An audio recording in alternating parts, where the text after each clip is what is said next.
And we're live. And with that, good morning, everyone. I will kick off this morning meeting of the Joint Standing Committee on Labor and Housing. We have a jam-packed filled day of public hearings in front of us. But before we jump into that, we're going to do committee introductions. For folks who are not only on this committee, but used to watching committee, we've had a few changes over the past few days. So I'd be remiss without saying that first off, I'm Senator Maddie Daughtry. I represent Senate District 24, which are the communities of Brunswick, Harpswell, North Yarmouth, Freeport, and Pownell. And it is my deep honor to be the new chair of this committee. I'm really excited to be here with all of you and am grateful to Senator Hickman's guidance to make sure that there's a smooth transition, and excited for him to be stepping into Senator Lucchini's shoes over on VLA. So please let me know if you have any questions. I'm really looking forward to this, and please reach out if you have any tips or tricks, and hopefully this is like riding a bicycle, that it'll all come back to me pretty quickly. With that, I will pass it over to my House Chair, Representative Sylvester, to introduce himself. Thank you very much, Senator Dyer. We will certainly welcome you onto the committee, and Senator Hickman, we're very excited for you to go to your first love, VLA, and we know you're going to do great work over there, and we're glad that you're here with us today. And we want to also just say, farewell to Senator Miramont, who has been a very vital part of this committee, and we appreciate all the work that he's done on his time here. I'm Representative Mike Sylvester. I'm the House co-chair of this committee, and I represent District 39, which is the Eastern Peninsula portion of Portland and the Fighting Islands of Casco Bay. I will be keeping the time during the hearings today. Everybody will have 3 minutes. At the beginning of your testimony, I'm going to flash my phone at you so you see that the timer is working, and then at 30 seconds, I'll hold it up so that you can see that the time is a-ticking. If you have for folks who are planning on testifying, if you have yourself in gallery mode, that works best so that you can see when that little phone gets up there. And we thank everybody for being here today. We look forward to a lively day of testimony. Thank you so much. Up next, Senator Hickman, would you mind introducing yourself? Yes, thank you, Senator Daughtry. Good morning, everyone. I'm Craig Hickman. I represent State Senate District 14, 11 towns in Southern Kennebec County. It has been a joy and an honor to chair this committee for the better part of the last year, also having come in a little bit late to the game. I really appreciate the staff that helped me transition. Mr. Langland, you've been great. I know Mr. Purvis is new. He's been great. And my former co-chair, Representative Sylvester, certainly knows this stuff better than most of us here. And he certainly was a great part of the insight for the institutional memory that I needed to get going. I appreciate all of you. I'm glad I'm still here. I would like to also thank Senator Miramont for his work on this committee. We stole him over on VLA, where he's also excited to be. And of course, we are in new hands. And so welcome to the Joint Standing Committee on Labor and Housing, Madam Chair. Thank you so much. You got full attendance. I don't think we ever got that when I was chair. So there must be something, something there to be said. Noted. No pressure. Well, up next, an introduction, Senator Guerin, if you wouldn't mind. Good morning. I'm Senator Stacey Guerin, and I am happy to welcome Senator Daughtry to our team. It's always a pleasure to work with you. Thank you so much. And then Representative Bradstreet. Thank you and good morning. Welcome to Labor and Housing, Madam Chair. I'm Representative Dick Bradstreet. I represent House District 80, and that's comprised of my hometown of Vassalboro, Windsor, Somerville, and part of Augusta. And I probably will stay on because if I left, it would help the good Senator Hickman from having a full house here. Up next, Representative Cuddy, please. Good morning. Welcome, Senator Daughtry, to the committee. We appreciate having you here. And my name is Scott Cuddy. I represent House District 98, which is Winterport, Frankfort, Searsport, and Swanville, and I live in Winterport. And Representative Drinkwater. Good morning and welcome to the Labor Committee.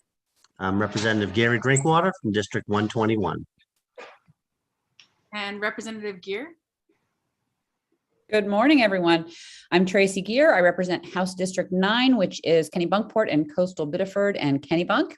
Welcome to Senator Daughtry. Very happy to have you here and happy that we still have Senator Hickman with us as well. Thank you. Representative Morris. Good morning. I am Representative Joshua Morris. I represent House District 75, which is the towns of Turner, Leeds, and Livermore. And welcome to the Labor Committee. Thank you. Representative Pepworth. Good morning. I'm Sarah Pepworth. I represent House District 133 in the Blue Hill Peninsula. That includes Blue Hill, Brooksville, Brooklyn, Castine, Surrey, and Sedgwick. And it's hard to follow all these other welcomes, but we do indeed embrace the changes here at the Labor Committee and wish everyone the best success in their new roles. Thank you so much. Representative Prescott.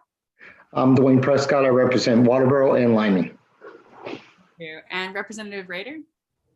Welcome, Madam Chair, to the BEST Committee. My name is Amy Rader. I represent District 125, which is a portion of Bangor.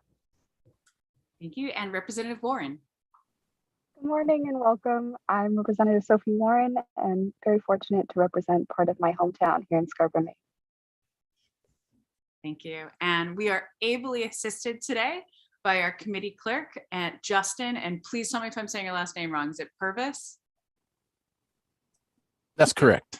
Perfect. Welcome aboard. I'm glad to see you. Thank you so much. And for those who are watching or participating, if you're looking for information on the Zoom or any other information, Justin is the one who's keeping this ship going forward.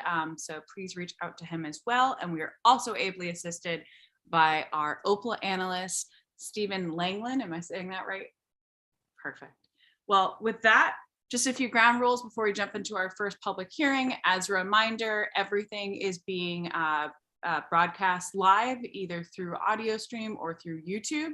Please keep this in mind for any public testimony. The purpose of today is to solicit comment from bill sponsors as well as members of the public. And one sort of tip and trick we always say in education is keep this in mind. Please don't say anything you wouldn't want to say to your grandmother and have, preserved in print in perpetuity. With that, we are in our virtual format, so please keep this in mind for folks coming back and forth. There's a little bit of what we like to call the Alice in Wonderland Zoom lag that can happen in between. So please be patient. Please be patient with me in my first day. Really excited, but I'm sure there'll be a little bit of a learning curve. But with that, just real quick on the order of bills thus far, we are going to go LD 1874, LD 1878, LD 1879, and LD 1881. But just a heads up to everyone, the bill sponsor, Representative Dillingham of LD 1881, does have commitments in VLA. So we've said for her that we'll try to be mindful of when she's done to be able to come and testify. So that one bill might get moved around. But we'll make sure that everyone is kept apprised of any scheduling changes. With that, before I open the public hearing, anything I've forgotten or any questions from the committee?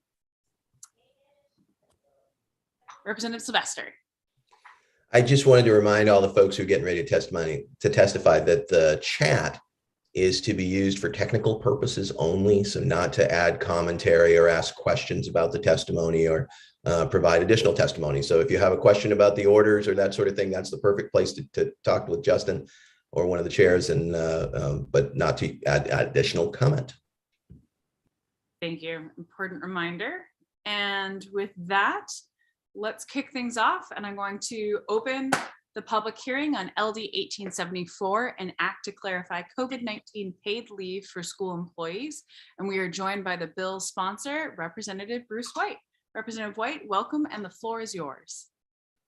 Thank you, and congratulations, Senator Daughtry, on your new assignment here. So Senator Daughtry, Representative Sylvester, and esteemed members on the Labor and Housing Committee, my name is Bruce White, and I represent part of Waterville in the House of Representatives. I am here today to present LD 1874, an act to clarify COVID-19 paid leave for school employees. I hope the committee will support this important legislation. Last session, this committee passed LD 993, a bill which was designed to provide up to 15 days of paid leave for school employees impacted by COVID. The idea was very simple. We are asking school employees to juggle a tremendous amount right now, and it seems as if every day they are facing new obstacles. Many have faced multiple quarantines, some have gotten COVID, and others made the decision to stay out of school because they had COVID symptoms. Others may have needed to use sick leave because their own child had to quarantine, or their child care facility was closed due to COVID. When I worked on LD 993 with this committee, I was concerned educators in our schools were using their own sick time to remain paid while doing their part to keep our kids as safe as can be. I was quite surprised when I learned that some school districts have had inaccurate interpretations of the bill that is now law. I have learned some school districts have argued LD 993 expired on October 18, 2021, and have since that time denied the provisions of LD 993 to their employees. While Section 2 of LD 993 clearly spells out the application of the new law, some have pointed to other language to make the case the bill was sunsetted. Other educators have told me they have exhausted their own sick leave, so the district required them to go without pay. This just doesn't seem right. The bill before you is an attempt to fix the concerns I have heard from educators in our schools and provides clarity to districts and school employees. LD 1874 will remove any language that allows anyone to argue that the provisions in LD 993 sunsetted on October 18th of 2021. My intent for LD 993 was to make sure school employees had up to 15 days to use for specific COVID-related absences. And LD 1874 will make this intent clear. I have also worked with the analyst for this committee, and I thank him, to prepare the attached amendment. You'll see that in my testimony. This would require school districts to make whole any employee that had no sick leave to use and was therefore required to go without pay. I'd like to emphasize, many school employees have used their own sick leave to cover exposures to COVID while working at school. Some have gotten COVID after school-based exposures. With all we are asking all our teachers and educators, I believe the least we can and should do is to make sure they have the leave they need with pay to cover COVID-related absences. Some teachers may be pregnant or may encounter serious illness. It would be unfortunate if they used all their sick leave to cover school-based COVID absences, only to find they have no more sick leave to attend to their other needs. Lastly, LD 993 has generated significant concern in the field. I understand some school districts have pending grievances on the matter, and district and employee unions are likely to be in legal battles if we fail to act. I hope we can all agree that we should and can support our state's educators during this extraordinary time, making sure they have the leave they need during this time. Like, it seems like one more impactful way for us to support them. I hope you will agree. Thank you for your time and consideration. I will certainly do my best to answer any questions you may have. And there are certainly others that will be testifying today that I expect will have firsthand examples and more background to share with you. Thank you. Thank you so much, Representative White. Do you have any questions from the committee at this time? Representative Sylvester. Thank you, Madam Chair. Thank you, Representative White, for bringing this bill. And I'm wondering if you can quickly, I'll notify the rest of the committee if you haven't seen it at the bottom of Representative White's testimony, which you can get to off of the committee page, off of where his testimony is posted. You'll see the amendment to the bill. It has some changes. I wonder if you could just quickly walk through with us, Representative White, what the change is between the bill text that we had received before. I see that it's highlighted. Yes, thank you for that. And basically it is removing any the dates, and are you looking at section 2, basically the restoration? That's correct. Yeah, the change in the amendment, Right. and there's a summary for the committee. That's right. And what it says, shall have that leave time restored by the school administrative unit instead of may. A public school employee absent from work due to any reason described in the main revised statutes. And it says the title, prior to the effective date of this act shall have that time compensated for by the school administrative unit. This, in the summary, it requires a school administrative unit to restore sick time used by a public school employee. And yeah, so pretty straightforward actually now. All right, thank you, Representative. So pretty much what we, may I have a follow-up, Madam Chair? Thank you. I think you're about to experience our 2 dogs singing the song of their people. My apologies. Representative Bradstreet. Thank you, Madam Chair. Thank you, Representative White, for being here this morning. Good to see you. Clarification, this is meant to be paid sick leave rather than paid leave, right? I think that's the way I read it in the bill and in the amendment. And also, is this cost to be borne by the local school districts? Well, good question. And I'm not sure where you say paid sick leave and paid leave. I mean, it's pretty clear in here that it's COVID related. So it's paid leave. And as far as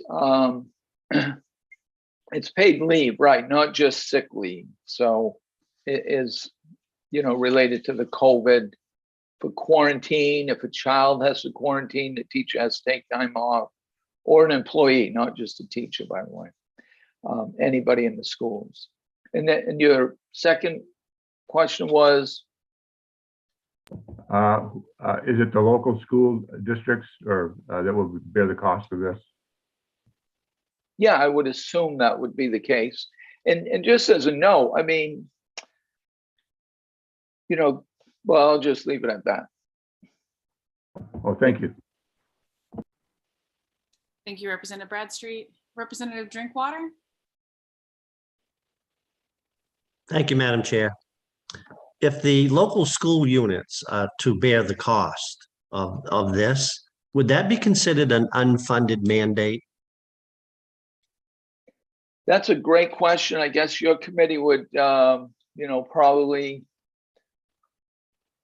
have to discuss that when you have your work session, I believe. I'm not sure on the details of that, but thank you for asking. I will say, though, also that this bill, I failed to mention, when this went before the Senate and the House, after it came out with a divided report, the LD 993, it passed under the hammer in both the Senate and the House. So there was little debate.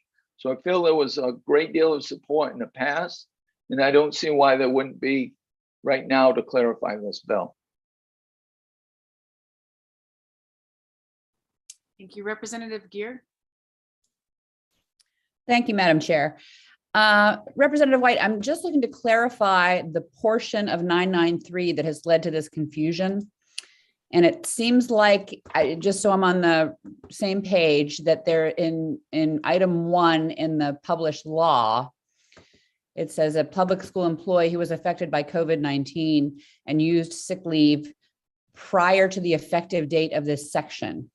So I'm assuming that the issue there is that if that legislation went into effect on October 18th, there is some interpretation that therefore anything after that would not be covered. Is that a correct reading of what's happened here? Yes, it is. And it certainly was not the intent to have it expire. Thank you. Thank you. Do you have any other questions from the committee at this time? Seeing none, thank you, Representative White, for your bill and for your testimony and presentation. Thank you. With that, we have Representative Sachs with us, and also Justin, I got a message from Senator Rafferty, who also had signed up to testify. So if we could promote him as well to go after Representative Sachs, it'd be much appreciated. And the floor is yours, Representative. Thank you, Madam Chair. Good morning, Senator Daughtry, Representative Sylvester, and esteemed colleagues and members of the Joint Standing Committee on Labor and Housing. My name is Melanie Sachs. I'm honored to represent House District 48, which includes Freeport and part of Pownell. I'm before you today as a co-sponsor and strong supporter of LD 1874. The school employees in my district are incredible, as I'm sure they are in yours. My own 2 children went through the RSU 5 public school system and were supported at every level. It is now time to support the school employees of every district here in our wonderful state. I connected with staff, many who wanted to be here, but they are in the classrooms in my district, to highlight 3 key reasons why this bill is so important. Number 1, it restores needed leave to our essential school employees. Due to language in the previous bill, as Representative White said, overwhelmingly approved by the legislature, leave that was taken by school employees in good faith and adherence to the public safety protocols after October 18th of 2021 has not been restored to employees, or in some cases, employees have been forced to go without pay. LD 1874 provides communities with uniform guidance to retroactively approve leave for COVID-19 related absences before that date and going forward. It provides all school employees with up to 15 days of paid leave to cover any COVID related absences. One teacher told me it felt like the district was not supportive of staff, quote unquote, when leave is denied, when they've, quote, given so much to help families and kids during this crisis. Number 2, it recognizes the continued need for supportive policies during an ongoing crisis. One teacher wrote that, quote, our current system of sick time leave was not designed for a global pandemic. In the dark days of 2020, there was a significant amount of grace and many accommodations were made with the understanding that the pandemic was unprecedented and that people would need additional time to care for their family. For those of us with children under 5, for example, who are ineligible for vaccines, this is still very much the case, unquote. For young teachers in particular who must, quote, save their bank for maternity leave or accommodate disruptions in care in what I put in quotes of a normal year, this is a struggle. If we are to retain and recruit teachers and other school staff, we must make sure they're supported by recognizing the unique strain that COVID-19 is having on systems not designed for a pandemic. And finally, number 3, it reaffirms the need to provide paid leave for staff to take care not only of themselves, but also of others in the event of a suspected or confirmed positive COVID diagnosis.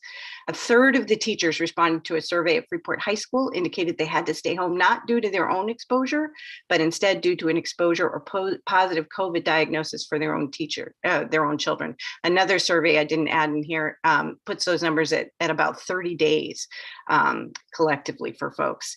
This does not include those who had to stay home with children who had a reaction to a vaccine or booster. The majority of those responding indicated they had lost personally 4 or more days of work. Some of that time was taken prior to vaccines and boosters being available. We need to support school staff as they adhere to these public health guidelines for themselves and their families by enabling them to take needed time. We are all well-versed, especially this committee, regarding the impact of disruptions in childcare and lack of flexibility has had on many industries, leading to exits from the workforce. We do not want to lose caring and dedicated school staff because we did not put adequate policies in place. They've been incredibly flexible in the face of extraordinary circumstances during this pandemic. They have adapted to remote learning, hybrid models, mask mandates, cleaning protocols, pool testing, all with various levels of acceptance in their communities. They've addressed not only the educational needs, but also the critical emotional support and stability of their students for almost 2 years. It is time for this legislature to step up and give those employees the support and stability they need and deserve. I urge you to unanimously vote to pass for LD 1874. Thank you so much for your time this morning. Thank you so much, Representative Sachs. Do I have any questions from the committee at this time? Representative Gear.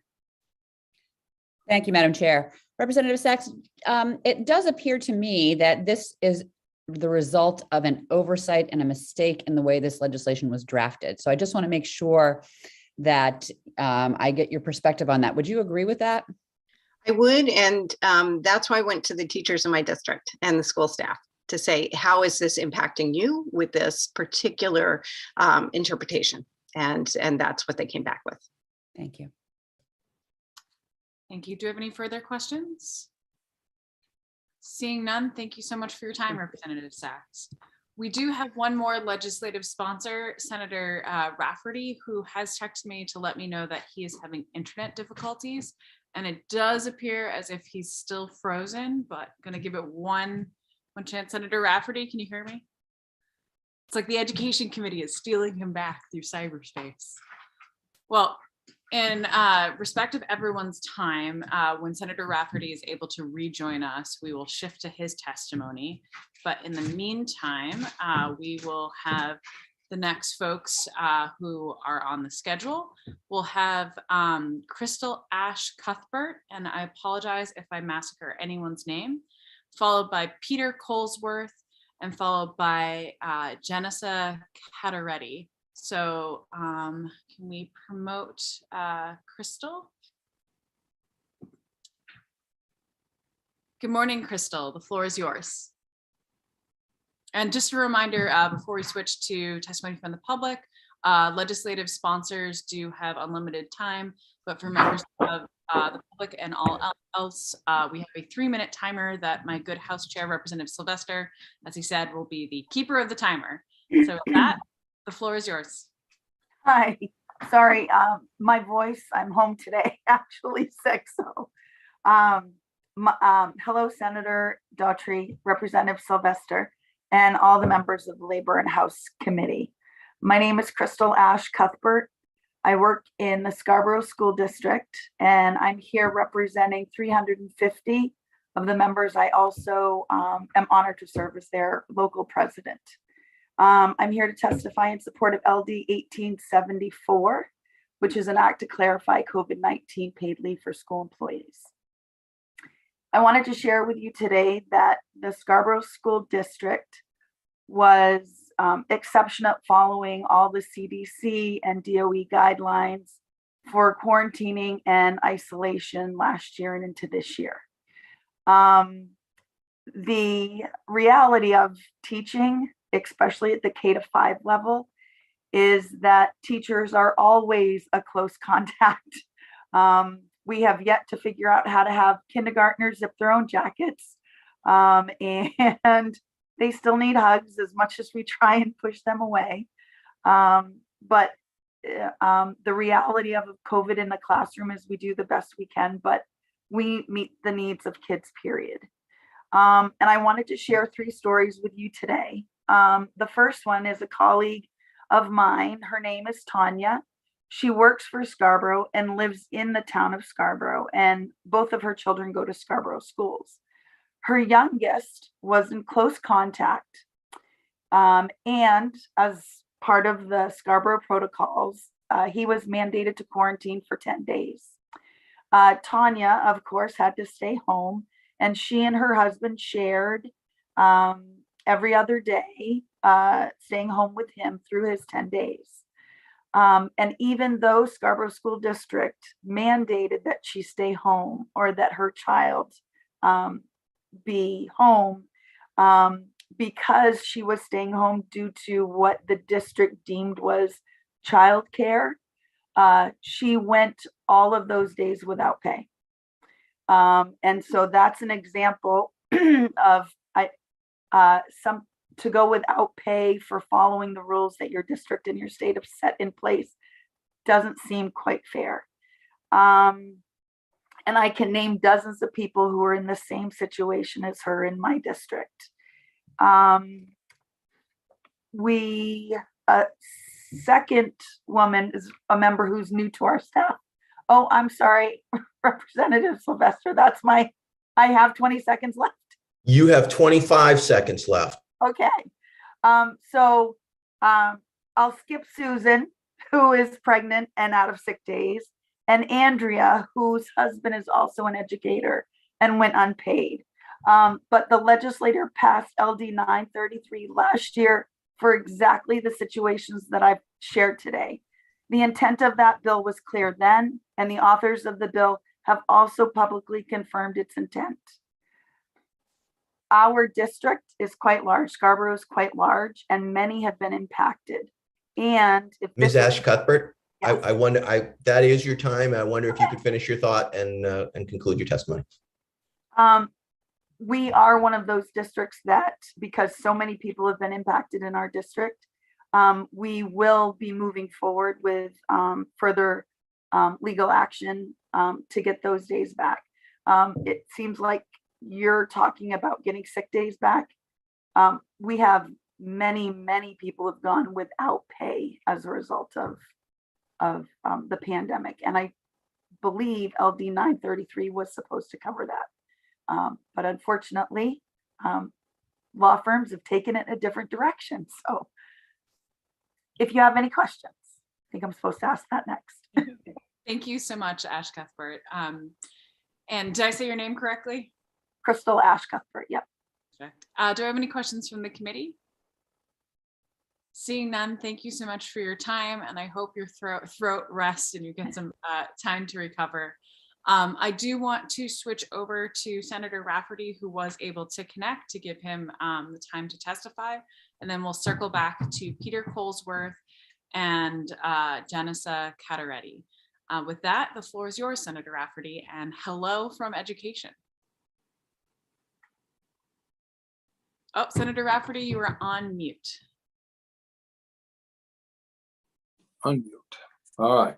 Now we can hear you. Oh, thank you very much. And fortunately, I have a backup here and an iPad as my computer just crashed. Oh, no. Perfect timing. But Senator Daughtry, good luck to you in your new role. I know for the committee, this is your third Senate chair, and I think about the last 10 months. Good luck to you all. I know you continue to do great work. So thank you for that. Good morning, Senator Daughtry, Representative Sylvester, and distinguished members of the Committee on Labor and Housing. It is nice to see you all again, as it's been a while. And as most of you know, my name is Joe Rafferty, and I proudly represent the people in Senate District 34, which includes Acton, Lebanon, North Berwick, parts of Berwick, Wells, and Kennebunk. I'm here today in support of LD 1874, as it is designed for a school administrative unit to grant up to 15 days of paid leave to public school employees affected by conditions related to COVID-19. These conditions may come in the form of an illness, quarantine, primary caretaker, or parent of a child whose school or place of care was closed or unavailable due to precautions related to COVID. The bill allows a public school employee who used sick time leave prior to the effective date of this legislation be entitled to request that the leave time be restored and that the school comply with the request. COVID has created many unforeseen challenges worldwide. While dealing with the virus itself, we've also dealt with the fallout it created. Locally, our school employees have been impacted in a variety of ways. Many of you know that occasionally I serve as a substitute here in our community, and I see this firsthand. While the fixes and oversights that have arisen from LD 993, I think this bill provides us an opportunity to correct those. It also allows us to recognize one of the many challenges that the workforce faces, particularly as it relates to public school employees. It also gives this committee and fellow legislators a chance to demonstrate that we understand the situation and will provide a fix on your behalf. I thank you for your time and consideration of LD 1874. I'll do my best to answer any questions that you may have. Thank you so much, Senator Rafferty. Any questions from the committee? Seeing none, thank you for your time. Good luck with the computer. We'll keep our fingers crossed. Lovely to see you. Thank you very much. Yeah. Have a good day. You too. Up next, we have Peter Colesworth, followed by Genesee Carteretti. Mr. Colesworth, the floor is yours. Good morning, Senator Daughtry, Representative Sylvester, and esteemed members of the Labor and Housing Committee. My name is Peter Colesworthy, and I'm a fourth-year, seventh grade math and science teacher at Mount Ararat Middle School in Topsom, and I'm here to testify in support of LD 1874, an act to clarify COVID-19 paid leave for school employees. I may look like your average healthy 30-year-old man, but almost 5 years ago, I developed an autoimmune disorder called granulomatosis with polyangiitis. Part of the ongoing management of this aggressive disease is that I spend a day receiving a chemotherapy infusion every 3 to 4 months. As a result, my immune system is severely diminished and I get sick very easily. Last school year, I was able to keep myself safe by teaching 6th, 7th, and 8th grade math remotely, but this year that was not an option. So far, I've contracted COVID-19 twice from my classroom, once in December and again when we returned in January. Every year we earn 14 sick days, and sadly, I end up using just about all of them due to my infusions and higher likelihood of being sick. This year, I've been forced to use 11 of those 14 sick days for quarantines alone, and I'm currently sitting with 1 sick day left. That sick day is earmarked for my next infusion this coming May. Should I be out for any reason between now and the end of the year, almost 5 months from now, I will start to get my pay docked and my per diem rate. Heaven forbid I contract COVID again, I would be out at least 5 days and $650, a quarter of my monthly income. The pandemic did not end on October 18th. Last week alone, we had 99 staff and students out with COVID, down from 130 the week before. At this point in time, we essentially have an uncontrolled pandemic spreading through our schools, and us teachers are getting caught in the crossfire. Clarifying LD 993 is the simplest step forward in showing support for us teachers. We have persevered through remote teaching, masking and social distancing, and now the uncontrolled spread of Omicron through our schools. The idea that we would punish those teachers who have showed up and gotten sick as a result has many of us incredibly frustrated. None of us should be facing lost sick days and docked pay as we attempt to create some sense of normalcy for our kids and their families. Thank you for listening to my story, and I urge you all to please pass LD 1874 with all due haste. We are suffering now, and there are teachers already having their pay docked. If you have any questions. Thank you so much, Mr. Colesworth, and thank you for sharing your personal story. I have a question from Representative Drinkwater. Thank you, Madam Chair. Mr. Colesworthy, thank you for your testimony. You mentioned about having to, take time off. Were you able to use any time out of the sick bank? I'm assuming your school has a sick bank that you could draw upon. Yes, sir. And so I believe I have contributed a day. However, we are not allowed to use any of the days from our sick bank until we've exhausted all of our sick days, personal days, and any other days that we can use before then. Thank you. You're very welcome. Do I have any other questions from the committee? Seeing none, thank you so much for your time, Mr. Colesworth. Thank you, Madam Chair. Up next, I have Genesee Carteretti. And was I saying your first and last name hopefully correct or close? You did very well. You did very well. Thank you. Senator Daughtry, Representative Sylvester, and esteemed members of the Labor and Housing Committee. My name is Genesee Carteretti, and I live and work in Kennebunk. I am here to testify in support of LD 1874, an act to clarify COVID-19 paid leave for school employees. As the president of my local, I continue to hear stories from my members about the hardships of juggling self, family, and work during such a tumultuous time. COVID continues to rage around us, and though we would have never considered ourselves frontline workers, that is exactly what we have become. LD 993 was a means of providing peace of mind to employees in the event that a single quarantine, or in some cases, multiple quarantines, could not completely deplete an individual's own accrued sick time. Unfortunately, the law as written has been left to interpretation, and the hard deadline of October 18th means many have lost sick days that would otherwise have been protected. One of our employees was recently denied these paid days as a result of our district refusing to implement LD 993 past October 18th.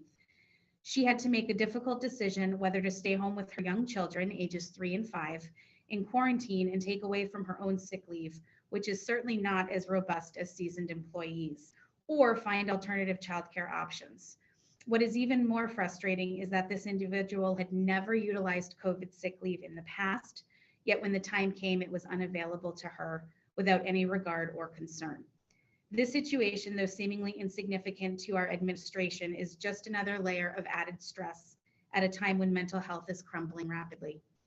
As educators, we have answered the call of duty over and over again. We have pivoted, risked our own health and well-being, and continue to provide a safe and stable environment to the children in our care. At the very least, our school districts can make their employees whole by following the language of the bill and allowing all to use up to 15 days of leave due to any COVID-related absences. Thank you so much for your time.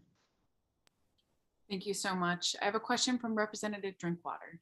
Thank you, Madam Chair. We've heard previous testimony that legal challenges and grievances are being filed because the school refused to acknowledge the LD 993. Is your school currently doing the same thing?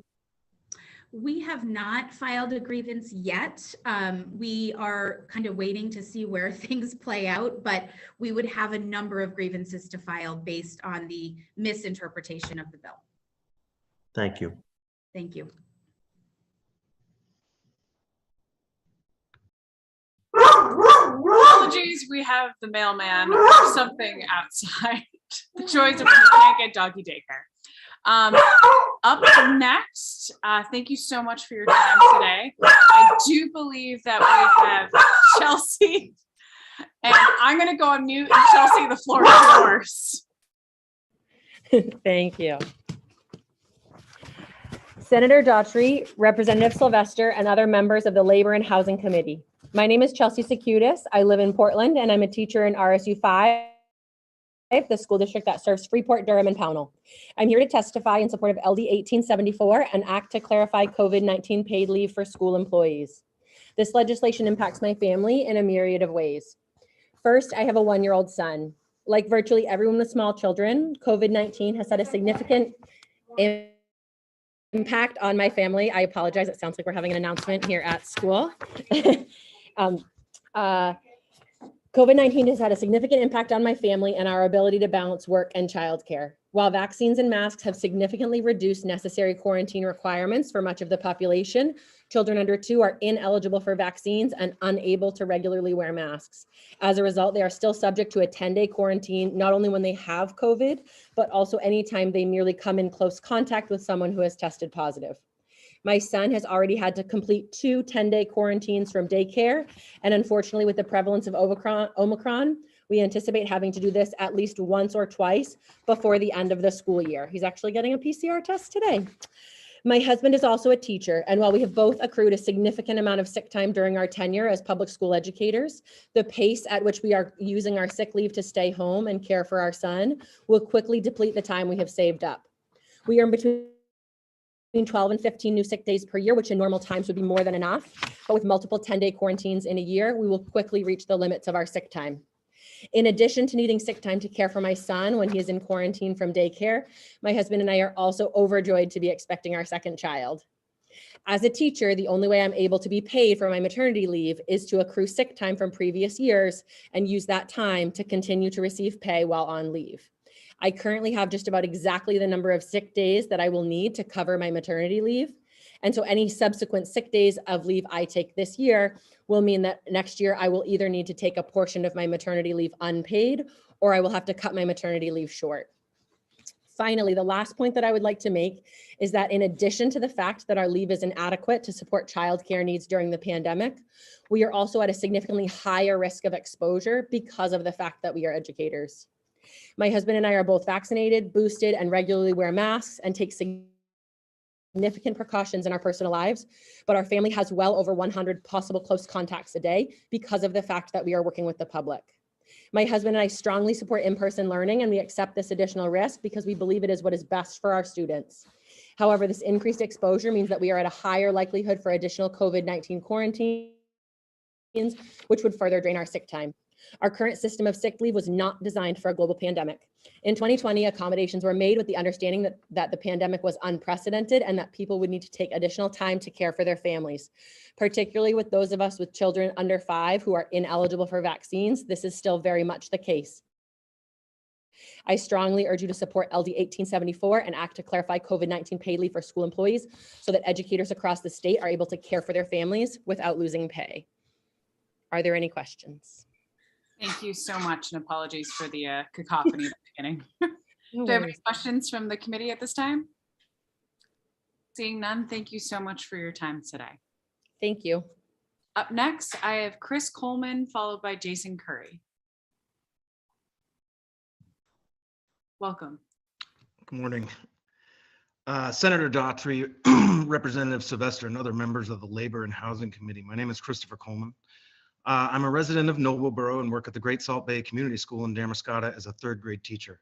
I'm in my 12th year of teaching, and in 2017, I was recognized as the Lincoln County Teacher of the Year.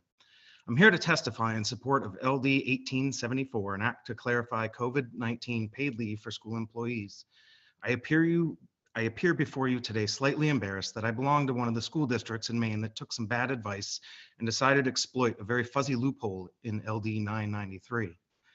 Claiming the provisions of that bill sunset on October 18th, 2021. On October 18th was on a Monday. I'm not sure, but there was probably a beautiful sunset over Pemaquid Pond where I walked my dog on that day. I'm absolutely certain, though, that come Tuesday morning, the sun rose again and the COVID-19 pandemic was still raging throughout our state and in our communities. I still wore a mask all day, both indoors and out. I still spent my day reminding 8-year-olds to pull up their masks, wash and sanitize their hands, and stay 6 feet apart. And I still spent many of my lunch breaks and prep periods listening to my colleagues, often through tears, lament about the fact that they just can't do this anymore. The sun may have set on October 18th, but nothing changed in schools the following day. I have a colleague with twin boys, both 3rd graders at our school. Back in November, both boys were sent home as close contacts because they rode the bus with a student who tested positive for COVID-19. She submitted a request for emergency paid leave and quickly received an email from our principal letting her know that our school had chosen to no longer honor LD 993 as it was written. When I spoke with her about it, I could tell she was scared. We both knew this was probably not the last time she would need to stay home with the boys and watch her sick leave diminish. For some newer teachers who haven't accrued much sick leave, this scenario repeated just a few times would result in that individual needing to take unpaid leave, a financial hardship no teacher can afford. And let us not forget, this leave is being taken for COVID-related reasons. Neither the previously mentioned teacher or her boys were sick, not even a sniffle. They were just following the rules and recommendations handed down to us from the Maine CDC and the Department of Education, with the sole purpose of keeping our students in school and preventing the spread of COVID-19. In a letter written on September 16, 2021, Senator Hickman, Representative White, and Representative Sylvester wrote a letter to superintendents and school board members in Maine public schools in reference to a misinterpretation of LD 993. The final paragraph sums up my feelings on this issue. They wrote, "We remain saddened such a bill is even needed. We would encourage school districts to do the right thing and make sure our educators can follow basic public safety recommendations without jeopardizing the financial stability of their families. While I'm grateful to be here speaking in favor of LD 1874, I too am saddened that such a bill is even needed. I'm saddened that many districts chose not to do the right thing, sending a clear message to teachers. They chose to save a buck on the backs of their teachers. So now the ball is back in your court, and I have full confidence that the distinguished members of this committee and the 130th Maine legislature will close this fictitious loophole and just do the right thing. This bill is about safety. This bill is about compassion. This bill is about gratitude. And in the spirit of gratitude, I thank you for your time. Thank you so much, Mr. Coleman. Do I have any questions from the committee? Representative Drinkwater. Thank you, Madam Chair. Mr. Coleman, obviously your school, has issues with it. Do you know if any legal challenges or grievances have been filed through your collective bargaining agreement? We have not done that yet. Thank you. Do I have any other questions? Representative Gear. Thank you, Madam Chair. I'm curious, Mr. Coleman, are you familiar with any of the legal guidance that has been given to school districts on this matter? I am not. I just know that they perhaps were advised that it sunset on October 18th, LD 993. Thank you. Thank you, Representative Gear, and thank you, Mr. Coleman. And I think that's a good notification for our analysts to see if we can get information on those questions for our work session as well. With that, up next, we have Jason Curry. The floor is yours. Good morning. Thank you very much, Senator Daughtry, Representative Sylvester, and the esteemed legislators who are members of the Labor Committee. I very much appreciate your time. And fascinatingly, I'll just say Peter Colesworthy, a previous education speaker, was one of my students here at MSAD 51, which is the towns of Cumberland and North Yarmouth. I've been here for 24 years as a social studies teacher and debate coach. There's one salient fact that I think I would like to bring to the members of the committee that I don't believe has been mentioned yet. And that is that we, Maine, and even the United States, did not experience Omicron until mid-November. And it started hitting really in December. This bill apparently sunsetted before Omicron even hit us. And we know that Omicron is much more contagious, although the severity of it is under question. It's much more contagious. And to lose the ability to have these days after October 18th or 19th is devastating in many cases. To answer a question that I would anticipate, I'd say that my school district, MSAD 51, has decided after November, I believe the decision was made in mid-December, to still offer the 15 days going forward as well as backward from that date. So my local association, of which I'm president, has not considered any kind of legal action. I would like to mention that several of the members of my association have asked me whether they should come to school with COVID symptoms because they can't afford to take days off, because their own children have had their schools in red days and they had to stay home for their children. Our schools were in red days and they had to use days to be paid, like ed techs and secretaries. And they may have been sick themselves and their children may have been sick themselves. And so we've experienced cases where people have asked the association, should I still come to school sick because I can't afford to not be there? And that terrifies me. That terrifies me for the well-being of my fellow staff, and it terrifies me for the well-being of my students. I would like to quote a member of my association who sent me testimony to offer the committee, Megan Holden, who's been here in our district several years. She's an instructional strategist, and she was informed on October 31st that her 8-year-old daughter had to stay at home, and she needed to use 5 days of COVID sick time for that. She then had to use several days of COVID sick time because her school went remote, and then because her daughter's school went remote, and she has no time left. And our district is offering to move forward with it. We appreciate that. We think every district in the state should, and we know you have the power to do that. Thank you. Thank you so much, Mr. Curry, for your testimony. I have questions from Representative Drinkwater, followed by Representative Sylvester. Thank you, Madam Chair. Mr. Curry, I'm assuming you work for the Greeley school system over there. Fantastic school system. My grandsons attended that school. Nice. Thank you for your testimony. Just adding up the numbers that you talked about, this one teacher having to use 12 days. And this bill only talks about 15 days. Are we not giving enough days for some of these people? I wouldn't possibly dare to tell the committee or the legislature that we need more. I think in personal circumstances, some educators may need more. And in that case, you've referred to the sick bank before. I know I've donated to the sick bank every year that I've been here. But again, as a previous educator has said, they take personal days, they take other days, they take vacation days, and then they'll take from the sick bank. Well, guess what my point is that, we talk about unintended consequences a lot. Obviously, unintended consequences, as some schools are interpreting that it sunsetted on October 18th. Could an unintended consequence be, hey, you know what? We're not out of this pandemic yet. Perhaps 15 days aren't enough. Thank you. Thank you, Representative Drinkwater. Representative Sylvester, please. Jason, Mr. Curry, great to see you again.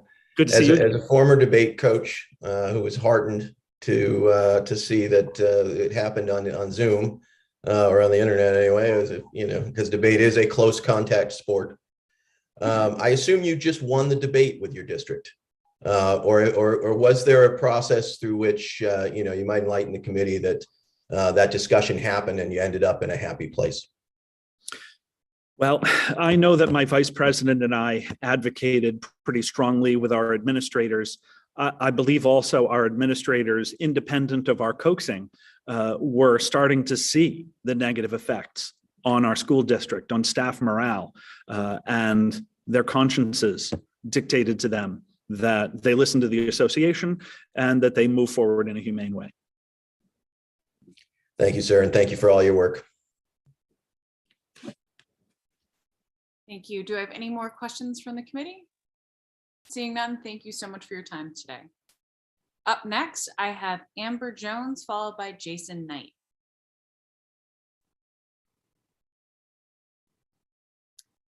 Amber Jones, can you hear us or are you able to join us at this time? Yes, thank you. Perfect. We can hear you. We just can't see you.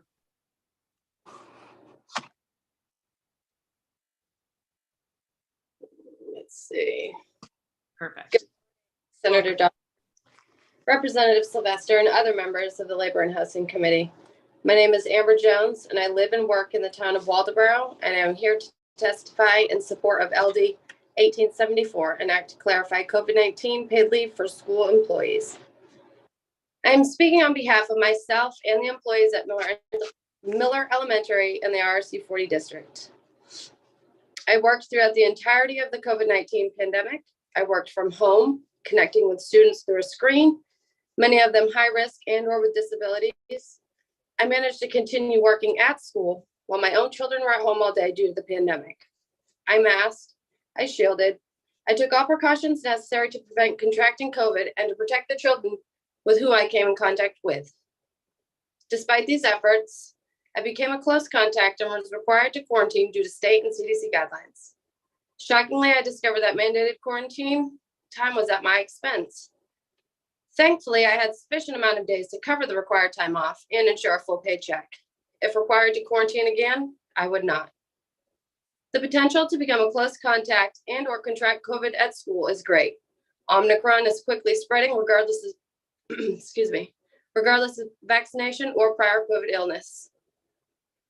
BHPs in my district earn 10 days of personal time, minus 1 day some of us automatically give to the sick bank. That leaves 9 days. 9 days to cover 10 days of quarantine in some cases, and with the new guidelines, at least 5, which is still more than half of the days we earn in a year. 9 days to cover an unknown amount of possible quarantine and COVID days. For hourly employees, when personal days are gone, required time off is left unpaid. My family budget depends on my full paycheck every other week. The addition of financial burdens during an already stressful time in the midst of a pandemic is daunting. The possibility of quarantining or contracting COVID has now created a feeling of apprehension, a sense of uncertainty and insecurity. District recommendation is to stay home if you or your school-aged children aren't feeling well, when truthfully, that's easier said than done when there are few or no sick days left. This decision, especially in a pandemic, should never be difficult.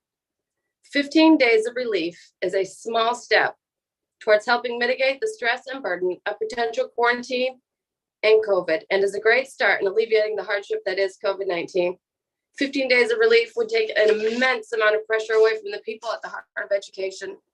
15 days of relief lets us know that you appreciate and understand the risk we take simply by coming to work every day. Thank you for your time. Thank you so much for your testimony. Do I have any questions from the committee at this time?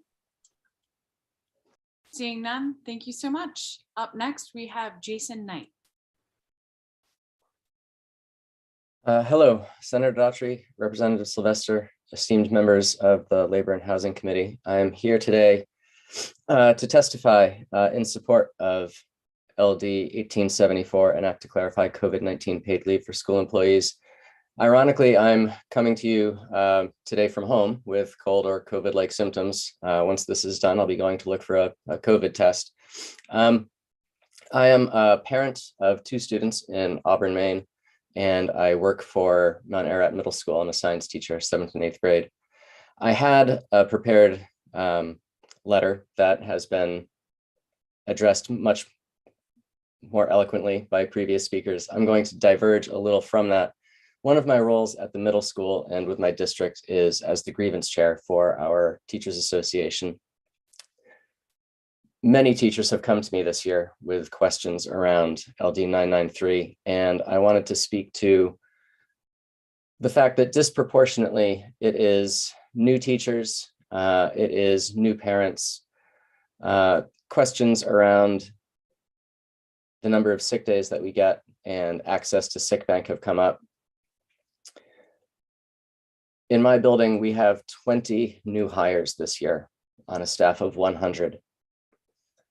20% of the staff in my school cannot access the sick bank until February.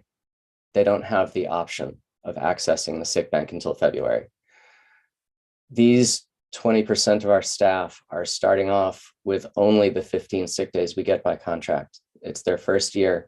They don't have an accumulation like I do of 18 years of sick days. Staying home today with a cold, what I hope is a cold, was an easy choice for me. One woman that I teach with was hired mid-year as one teacher had resigned. And her first day of school was notified that her young child was a close contact and needed to quarantine. This person's first day of work was to find out that she had to use, I believe it was 7 of her sick days.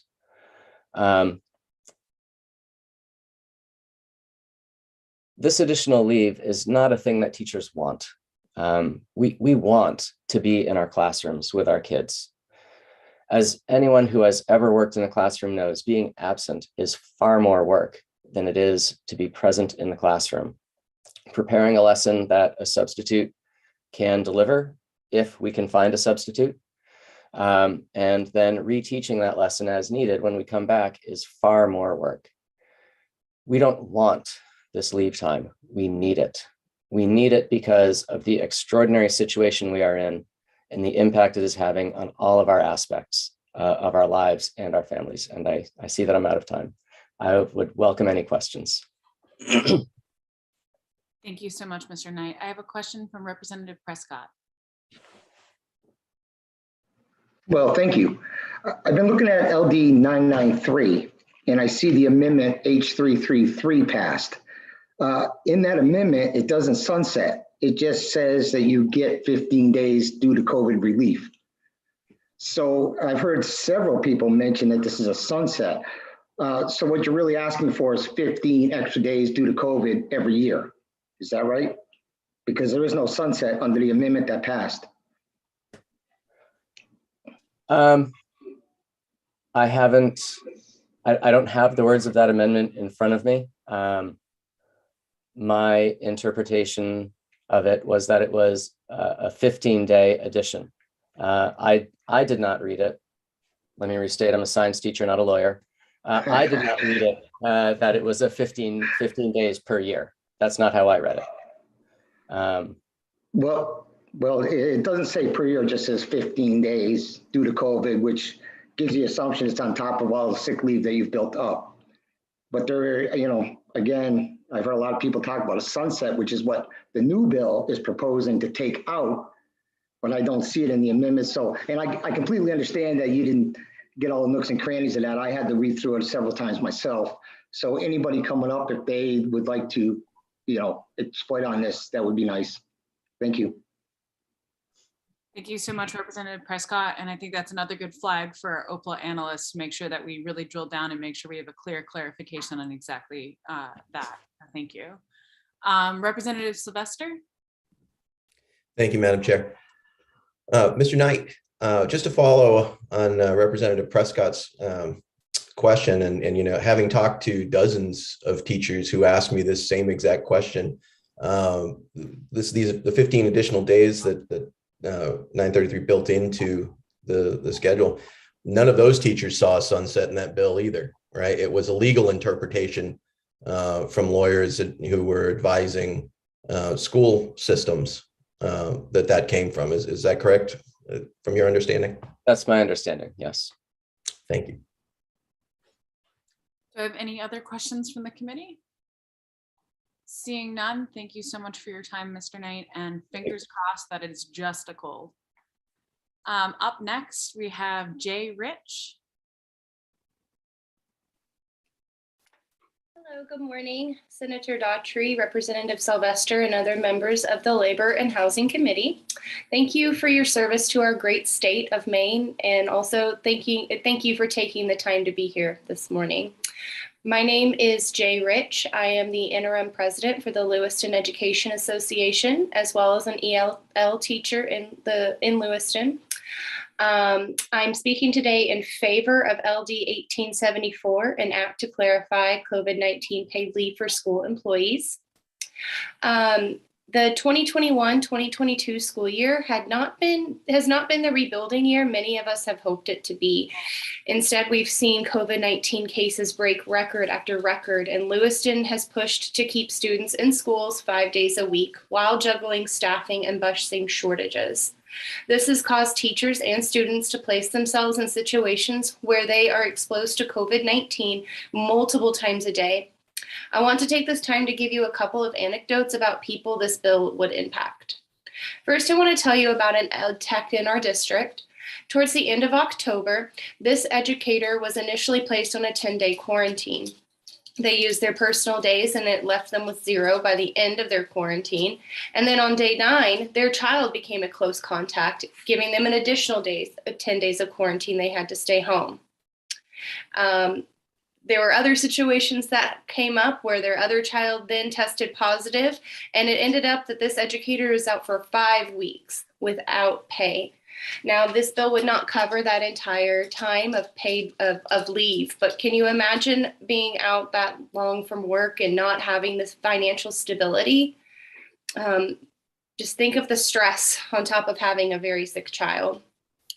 Next, one of my own colleagues is unable to be fully vaccinated due to a pre-existing medical condition. This individual has taken all precautions, including wearing 2 masks at school, socially distancing, and also not going out into the community to restaurants or grocery stores to limit their risk of exposure. This educator contracted COVID-19 from school in November, and they too had to use their sick time when they were out of school. After returning for a few weeks, they had to leave again now on medical leave due to long-term COVID effects. These are just 2 examples of the hundreds of teachers who have been financially impacted by COVID. Last year, if a teacher felt ill or suspected that they may have COVID, they were encouraged to stay home and felt comforted by the fact that their sick days were not being taken and that they would be paid for the day. Now that this is a completely different story, many of our educators are dealing with long-term COVID effects, including extreme exhaustion and labored breathing. They are coming into school sick because they cannot afford to stay home. I am in favor of the bill to provide an additional 15 days of COVID leave for our educators. Thank you for your time. Thank you so much. Do I have any questions from the committee at this time? Seeing none, thank you so much for being with us this morning. I think the next one that we have in favor is John Kaczynski.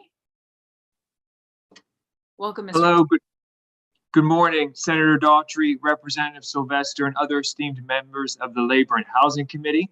My name is John Kaczynski.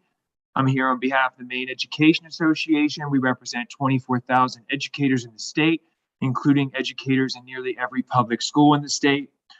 I just want to say I provided written testimony for you The number of folks who've contacted me about this bill, I'm confident if this hearing were after school today, we would have several hours of testimony from educators around the state who are extremely frustrated by the interpretations that have been made about the previous bill and frankly are asking for your help. I hope we can all agree the efforts of our educators in this state over the past 2 years have been heroic. Bus drivers, ed techs, teachers, school employees, they have put their own personal health and safety at risk to provide in-person learning to students all over the state. You heard teachers today zooming in from their classrooms. You heard teachers who are sick, who thought it was important enough to be here and convey the stories that they are hearing from other teachers. Districts had a choice here, and some of them, like RSU 51, did the right thing. I want to give a shout out to Tim Doak, who is the superintendent in RSU 39, Caribou, and SAD 20 in Fort Fairfield, who heard the arguments of the attorneys and said, I'm going to do the right thing. I'm going to implement LD 993 as it was intended to be, to make sure people have some leave to get through this challenging time. And sadly, there are those districts who went for the arguments, who said there may be some gray areas here, and that's the places where we're going to have unfortunate disputes about paid sick leave provisions, about paid leave provisions, rather than focusing on the needs of students during a pandemic of providing in-person learning. I just want to highlight, you've heard the stories, I do want to highlight just a few that just reiterate the issues that have been raised by some school board attorneys regarding LD 993. Number one, whether or not the bill sunset October 18th. That is clear. And they have, in some districts, have raised the issue that this expired on October 18th. So October 19th, these 15 days do not apply. The second issue has been around restoration. They point to the term restoration. And they have told employees, you had no sick leave. Even prior to October 18th, you had no sick leave, so there's nothing for us to restore. LD 1874 will correct both of those and avoid the disputes locally. I just want to say it's no secret that we are seeing significant workforce shortages in education, ed techs, teachers. Please do the right thing. This is no way to treat a heroic workforce. We need help. Educators need help. This is one simple bill that I hope there'll be bipartisan support to stand with educators and say, we hear you and we're trying to help. Thank you for your time, and I'll be happy to answer any questions you may have. Thank you. I have a question from Representative Bradstreet. Thank you, Madam Chair. Thank you, Mr. Kaczynski, for being with us again. I'm kind of curious as to why different districts interpret it differently. Is there no definitive direction from anybody from the Department of Education or anywhere on this explaining in clarity what the original bill calls for? It's a great question, sir, and I think I just sort of articulated. Districts were given advice by attorneys who raised issues about LD 993. And then it became a decision locally whether or not you wanted to listen to those arguments that made arguments that there were gray areas of the law, or you could do the right thing. And some districts did the right thing and implemented LD 993 as intended. And I think in some of these places, I heard Representative Drinkwater ask some folks, well, are there grievances? I think a lot of people are waiting to see what happens here. There are grievances piling up around the state. There's no question about that. This has been in too many districts where they didn't do the right thing. This has been an ongoing dispute. So you can solve all this. You can fix all this. We could have the Department of Ed write something, or the governor's office could write something. I don't know if it's going to change the dynamic in the field without clarity brought about by this law.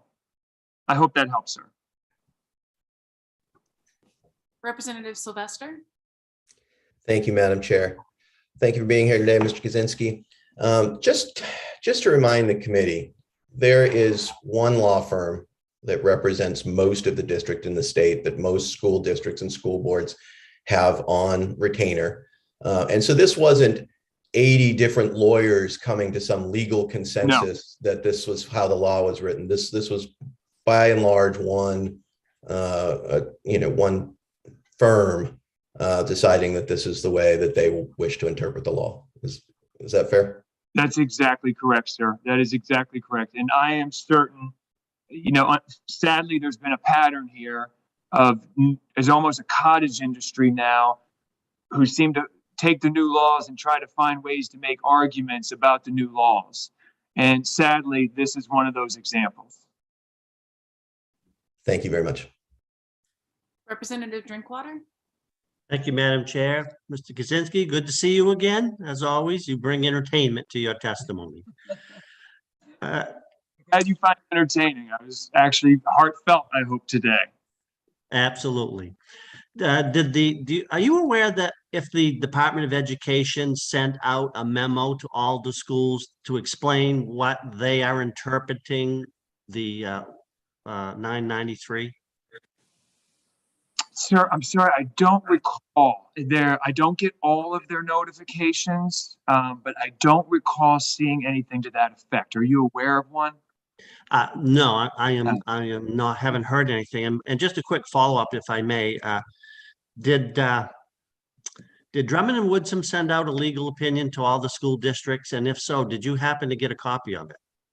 That's a great question, sir. I did not get a copy of it. I don't recall getting a copy of it. But what we saw was this all happened around the state at the same time.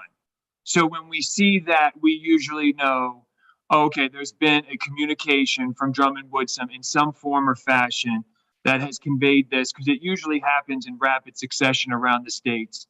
And leaders like the ones you heard today will contact us saying, LD 993, our district's saying it's sunset. And we're getting that from this district and that district and that district. So we can usually connect the dots back. There have been some superintendents who have shared with us that the advice did come from Drummond Woodsum. I could check. There might be someone on my staff who has gotten access to that, but I personally have not, sir. If you do have it, I would like to see that for the workshop. Thank you, sir. See what I can do. I have Senator Guerin next. Thank you, Senator Doctor. I have a couple questions. Do you know for sure that there were no other legal opinions on this? It was only that one law firm, or is that just something you're speculating on? I'm speculating, Senator Guerin. I would say, as Representative Sylvester said, there's one law firm in the state that probably represents 80% of the school districts, maybe even higher than that. And they tend to drive the discussion around legal issues in our school districts. Okay, but that other 20% certainly could have gotten other opinions that were the same. And Senator Guerin, I want to be clear, they could represent 95% of school districts. So I'm being conservative in my guess, but there could be other attorneys who have a similar opinion. Okay, Senator Daughtry, another question? Go right ahead. I'm wondering if you think that in putting this under paid leave instead of sick leave, is that going to change union contracts at all? I don't believe so. I mean, I think in talking with the sponsor and seeing the problems that were created around the state, there were places where they were saying, well, you don't have any more sick leave, so we don't have to restore anything, and therefore you have to go unpaid. The number of loopholes that the other side was looking for in 993, I think made the sponsor just be a little bit more broad and to say paid instead of sick. That's how I remember the conversation with the sponsor of this bill. But I don't think there's necessarily any additional collective bargaining obligations changing it from sick to paid. In your interpretation, the paid would only be for COVID-related absences. Oh, that's clear in the bill and the amendment, Senator. It says for these items, either COVID symptoms, quarantine, child care facility closed, they're spelled out clearly. These 15 days are, I don't think that's in dispute. I think what's in dispute is, did the bill sunset on October 18th? And above and beyond that, if you don't have sick days, should you go unpaid, even if you've run out before? Okay, and Senator Daughtry, at your pleasure, one more question. Of course. This is the most conversation we've ever had, Senator Garen. I appreciate it. In looking at this law, and Mr. Langland, I'd like to have you look at it too as analyst. Would you say that this is only 15 days total for the entire duration of COVID? It isn't an additional 15 days for 2022. It's a 15-day total all time. Do you want me to answer, Senator? Yes. Okay. Our understanding or interpretation with 15 days for every school employee beginning January 1st, 2021, until they have used those 15 days. So whether they've used total. So if you used all 15 days, January 2nd to January, whatever, your 15 days, that is your 15 days from this bill. If you used your 15 days, October 19th until whenever, it's still covered under the 15 days. It was one time, 15 days. It sounds like some members of the committee want, maybe Representative Drinkwater, want to go further and make it 30. We would support that entirely because you've heard the stories from the field about how people are struggling in this environment. So if there's an effort to increase this, I'm sure educators in the state will applaud even more than before. Perhaps they would, but I doubt the private sector workers that don't get 15 days would support that. But thank you. And I'm done with my line of questioning, Senator Thank you, Daughtry. Senator. Thank you, Senator Guerin. Next, I have Representative Warren, followed by Representative Gear. Thank you very much, Madam Chair, and thank you very much for your testimony.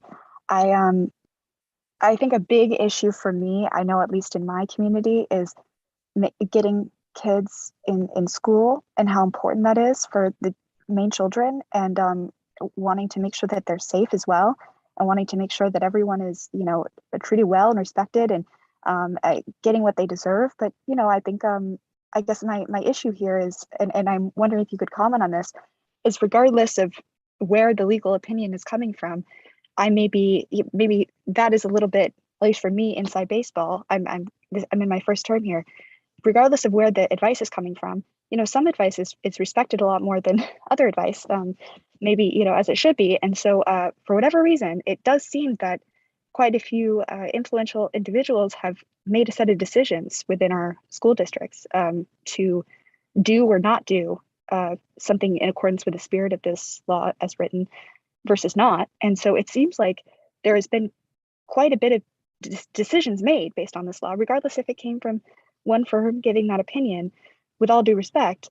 So my feeling is if the amount of districts and impact to teachers is such that it seems like this could be a concern to keeping healthy teachers in schools, in classrooms, and figuring out a way through this pandemic of getting kids back in school where they belong and where we all want to see them, but see them healthy. And so I'm just wondering, could you just speak to in the real world impacts that there's been quite a few, probably very well-meaning, wanting to do what's right, school districts who have made a decision that this law is, as written, is one way, and that maybe if we want to try and get through this pandemic, that maybe we got to make that amendment for that reason.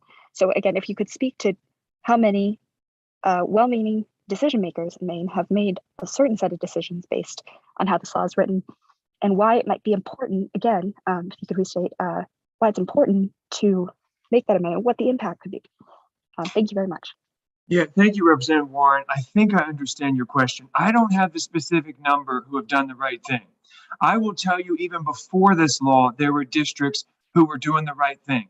Even before LD 993 was printed, there were school districts who were responding to COVID and making sure educators had the leave they needed so they could follow the basic health and safety protocols, as you heard today from teachers around the state, who are saying we were just following guidelines. And in those, there were districts that did the right thing and said, we're going to take care of you. We're going to provide a sick leave bank. And then there was LD 993. And then even after that, there were districts who said, we hear the legal arguments. We're going to go ahead and do the right thing and make sure our folks here have the 15 days. And I just want to underscore, and I think this is along your point, Representative Warren, you had teachers today appearing before you sick because this was critical, that they have their voices heard on this critical bill. Teachers zooming in from their classroom, they are telling you this is an important bill. And again, if this were at 2:45 today, this public hearing, we would have hours of testimony of teachers telling you why this is important and what they're seeing in their district. When you're dealing with a workforce that is burnt out from the past 2 years and is struggling, and we're losing people, it would be better if school districts were doing the right thing and taking care of employees during this time. It would be better for the schools. It would be better for the students. It would be better for all of us if districts were doing that. Sadly, that's not the case. And this bill would hopefully get us back on that track so we avoid disputes about the interpretation of LD 993 and instead get focused on doing the best job our schools can do and trying to get people through a very challenging time in their professional careers. Did that help, Representative Warren? Was that a long? Yeah, what no, you I were think it does asking? for the most part. If I could ask a brief clarifying question. Thank you very much. Just that my point was more that I think a reasonable interpretation could see that could see it the way that we're saying during this hearing, quote unquote, those who are not doing the right thing. I think there's many districts who reasonably are like, you know, we've only got so much money, so many resources in this difficult time, you know. So I feel that though, if we want to get through this pandemic, the 15 days, as I'm hearing it, I think a reasonable person could say that's the way it ought to be. That was the spirit of the law.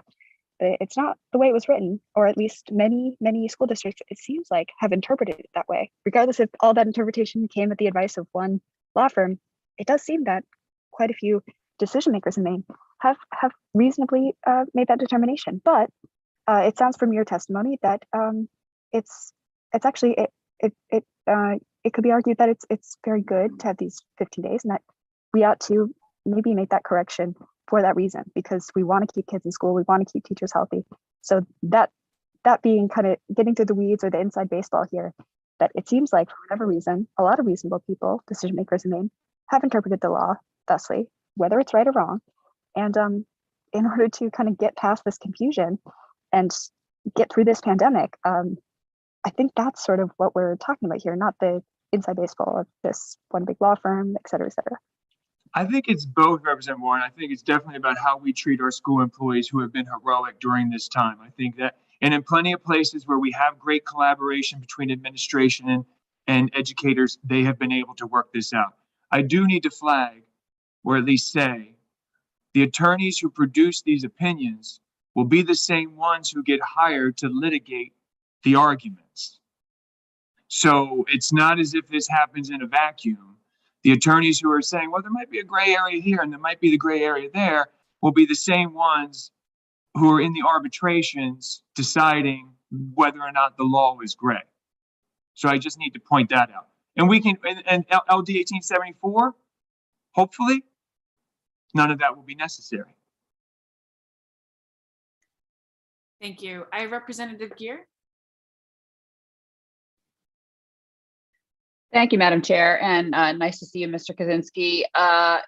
Two things I wanted to ask. One is I find myself sitting here this morning remembering when we were discussing LD 993 and how I think many of us felt that we were kind of getting through COVID and making progress and getting to the other side of it. And I think that obviously what's happened over the last several months is Delta and Omicron have thrown us all a major curveball and sent us into territory that I don't think anybody was really foreseeing or had any real, it was a horrible thing nobody was thinking about where we would be right now.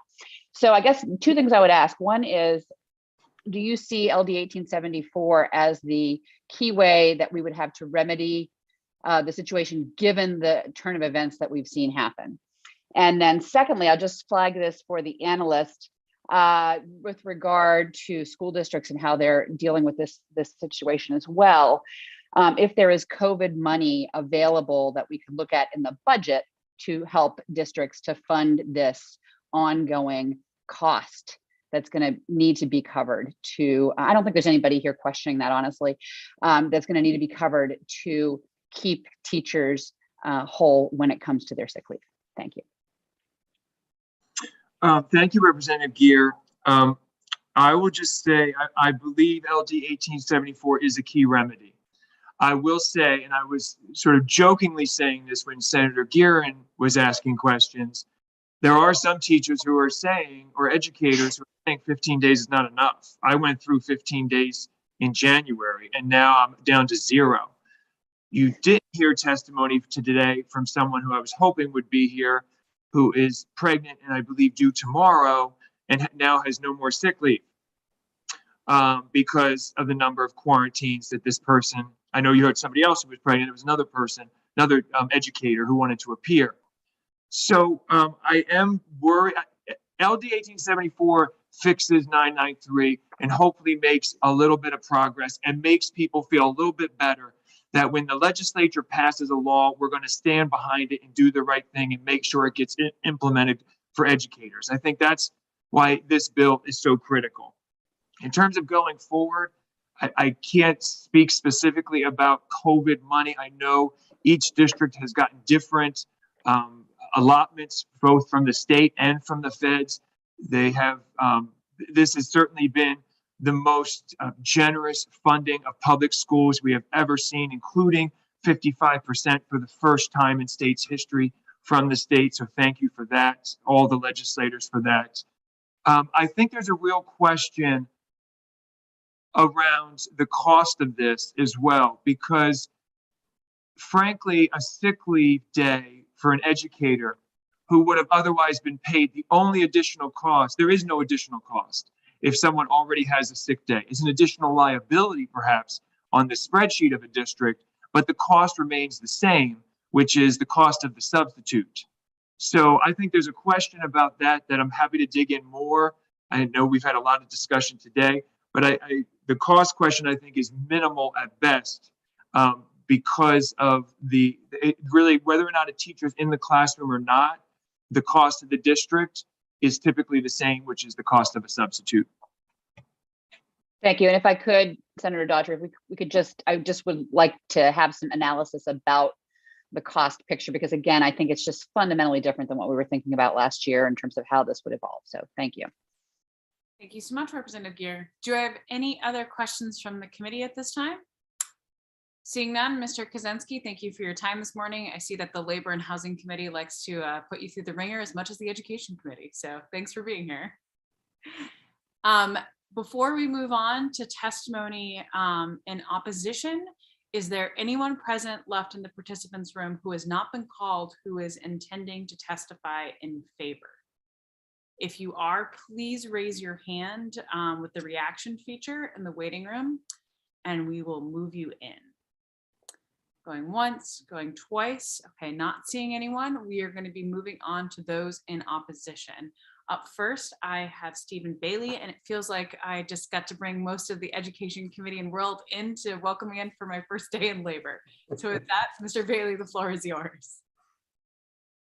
Good morning and welcome, Senator Daughtry, and also welcome to Representative Sylvester, as well as members of the Labor and Housing Committee. Good to see you all again. And yes, we've heard some interesting conversation and documentation earlier already this morning. I am Stephen Bailey. I'm Executive Director of the Maine School Management Association. I'm here today to testify on behalf of the legislative committees of the Maine School Superintendents Association, as well as the Maine School Boards Association. We are in opposition of 1874, as we were for LD 993, because we do feel it's unnecessary. While some of you may feel differently about that, we do appreciate the intent as well as the importance of providing time for staff to make sure that they are well when they're actually in school, as well as making sure that they're available so that we can maintain the maximum amount of time for our students to be present in person in school. I can't speak to some of the individual circumstances, some of which that have been mentioned today, but we will speak of some things that we know that are happening. Administrators are working with their unions to adopt memorandums of agreement and COVID-specific leave policies to address needs for additional sick leave during the pandemic. these negotiations and agreements are best done at the local level, we think. We have attached samples of those agreements from Gardner-based MSAD 11, South Portland, RSU 23 of Old Orchard Beach, and School Union 93 encompassing Blue Hill, Castine, and Surrey. So you see there's geographic representation, and two different districts were mentioned earlier today, MSAD 51 as well as RSU 39 and also MSAD 20 up in the county. South Portland, for example, allows up to 80 hours of COVID-related pay with the option of petitioning the superintendent for 5 additional days. That agreement runs from August 25th, 2021 to June 25th, 2022.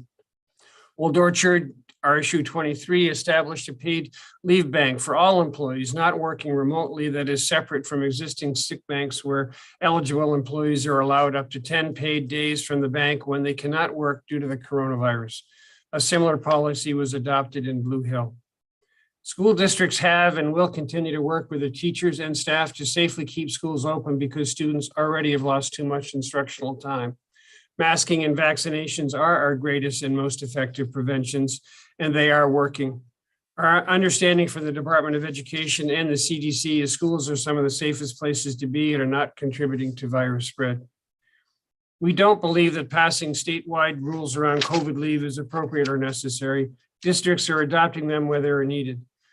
A mandate for this passed down by the legislature just doesn't work. The Labor and Housing Committee and the legislature should respect the role of school boards and the residents and property taxpayers who support public education and not pass LD 1874. As you consider the amendment, Mr. Bailey? Yes. That is the end of your time. I wonder if you could finish up your thoughts. I do have a question as it relates to the amendment. And it's the part that has, for the effective date of this act shall have the time compensated for the school administrative district. And as Mr. Kaczynski was just speaking earlier, the sick leave itself is time that would be reinstated. I don't know what the cost would be. And if there is a cost, it would seem like there would be a fiscal note also attached to this particular bill. So if that could be considered perhaps during the work session conversation or by the analyst. We can have that looked at as well. Do I have any questions from the committee at this time for Mr. Bailey? I have Representative Sylvester, followed by Representative Pepworth. Thank you, Madam Chair. And I'll note that my dog Sweets is the one snoring loudly in the background. It isn't that I've fallen asleep during this hearing. So thank you for being here, Mr. Bailey. I noted when looking at the folks who were here today that we don't see any municipalities coming in to testify against this bill. We don't see any principals. We don't see any school board members. In fact, the Principals Association put written testimony in favor of this bill, although they had some questions about where they would find the substitutes. And so I wondered, since we've been discussing sort of where this legal interpretation came from, whether Maine School Management had been privy to that discussion of the loophole in terms of this being sunsetted from that interpretation, whether or not could give us any insight into that. Certainly. And yes, we were privy to that because we had questions from districts who were calling us to say, you know, what's the intent of this? It looks like this bill has a certain length of time for that. And so we were asked, you know, can you find out for us as a collective group information about this bill? So yes, we sought information about LD 993, looking at both the length of it as well as the intent of it. It did seem to be a bill where districts were concerned about the financial implications that it would have on their districts.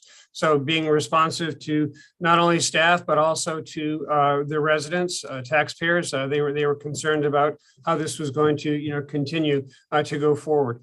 So as a result of that, and as we've talked about already, many of the districts did look at, are there other funds that might be available? And in terms of the COVID relief funds, that may have been a source at that particular point in time that could have been used. And it is a fund that could continue to be explored to see if it could be utilized.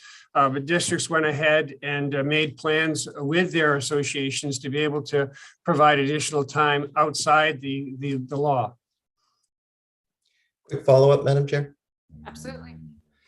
I appreciate that answer. I think having negotiated a bunch of contracts, I know there's often the language and the intent. When Senator Hickman and the sponsors of 933 put out our letter to folks, we scoured our notes looking for any conversation about a sunset of this bill, whether it was contemplated in any of the hearings or any of the, and the several discussions that I had with the sponsor and about amendments, and found nothing that the committee intended this to sunset. And so I wondered where you found that intent. I don't know whether there was an intent. It was the way that I certainly read section 1 of that particular bill when it was passed. And yes, it was my own interpretation in terms of from what the effective date prior to the effective date of the legislation. In terms of how this particular amendment has been offered, if this is there as Representative Aguirre has suggested, that this is a clarification and a rewrite of what the intent was, then perhaps that was the better language that might have been used at that particular point in time. I do think schools were looking at it in terms of how long is this effective? Where does this start and where does it end? Thank you. I have Representative Prescott, followed by Representative Bradstreet.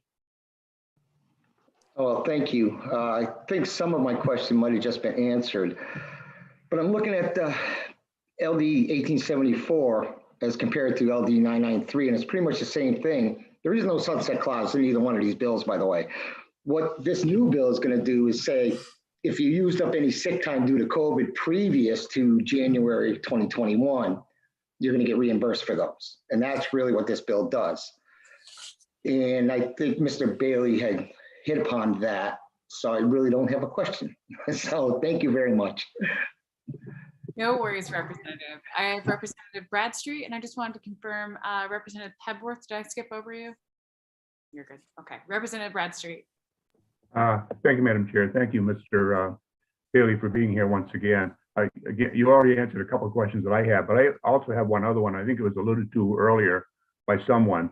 The amendment at the bottom of page 1 of the amendment, it strikes out sick leave and puts in paid leave. In your opinion, is there any substantive difference between the two and the way the bill will eventually be interpreted?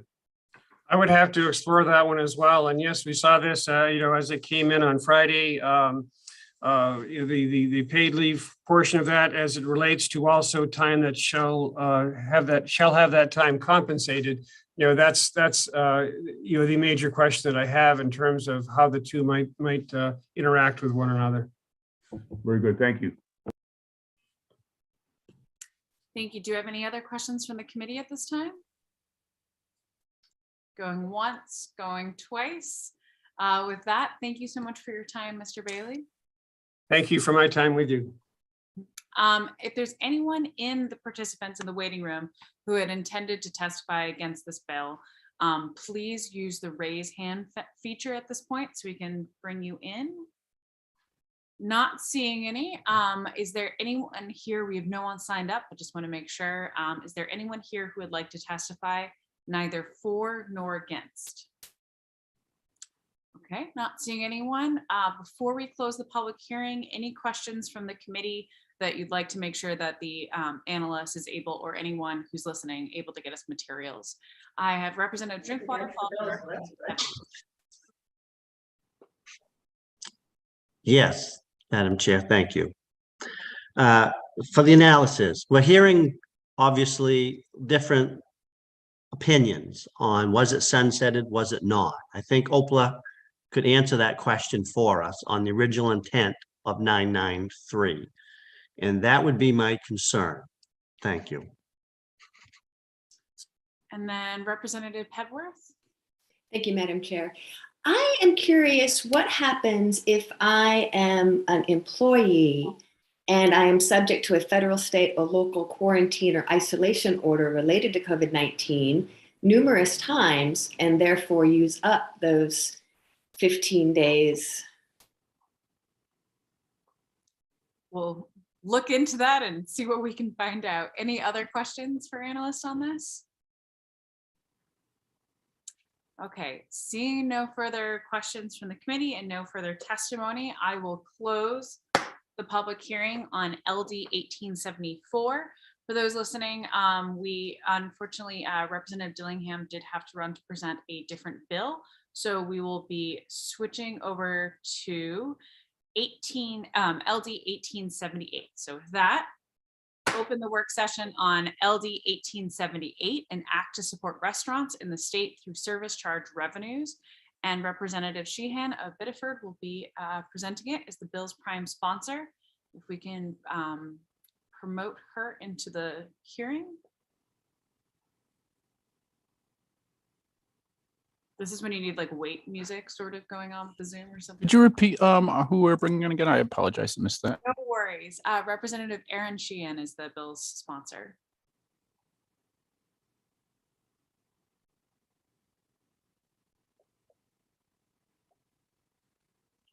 All right, Representative Sheehan should be coming through. Perfect.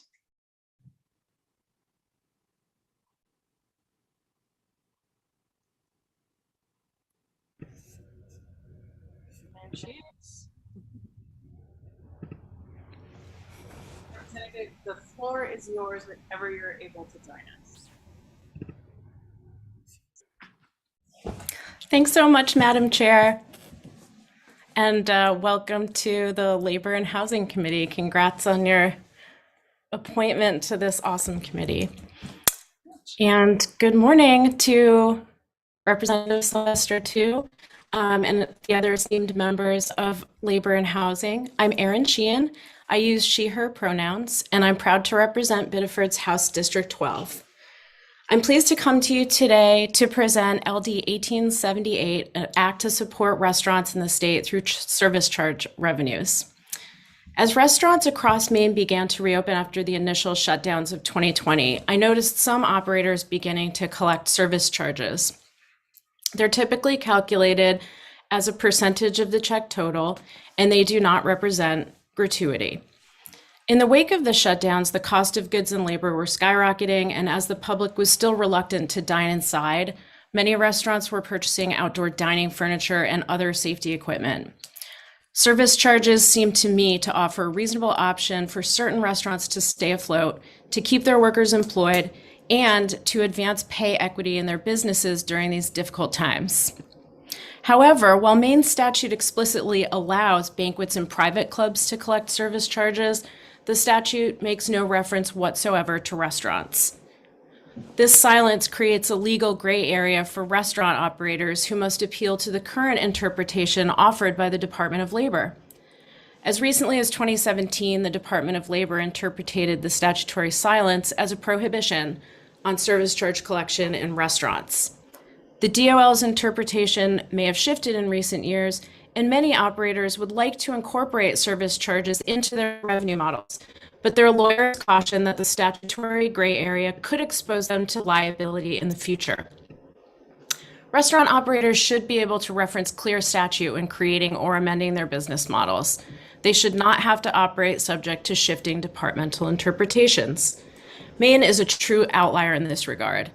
Advocates all the way from Hospitality Maine to One Fair Wage have advised me that Maine might be the only state that has barred service charges for restaurants, and both groups agree that they are a crucial tool for restaurants. When conceiving the bill, I looked for a way to ensure that service charges would benefit restaurant workers, encouraging better working conditions and/or compensation.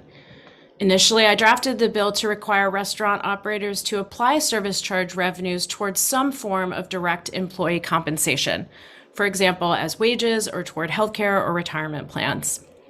Through the Legislative Council appeal process, I eliminated that requirement, but introduced the requirement that restaurants forego the tip credit in order to collect service charges. Some of those who will testify seem to be under the impression that the bill eliminates the tip credit, but this is not the case. I will admit that there are benefits and drawbacks to both versions. While the current version provides an incentive for restaurants to move away from the sub-minimum wage for tipped workers, which is a goal that I support, it also runs the risk of exacerbating disparities in compensation within restaurants, where kitchen workers typically walk with $18 to $22 an hour, while their tipped coworkers can walk with anywhere from $30 to as much as $100 an hour. And yes, even in Maine, these disparities are racialized. I'll say bluntly that the bill as drafted needs amendment if it is to help our restaurants improve the lives of those who work in them, and create clean, clear statute. For example, the statute distinguishes between restaurants and banquets, but some restaurants operate as banquet halls when they offer private events for a package cost. Hospitality Maine has prepared some language to ensure statutory clarity around these types of operations. Restaurants across Maine are still struggling in the wake of pandemic-related revenue losses. The rebound has been slow and uneven, and operating expenses are through the roof with supply chain issues and the higher wages required to attract and retain a shrinking pool of workers. Service charges represent a modest yet meaningful tool that could help restaurants keep their lights on, maintain the jobs they've created, and pay their workers at the rates demanded by current labor market conditions. We need to clarify the statute so restaurants can respond confidently to the unprecedented challenges they are facing today. Committee members, I greatly appreciate any questions you can bring to this hearing and would like to suggest that you direct any technical questions about statute, statutory definitions, and tax law to your committee analyst or to those who may follow my testimony. I'm happy to do my best to answer any other questions you may have, and I thank you for your time and your consideration.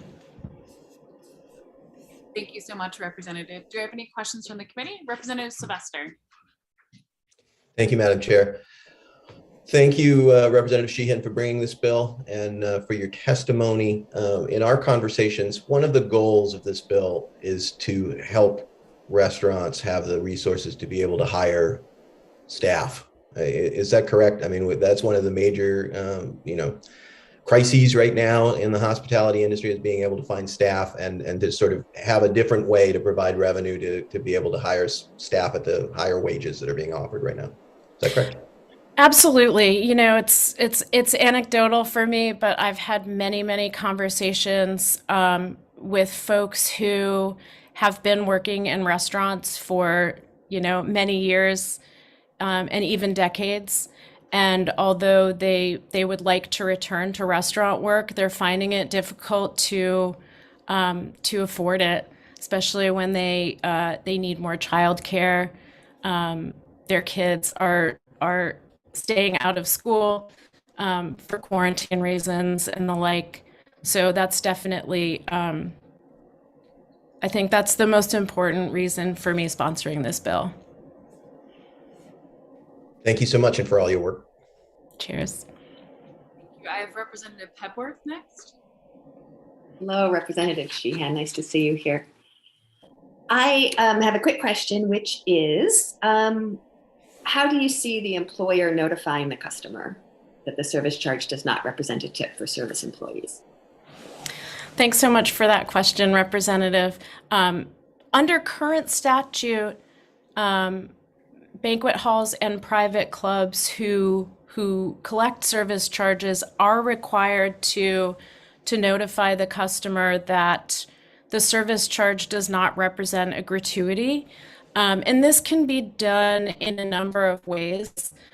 Typically, if you visit a restaurant that is collecting service charges, when you get your check, the service charge will appear on the check on a separate line from gratuity.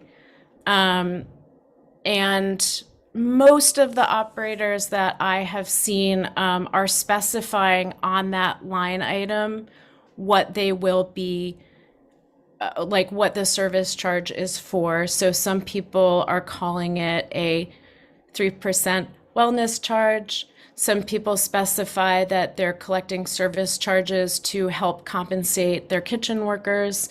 But it is required under the current statute for banquet halls and private clubs, and it would be required under this bill as well.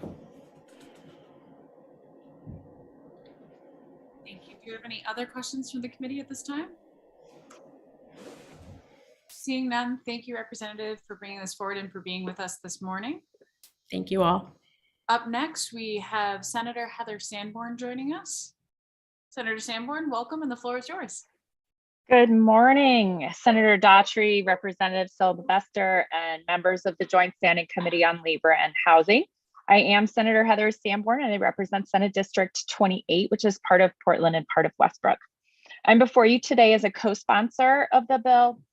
It would clarify Maine's law regarding non-tip service charges that may be charged by restaurants. Current Maine law explicitly allows service charges to be added to bills in a catering setting, but the law is silent as to whether restaurants are permitted to add non-tip service charges as well. This leaves many restaurants operating in a gray area. We should give them clarity instead and offer both the certainty and the flexibility that restaurants need, particularly as they enter their third year of struggling with the effects of COVID-19. As all of you know, COVID-19 has caused hospitality businesses all over the state to pivot their operations and, quite frankly, to just get more creative in their operations. These pivots look different for each business. With regard to non-tip service charges, restaurants have used them in a variety of ways. One local restaurant added a 3% charge to each bill, which was well explained on their menu, and put all of the money from that charge to fund health insurance for their employees, something they had never offered before. Another local restaurant added a small non-tip surcharge and used those funds entirely to increase the compensation for their kitchen staff, who often makes $10 to $20 an hour less than the tipped service they worked with. COVID-19 caused changes in my own business as well. We now operate a restaurant with a full kitchen, a rising tide. We also have a full in-house catering program to support our private events program. When operating as a caterer, we're able to include a catering service charge on the catering bill, which we pay to our kitchen staff and the event team. Our bartenders during the event also receive direct tips on the bar tab from the host or from the guests if they're paying directly. The ability to share the service charges with our kitchen team makes perfect sense and helps to make their compensation much more equitable with the bartenders. We would like to expand the concept if it were clear that we could use such non-tip service charges on our restaurant tabs. The result would be an increase in pay for our whole staff. Thank you for listening to my testimony. I'd be happy to answer any questions that you might have. Thank you so much, Senator Sanborn. Do I have any questions from the committee at this time? Seeing none, thank you so much for, Representative Sylvester.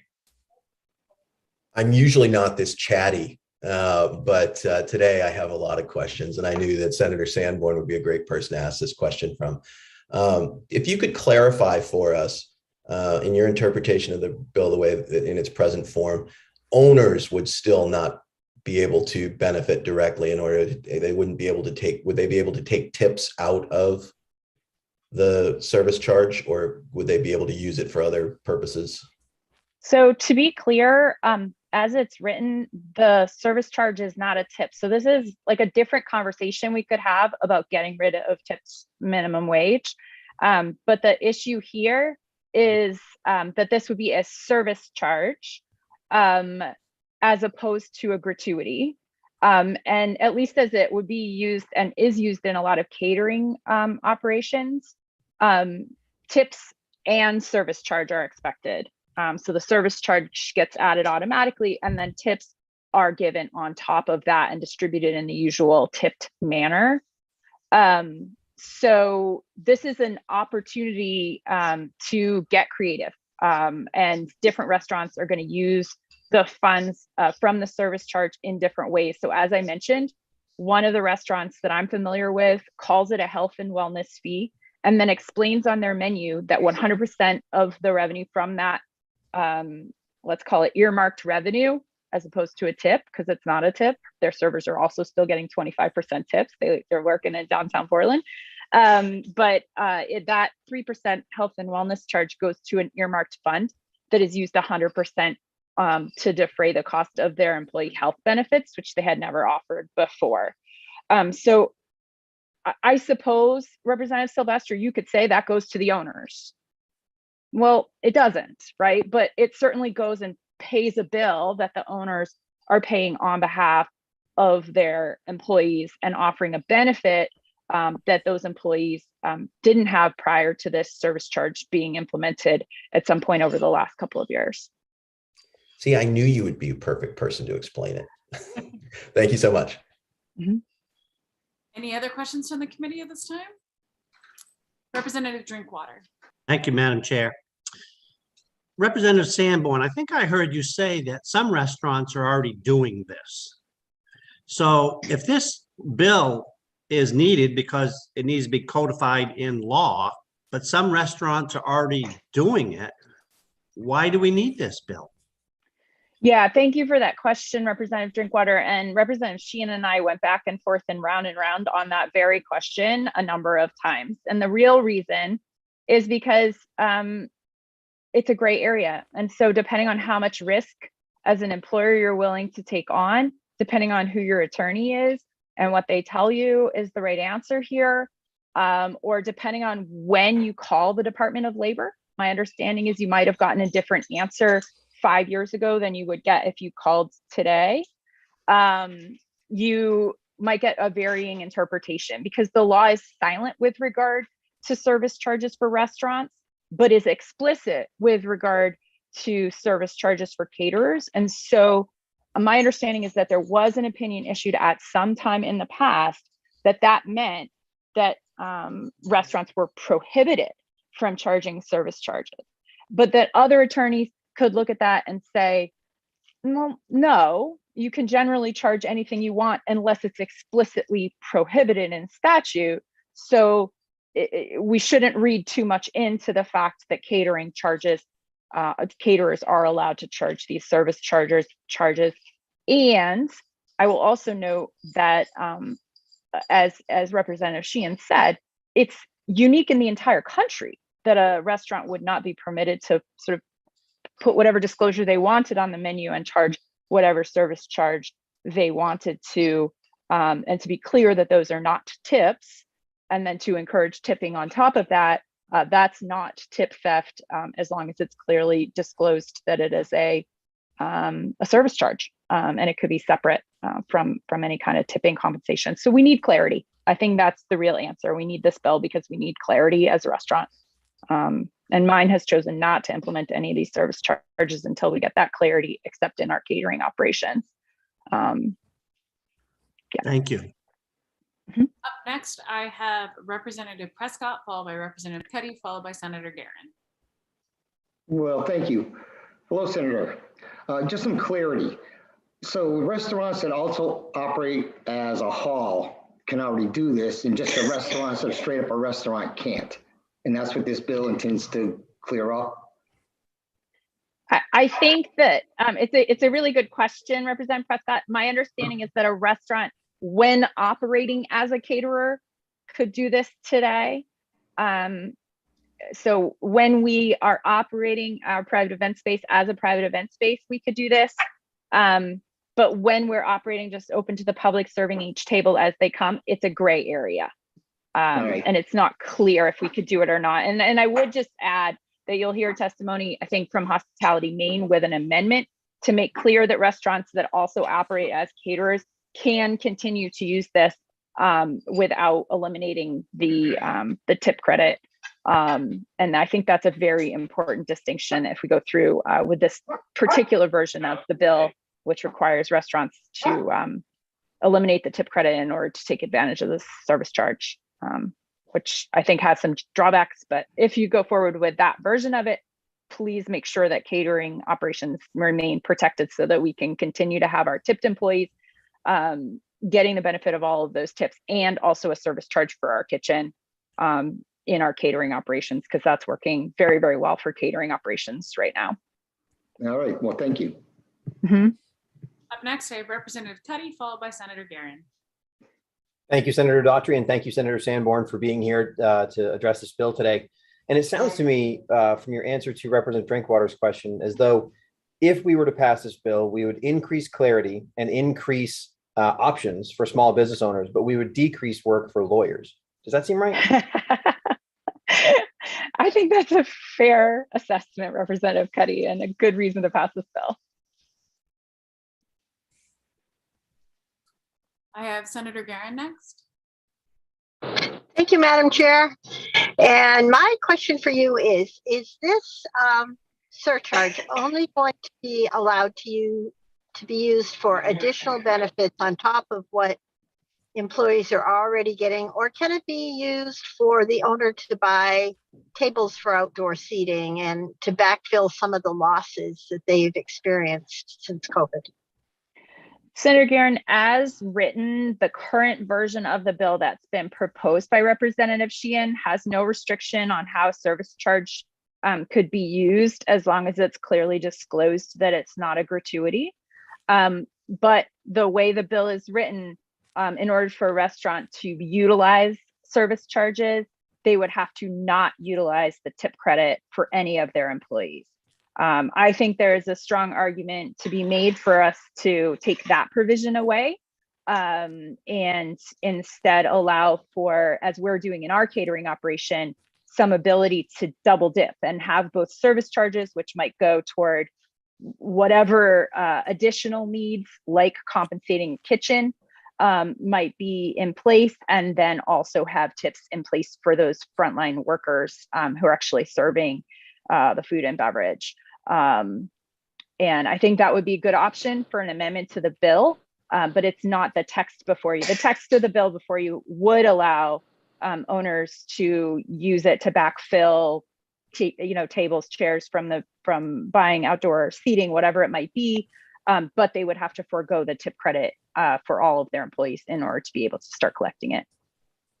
So are you advocating for the removal of the tip credit section of this bill? I think that makes it cleaner. There's no tip credit section in the catering provision of the bill. And I think it allows for more flexibility and more creativity for business owners to approach things in different ways. I know that I, for one, am very unlikely to ever eliminate the tip credit in my business because it would increase the disparity in earnings to such an enormous degree between my front of house and back of house if I had to pay Portland minimum wage and then the sometimes upwards of $30 an hour in tips that my employees that are serving get.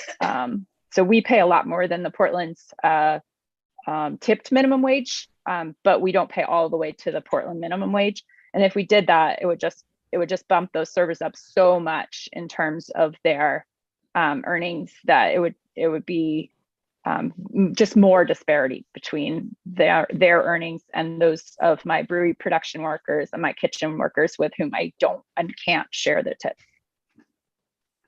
Thank you. I have Representative Prescott next. Well, hello again. Hello again. The version I'm looking at is very short. Can you point me out the section where it talks about eliminating the tip credit to implement this? Because I don't see it. I don't have it in front of me, Representative Prescott, but I'm sure that your analyst can help you with that during the work session. Okay, thanks. Mm-hmm. Any other questions from the committee at this time? Seeing none, thank you so much, Senator Sanborn. Up next, let me just pull up our list of testimony. We'll now be taking those speaking in favor of this bill. I have Justin St. Louis. We don't have Justin St. Louis here unless he is under another name. If you are under another name, Justin, could you raise your hand? Going once, going twice. Okay, who else do we have here in favor of this bill? Justin, if you wouldn't mind. I see Steve DeMillo. Are you here to speak in favor? Mr. DeMillo actually contacted me and he's against. He had just did that by mistake. I think we are all through with our 4. That being said, if there is anyone in the waiting room who had intended on testifying in favor, please use the raise hand feature. Otherwise, we will move on to those in opposition. Seeing no one raising their hand, we will now move on to those wishing to testify in opposition. First off, trying to pull these alphabetically really quickly in my head, we have Michelle Corey. Michelle, we have you down for both neither for nor against as well as against. So if you could please clarify which of the 2 you intended on testifying. And do we have Michelle? There we go. Floor is yours.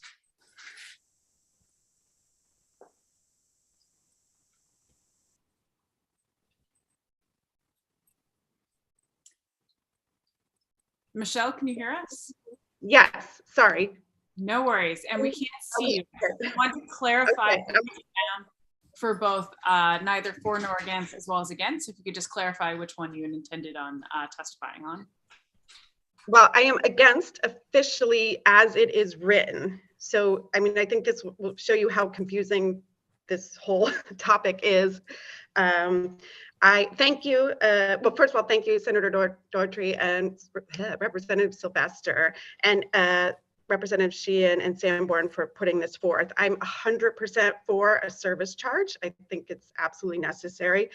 But as it is written now, I think there is a big problem. I think, you know, I too am testifying today in hopes that we can get some clarity and that the intent of the bill is as it was intended, so to speak. I want to make sure tip credit doesn't go away. I don't want to have to make the choice, the difficult choice between tip credit and service charge. I think Representative Sanborn was very eloquent in explaining, you know, I think we need to be able to use both, and we are the only state that is, and I've worked as a server in California under a service charge, which worked very well. And I'm sure most people know in countries around the world, they use a service charge. But they generally don't have to choose between one or the other. And the way this bill is written right now, if we use a service charge at all, we will not be able to use the tip credit, and that's a big problem. I think, you know, there are, in California, they are use the, they have the ability to use like a 3% surcharge, which is essentially a service charge under the definition. And they use it for specific things like health benefits or 401k. But we wouldn't be able to do that and still have tipped credit. So, you know, I think it would be detrimental ultimately to workers. I think this bill is great. I think we need some creative models to help us with costs and with COVID. I mean, I've been doing business in Portland for 20 years. This is the worst January I've ever seen by far. And it was frankly the worst August I've ever had. We're just dealing with so many costs, so many COVID issues, staff shortages. I pay my staff $2 more than I'm required to. I pay my kitchen a lot, and I'm happy to do so, but I don't know how long that's sustainable in this climate. And I just, you know, want the understanding of people that don't work in this business. The idea of a service charge started with the idea that we're protecting servers, because ultimately when you have a function or a large table and they voluntarily tip, if they don't tip enough, your servers lose out their entire income for that day or potentially that week. So we want to be able to protect our servers. We want to be able to pay our servers more. We thank you, Representative Sylvester. We want to be able to pay our kitchen more. So I just urge you to look at the language. Ultimately, I think this bill could be great. I think the service charge is great. I think if you look at the testimony for it, we're all saying the same thing.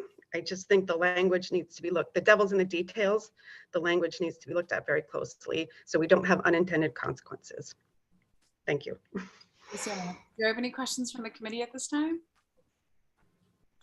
Seeing none, thank you so much for your testimony and thanks for being with us. Thank you very much. Just checking with the list for the testimony that we have, I do believe Steve DeMillo would be next again. So please, Justin, let me know if I've skipped anyone. And if we can promote Steve there, I see he's with us and the floor is yours. Good morning. Thank you. Thank you to Representative Sylvester, Senator Daughtry and the committee, and then also to Representative Sheehan and of course Senator Sanborn for this discussion. Although I'm sorry that I had signed up for that I was supporting it, but because I do support a service charge in the restaurant. So although I support a service charge in a restaurant, I am opposed to LD 1878 as written. I was hoping this legislation would clear up the confusion between how the Mills administration interprets the existing service charge language versus how it was defined by the LePage administration. I hope to see changes that would allow us to add service charges to guest checks in our restaurant, but not at the expense of losing the tip credit. Eliminating the tip credit would increase wages for the highest earners in a restaurant, the tip staff. So these employees regularly earn between $25 and $60 an hour. They're commissioned salespeople. Paying them a higher wage prevents an operator from allotting more payroll dollars to our back of the house staff. Now, does that make any sense? This legislation gives with one hand and takes with the other as it's written. One of the most common reasons a restaurant would apply a service charge would be to pay our back of the house staff a higher wage, but losing the tip credit wouldn't make that economically feasible. I calculated the dollar amount that we would receive if we added a 3.5% service charge. And then I calculated the increase in payroll expense based on tip staff being paid the full minimum wage. The increased payroll expense would be higher than the service charges collected. I use 3.5% because it is a relatively modest amount. It would probably be accepted by most diners, especially if they were informed that the extra charge was going directly to our hardworking staff. Service charges are important to an operator, but so is the tip credit. The two should not be linked. Pair these issues with experiencing skyrocketing food, energy, and labor costs, and it's a recipe for disaster for our business. All we're really looking for is to add the word restaurants to the existing language. And I'm sorry I didn't introduce myself. Steve DeMello, I represent my family, DeMello's on the water. Thank you. Thank you. Thank you, Mr. DeMello. Do we have any questions from the committee at this time? Representative Sylvester. Thank you, Madam Chair. Welcome, Mr. DeMello. I just had a question. I appreciated Senator Sanborn letting us know she was paying a little above. Is Mr. DeMello still here? Oh, there you are. You moved to the middle of my screen. I lost you there. All right, perfect. So I was just curious. I know that if there was a law passed federally, if you're paying what your state's minimum wage is, that you can share with the back of the house. I was curious, you don't need to give exact numbers, but are you paying in the Portland area above the tip credit wage and somewhere between that and the full wage? Yeah, thank you, Representative Sylvester. We do for some of our tip staff, for instance, our wait staff. So folks that wait on customers at tables, they are paid the half the minimum wage. But our bartenders, our service bartenders, and our bussers are paid at least $2 more an hour than the wait staff. And it's about kind of the income that they receive. It's different than if you're waiting on tables. It's not as much, not as lucrative. So in trying to keep people working for us in this market, very competitive market, we pay them a higher wage. So hopefully that answered your question. It does indeed. Quick follow-up, Madam Chair. Yes. So I'm just curious from, because I know your operation pretty well. And so I'm curious, I've been trying to get money to the back of the house for 6 years now and figure out a way to do that. So I'm wondering, is that how you would use it? Is to go to those lower wage front staff and to the back of the house, the lower wage back of the house staff? We would, Representative Sylvester, if we were to institute one in it, and it's not totally embraced by some of my other family members. Some think that, like my son came back from a restaurant recently downtown from dinner. We always share our dinner experiences, of course. And he came back and he showed us the receipt and said, 3% surcharge was added to pay our staff for higher wages. And one of my brothers said, I'd rather just increase our prices and stay away from that controversy. A guest might think, why should I have to pay more money just so you can pay your people? Anyways, that might not matter to anybody else. So, but for a lot of the operators, and I listened to Michelle Corey's testimony, that service charge would be helpful. And I certainly can. It's a valuable tool to help pay the back of the house staff more money. And the other thing I was going to mention was that there was some talk, and it hasn't been at this meeting, but the service charges wouldn't be used for that. Absolutely, a service charge, if implemented at my family's restaurant, would be used to pay the staff more money. Appreciate that. Thank you. Do we have any other questions from the committee at this time? Seeing none, thank you for your time this morning, Mr. DeMillo. Up next, trying to do the alphabet in my head very quickly. I do believe against next we have Greg Dougal, followed by Jim Mitchell. And Mr. Dougal, the floor is yours. Senator Daughtry, congratulations on your appointment, and Representative Sylvester and members of the Labor and Housing Committee. My name is Greg Dougal, and I'm here today on behalf of Hospitality Maine, speaking in opposition to LD 1878. We greatly appreciate the efforts of Representative Sheehan to bring forward a potential fix for the service charge definition issue, which has dogged us for years. But we also believe the price to pay for this is too great in this proposal, loss of the tip credit in that environment. You've also seen the stories in the printed media about legal concerns, as you've heard, for using a service charge or surcharge in a restaurant setting in Maine. So there is a documented need for a fix here. But again, hopefully not at the price of this proposed legislation. The conflict has arisen because of two different interpretations of this language. And it isn't just the fact that restaurants aren't listed as one that can that can use this. It also says in minimum wage language, tips that are automatically included in the customer's bill or that are charged to a credit card must be treated like tips given to the service employees. Tips cannot be automatically given.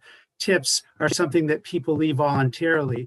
Service charges are things that are added. This is true in both federal and state law. However, this line is equally as bad as the fact that the statute is silent on restaurants. The whole point of this legislation is to clear up ambiguities that exist in current law, but this could create additional questions that may result in more confusion.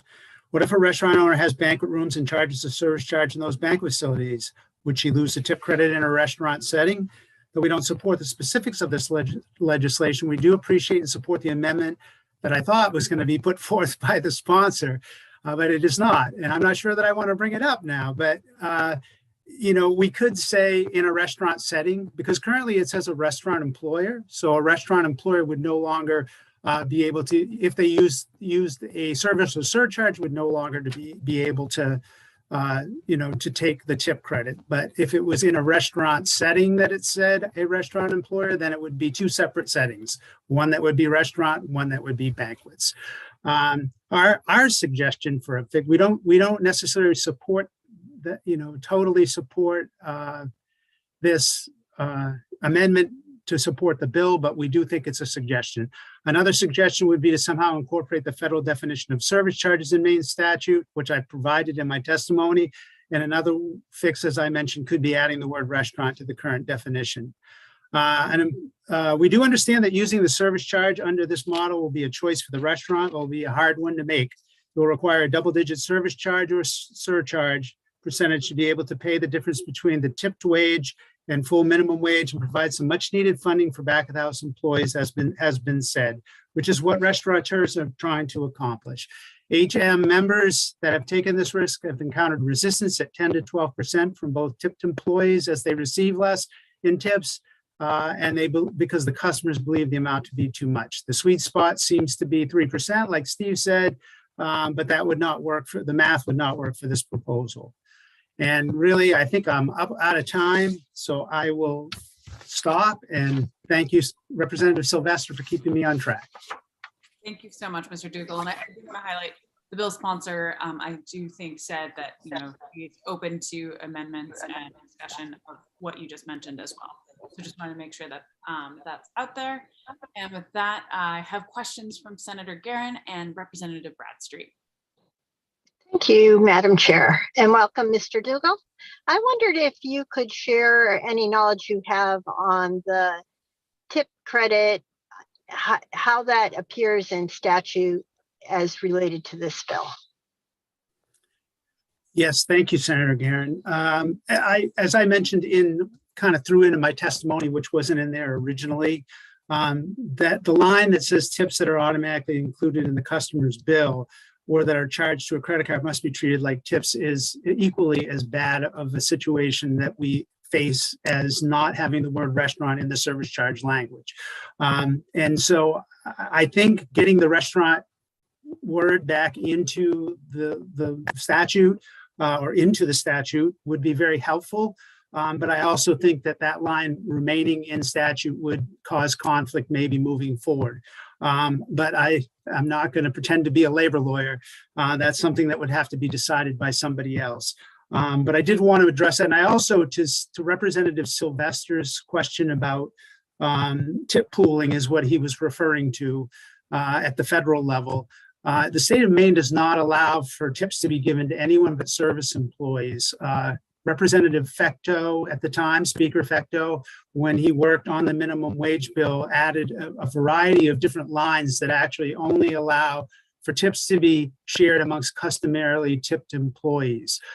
So even though if at the federal level, if you pay the full minimum wage, you're not, I mean, you can, if you pay the full minimum wage, you're all set to do whatever you want with it. That does not apply here in the state of Maine. Thank you, Senator Guerin. Hopefully that worked. Do you have a follow-up, Senator Guerin? Your hand's still up. Oh, okay, I'm going to move on to. I am notorious for leaving my hand up. Feel free to always take it down when I'm asking my question, Senator Daughtry. No worries, Senator. Representative Bradstreet. Thank you, Madam Chair. Good to see you, Mr. Dougal. So to recap, there's something somewhere out there in the universe, there's language that would make this bill, if not what you're looking for, then at least palatable. The two things that we are for are somehow using the federal definition of a service charge, which may or may not be something that this group would like to do.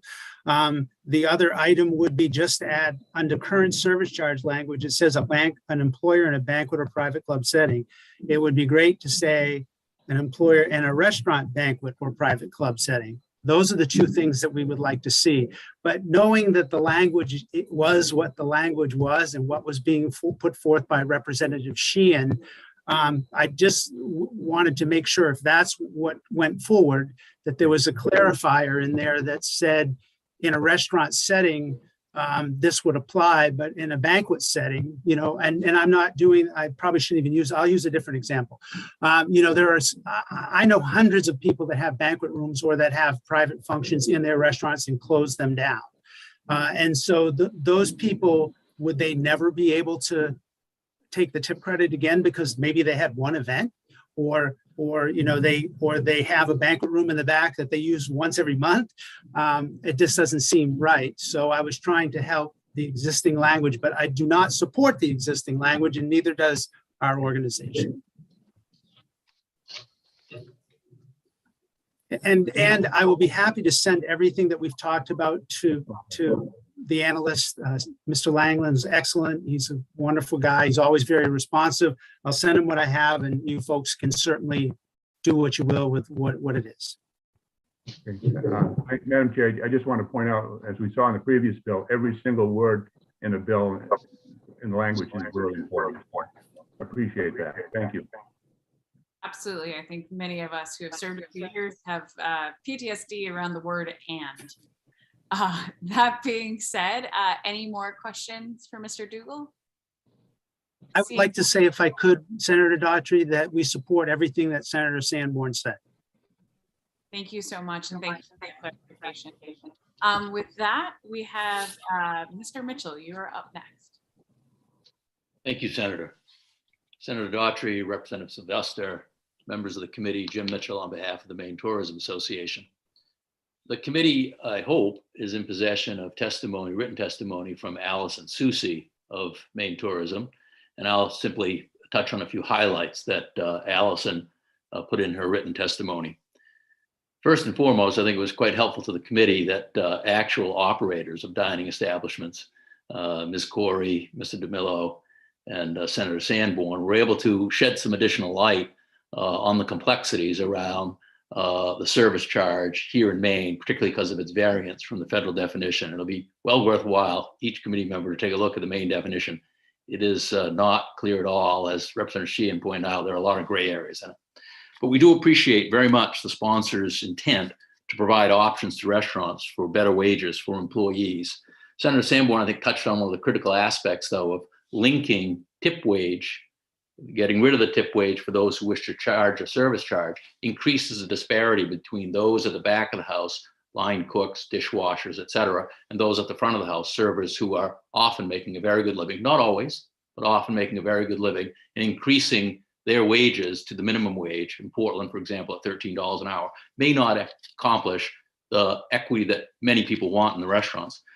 Further, I think that there are real concerns from Maine Tourism Association that the language as drafted will not really clarify, but may complicate a really already complicated area of law around service charges here in Maine. The senator touched on disparity that might be created by taking away the tip credit opportunity for restaurateurs who want to use a service charge, but there may be also a possible adverse consequence to servers. Mr. DeMillo, for example, pointed out 3.5% as a reasonable service charge.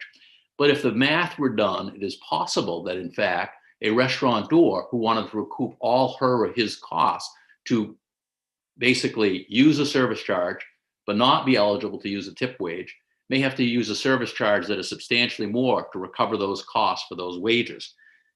The diner then might be in a position where she or he may not be able to afford to tip as generously they previously did because there's some downward pressure from that consequence of putting a much higher surcharge, which is typically right now in the low single digits. That might actually depress wages for servers, which is obviously not the consequence that I think anybody on this committee would like. This delicate balance, service fees to help increase pay for more workers, yet the elimination of the tip credit in exchange for that opportunity is really the fundamental basis of our opposition to the legislation as drafted. With that, Madam Chair, I'd be pleased to try to answer any questions the committee may have, and thank you for taking my comments into consideration as you deliberate on this bill. Thank you so much, Mr. Mitchell. Do I have any questions from the committee? And I do from Representative Sylvester. Thank you, Madam Chair. Welcome, Mr. Mitchell. I was curious, one of the things that I enjoy doing as I drive around the state is noticing all of the different wage signs the restaurants are putting up in front of their buildings and trying to keep track of what the difference is in a Dunkin' Donuts in Scarborough versus Fort Kent versus, right? And so I was wondering if you guys had collected any information on that in terms of what the average wage is right now with folks in your association, and whether or not, or whether you could provide that for the work session if you find you have later. I'm unaware if we have, but I'll certainly find out from Allison. There may be some wage surveys that have been done, and perhaps we can dig around with DOL as well. I agree with you, though. There is obviously significant wage pressure all across our state and across the country to attract workers, particularly in these very difficult jobs in some of these restaurants. Because it creates a very different discussion if most people are already at the minimum wage to attract servers. Or not, and so it really, it does set up a different disparity. So I appreciate that. Agreed. Do you have any other questions for Mr. Mitchell? Seeing none, thank you so much for your time. Thank you. I do believe that concludes all the testimony we had in opposition. If there's anyone else in the waiting room who had intended to testify in opposition, please use the raise hand function. Seeing none, if there is anyone present who wishes to testify neither for nor against, we have no one signed up currently, but please once again use the raise hand function if you intend to do so. Okay, seeing none, are there any questions from the committee at this time that we want to make sure that we have for our esteemed analyst? Representative Pepworth. Thank you, Madam Chair. I would appreciate, just for my laziness, links to some of the definitions and the previous statute. In particular, the definitions of restaurant, banquet, private club.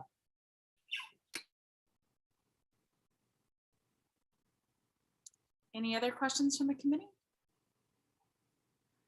Seeing none, with that, I will close the public hearing on LD 1878. Up next, we will be taking up our own Representative Sylvester's bill. We'll be switching on to LD 1879, an act to support law enforcement officers, correction officers, 911 dispatchers, firefighters, and emergency medical services persons diagnosed with post-traumatic stress disorder. And the floor is yours, Representative Sylvester. Thank you, Madam Chair. Senator Daughtry, Representative Me, and esteemed colleagues of the Committee on Labor and Housing, I'm here today to testify in favor of LD 1879, an act to support law enforcement officers, correction officers, E911 dispatchers, firefighters, and emergency medical service persons diagnosed with post-traumatic stress disorder. For that's exactly what this bill does. It supports those folks, the folks who are there for most of us in the worst moments of our lives, moments which will often be amongst the worst moments of their lives, so that they can support us. Now, this is a very simple bill. All that it does is strike the sunset clause, which was originally put in when the original statute creating a rebuttable presumption for first responders was signed into law by Governor LePage. The Workers' Compensation Director under Governor LePage, Paul Signolfi, testified in favor of the bill because he believed the science backed up such a presumption, and he believed it was good medical practice to get early treatment. The reason the sunset clause was put in was so that a future legislature could receive a report to the effectiveness of the measure and to ascertain the cost benefit of the presumption. Well, the other day, this committee heard the results of that report from now Director John Rohde. The data showed that the program achieved the goal of more first responders seeking treatment, and yet seems to have saved rather than cost money. It has also had the side benefit of many communities and the professional associations of those professions forming peer-to-peer counseling groups and providing better awareness and acceptance of PTSD amongst a community who sometimes has a hard time admitting weakness or asking for help. It's the nature of that job. This is an incredibly important bill to continue a successful program. By allowing first responders and other personnel to get that treatment early, we're not only significantly improving the lives of those who support us in our communities, but we avoid the lengthy absence from works that are so expensive to the system. It's a win-win. This is not a bipartisan issue. So I ask you, my colleagues, to turn in turn to support law enforcement officers, correction officers, E911 dispatchers, firefighters, and emergency medical service persons diagnosed with post-traumatic stress disorder. We get a couple bills a year where we can all agree that a program is worth all of us supporting. I believe this is one of those. Now, members of this committee have heard me talk about how this bill came into being, about the hearing at which, a room filled with firefighters and police officers.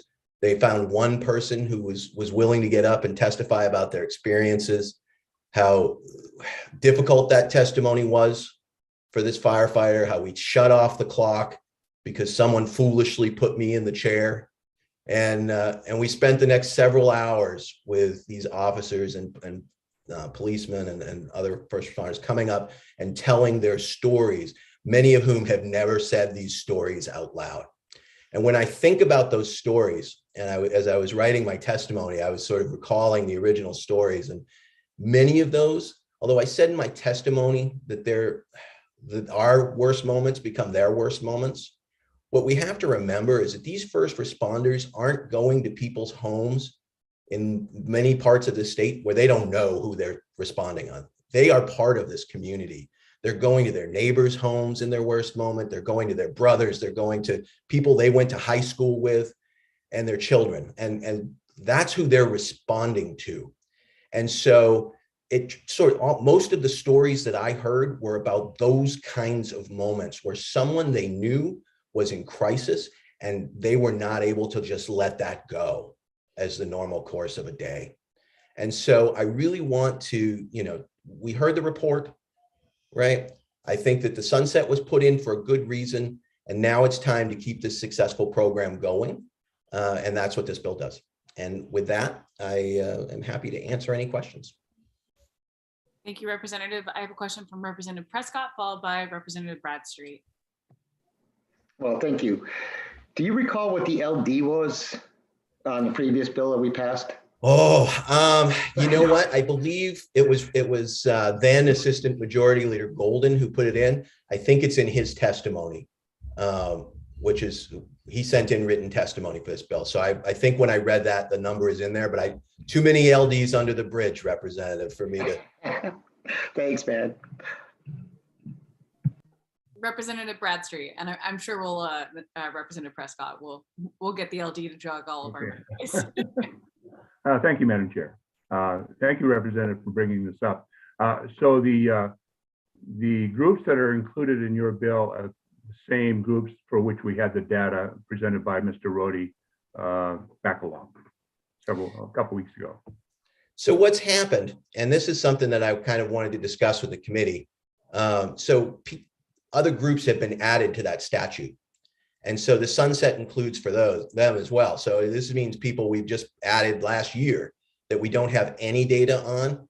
I was trying to determine what I thought a reasonable period of time was for us to receive another report, and to be able to write legislation if we wanted to about that. And so that was actually, I'm sitting here looking at this note right in front of me that I was supposed to ask during my testimony. But that's something I want to talk about in the work session. I mean, I definitely want another report. I want us to be able to put out legislation, or whoever is sitting in these chairs then to put out legislation. But it was a serious question to me, what a reasonable amount of time was to do that. A year clearly seems too much, 10 years or not enough, 10 years seems too much, so maybe it's the same amount of time as from the original group for each group that gets added. I just didn't have a clear answer on that. So I really wanted your counsel on that. Thank you, Representative. Do I have any follow-ups, Representative Bradstreet, or? No, I don't. I will take my hand down. No worries. Any other questions from the committee at this time? Let's see, not seeing anything. Representative Sylvester, thank you for presenting the bill. I am double checking, but I do not see any other legislators or co-sponsors here to present. Is that correct, Justin? I believe Representative Rader is on to speak. Wonderful. Representative Rader, floor is Thank yours. you so much. And I will lower my hands so I do not forget. Thank you so much. Good morning, Senator Daughtry, Representative Sylvester, and fellow illustrious, intelligent, and good-looking members of the Joint Standing Committee on Labor and Housing. My name is Amy Rader, as I hope you know by now, and I represent House District 125, which includes part of Bangor. I speak before you today in support of LD 1879, an act to support law enforcement officers, corrections officers, E911 dispatchers, firefighters, and emergency medical service persons diagnosed with post-traumatic stress disorder. For our corrections officers, dispatchers, firefighters, and emergency medical service providers, bearing witness to traumatic events is a reality they know all too well. When called to act quickly in a moment of emergency, our first responders have limited time to emotionally process the incident before them and are often forced to compartmentalize their trauma, hopefully having the opportunity to consider what they experienced at a later time. There are many longitudinal studies that examine the impacts of PTSD stemming from the work of first responders, and I'm sure you're going to hear some of those firsthand accounts today. This is where I'm going to depart a little bit from my written testimony because this is my first session, but I've heard those stories too. In a former job, I spent a lot of time speaking with first responders specifically about those traumatic stories. And then in yet another job, because I've worn so many hats professionally in my life, I was actually working in a school with children who experience PTSD.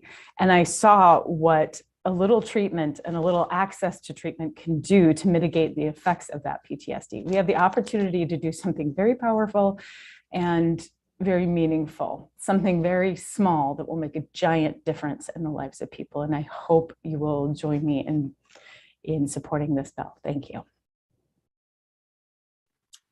Thank you, Representative Rader. Do I have any questions from the committee at this time? Seeing none, up next, we have Michael Kraus joining us. Michael, the floor is yours. And I should say, this is for folks wishing to testify in support of this bill. Thank you, Madam Chair. Good morning, Chairwoman Daughtry and Representative Sylvester and members of the committee. Thank you for the opportunity to appear before you today in support of LD 1879. My name is Michael Kraus. I reside in the town of Kittery, and I'm the president of the Professional Firefighters of Maine, representing the views of over 1,000 professional firefighters, paramedics, EMTs, and dispatchers. I have submitted our written testimony for your review and consideration, so hopefully my comments this morning will be brief. As you know, LD 1879 simply removes the sunset provision outlined in the current statute and will make permanent PTSD as a rebuttable presumptive for our first responders. We believe that maintaining this presumptive coverage for those suffering from PTSD is critical to ensuring these individuals can access the care needed to recover from this condition. The successes that we have achieved are consistent with the national level trends for treating first responders with PTSD and helping them return to the job. As you know, our first responders work in inherently dangerous environments where they routinely assist critical, ill, and injured individuals and respond to some of the worst disasters imaginable. These first responders fill an all-hazard response role and commonly respond to fires, medical emergencies, life-threatening accidents, hazardous material exposures, suicides, as well as responding to mass casualty incidents, natural disasters, and terrorist incidents.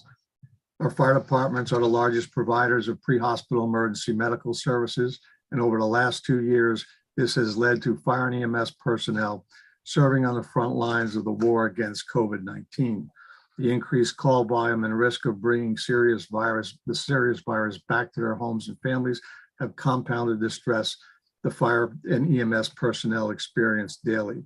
In addition, I would also refer you to the written testimony of Dr. Abby Morris and clinician Amy Davenport, who will be speaking shortly, for their opinion on the cause and effect of PTSD on our first responders, as well as our members and local leaders that will be testifying before you this morning as well. Without this presumptive coverage of PTSD for first responders, it may be highly unlikely for these individual providers to pinpoint the exact exposure that led to their development of the condition. PTSD can have devastating consequences if untreated or misdiagnosed, and is often associated with other mental health disorders such as depression, substance abuse, family dysfunction, violence, and increased risk for suicide. Also, when firefighters themselves recognize their need for treatment, individuals often encounter challenges accessing the treatment independently. Many common barriers to accessing care include struggling to identify qualified medical health professionals, coordinating time off from work, and funding out-of-pocket treatment costs when an individual's health insurance coverage maximums are met or doesn't cover the treatment at all. These burdens should not be placed solely on the firefighter for developing PTSD that is overwhelmingly likely to have been caused by work-related exposures. Laws permitting the presumptive coverage of PTSD are critical in providing the early intervention needed to provide effective treatment. Our state's presumptive PTSD law raises awareness about PTSD and helps destigmatize those firefighters seeking treatment for their illness. Most importantly, presumptive recognition of occupational connected nature of PTSD helps to knock down the institutional barriers and bureaucratic delays to impede first responders in accessing the timely care they need. We have made great strides here in Maine to utilize peer support teams and a network of mental health professionals knowledgeable about the unique stressors that first responders face. The fact that Maine provides this presumptive recognition of PTSD without seeing significant cost increase to workers' compensation program is a testament to the value of the timely and effective PTSD treatments for our first responders and EMS personnel. Continuing our state's presumptive coverage of PTSD for first responders is a good public policy for the state of Maine and allows us to stand by the men and women who sacrifice their own health and safety for the protection of our communities.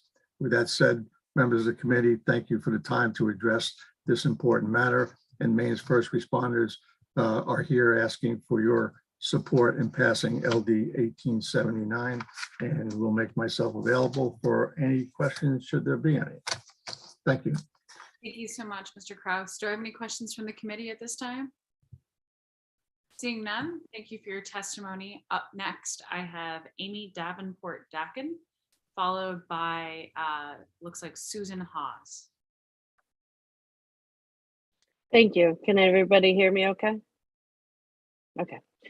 Good morning, and thank you for the opportunity to appear before this committee today in support of LD 1879. I have submitted an extensive written testimony that I encourage everybody to review as a way to explain more some of the points that I'm bringing up today. As stated, my name is Amy Davenport-Dakin, and I am the Behavioral Health Director for the Professional Firefighters of Maine. I am also the owner and a clinician at New Perceptions. My practice is dedicated to treating first responders. PTSI, post-traumatic stress injury, is a more accurate description of what our first responders are facing. PTSD is the most commonly used descriptor due to the DSM-5, but it must be noted that an injury is a more appropriate descriptor as there are biological-based changes in the brain that occur from repeated trauma exposures. PTSD can cause intense thoughts and feelings about the traumatic event that last long after the event is over. In the case of first responders, multiple and chronic traumatic events lead to the diagnosis of PTSD. I'm providing this explanation of changes in the brain as a way for others to understand the importance of this bill. This bill would help decrease stigma, allow members time to recover from PTSD and return to work. PTSD is treatable, but it is a hazard of the job. I've been working with the professional firefighters of Maine and Bates College to obtain current data about behavioral health issues in the fire service. This data has been obtained within the past few months. The PCL-5, a PTSD measure, was used to measure symptoms. Some preliminary data shows high reported symptoms or feeling or acting as though the stressful experience were actually happening again, avoiding external reminders of the events, feeling distant or cut off from people, irritable behavior, angry outbursts, and or acting aggressively, as well as feeling upset when something reminded the person of the experience. The PHQ-9 depression measure was also used. Alarmingly, this is very alarmingly, a high number of respondents reported thoughts they may be better off dead or thoughts of harming themselves. A high percentage reported feeling down and depressed almost every day. The anxiety scale was used to measure the anxiety levels, and a high percentage reported feeling nervous, anxious, and on edge and difficulty controlling their worry. These are symptoms we are seeing as clinicians across the board for all first responders that is clinically significant and secondary to their job. It also confirms what many are reporting day to day as they come in to see us, and the pandemic has really pushed this forward as well. Due to the work, they're exposed to constant traumas that affect the neurobiology of the brain. We need to come forward as a state to help our first responders get the help of what they need. In conclusion, continuing the state's efforts to support first responders by bringing forward LD 1879 is a huge step to protect our first responders. This bill will allow members to access services they need, obtain adequate treatment, and aid in decreasing the stigma of accessing behavioral health services. Thank you for your time. Thank you so much. Do I have any questions from the committee? Seeing none, thank you so much for your testimony and for being here with us this morning for one more minute before it's this afternoon. Representative Cuddy. Thank you. Sorry, I was trying to work any number of things at the same time and typically failing at all of them at the same time. Ms. Dakin, thank you so much for being here and for your testimony. And I'm curious about how have municipalities cooperated in treatment along these lines, and what are the sort of the benefits of early treatment for PTSD? The benefits is building resiliency. And one thing we're noting in the data is the sooner we get in, whether it's CISM interventions, critical incident stress management, when an event immediately happens, or early treatment, is the outcome may be, I say may be because everybody's individual, less likely for the individual to develop PTSD. So early intervention is key. And one thing I've been doing a lot of is spending numerous hours in fire stations, presenting trainings on burnout, resiliency, coping skills to help target that. We're gaining steam a lot with municipalities, to tell you the truth. The pandemic has actually, unfortunately, done me a favor with many municipalities because they're well aware they're losing staff. They can't maintain staff. People are burned out. Workman's comp claims are going up. So they're really open to hearing about ways to do prevention work. I'm working with a lot of chiefs now that are bringing me into the department because they are well aware there's a problem. And many times they call me and they're like, I don't know what we need, but we need something. So we're gaining steam on that. But we know clinically in all the data, early intervention is key to long-term outcome. Thank you so much. Thank you. Any other questions from the committee? Seeing none, thank you so much for your time and your testimony. Up next, I have Susan Hawes. Hopefully I'm saying that right. Yes, thank you. Welcome. We can Good hear you. afternoon, Senator. See you. 1 second. Oh. Are you able to start your video at all? If not, no worries. Oh, Got there it. you go. Okay. Thank you. Floor is yours. Thank you. Good afternoon, Senator Daughtry, Representative Sylvester, and all the distinguished members of the committee. My name is Sue Hawes. I live in Portland. I'm here in support of LD 1879 to help other first responders avoid what happened to my husband. Hindsight being 2020, my husband, a former Maine corrections officer, and I want to share with the committee his personal story about how an officer's sudden and uncharacteristic symptoms of PTSD were handled at his workplace of 10 years, the Cumberland County Jail. My husband, Deputy Philip Hawes, mainly worked the busy weekday shift as a corrections officer in a two-man post. He rarely worked any significant amount of overtime. However, after staffing cuts in October 2015, he was now alone trying to meet the needs of up to 86 inmates in the jail pod. A sufferer of epilepsy since he was 15 years old, the workplace stress apparently set off what resulted in a catastrophic increase in epileptic seizures in 2016. In my testimony, you can see the graph. Unfortunately, to stay within my allowed time this morning, I will have to skip some of the important details found in my written testimony and go directly to the PTSD incident. My husband's last day at work at Cumberland County Jail. On April 7, 2017, Deputy Hawes attempted to address a previous day's incorrect inmate count with his lieutenant. The lieutenant had violated jail policy by allowing inmate movement during the count. In response to Deputy Hawes's concern, the lieutenant apparently argued with Deputy Hawes and stood up aggressively and yelled at him, "Go to your post or go home," triggering my husband's first PTSD symptoms that I'm aware of since we met in 1992. According to numerous eyewitness reports, nothing terrible happened that day, but a loud verbal confrontation and physical signs of distress, shaking, etc. Deputy Hawes agreed to take the rest of the day off, and his coworkers took him home. The sheriff immediately put Deputy Hawes on paid administrative leave and barred him from returning to the workplace. This incident happened just weeks after I, Sue Hawes, Deputy Hawes' wife, spoke publicly on March 13th, 2017 at a Cumberland County Commissioners meeting about the growing issues at the jail since the 2015 staffing cuts. Deputy Hawes was diagnosed with PTSD in early 2018. With support and therapy, my husband again shows no symptoms of PTSD. Indeed, if PTSD had been his only medical condition, and if this law had covered corrections officers at the time, and if the incident had been handled professionally, Deputy Hawes would have received timely treatment through workers' compensation and most likely have gone back to work soon after. PTSD treatment works in most cases. I urge you to continue to show your support for the mental health of our first responders by voting ought to pass on this bill to eliminate the sunset provision and retain the rebuttable presumption of PTSD for first responders. Thank you for listening. I'm happy to answer any questions now or in the future. Thank you so much for your testimony and for sharing your own personal story. Do I have any questions from the committee? Seeing none, thank you for being here with us this afternoon. Thank you. We had next signed up to testify. We had Kristen Hagan and Don Heiser, who we're not seeing in the participants list. If you're here under another name, please use the raise hand reaction. Seeing none, I think we're going to move on to Paul Gasper, as followed by Ronnie Green.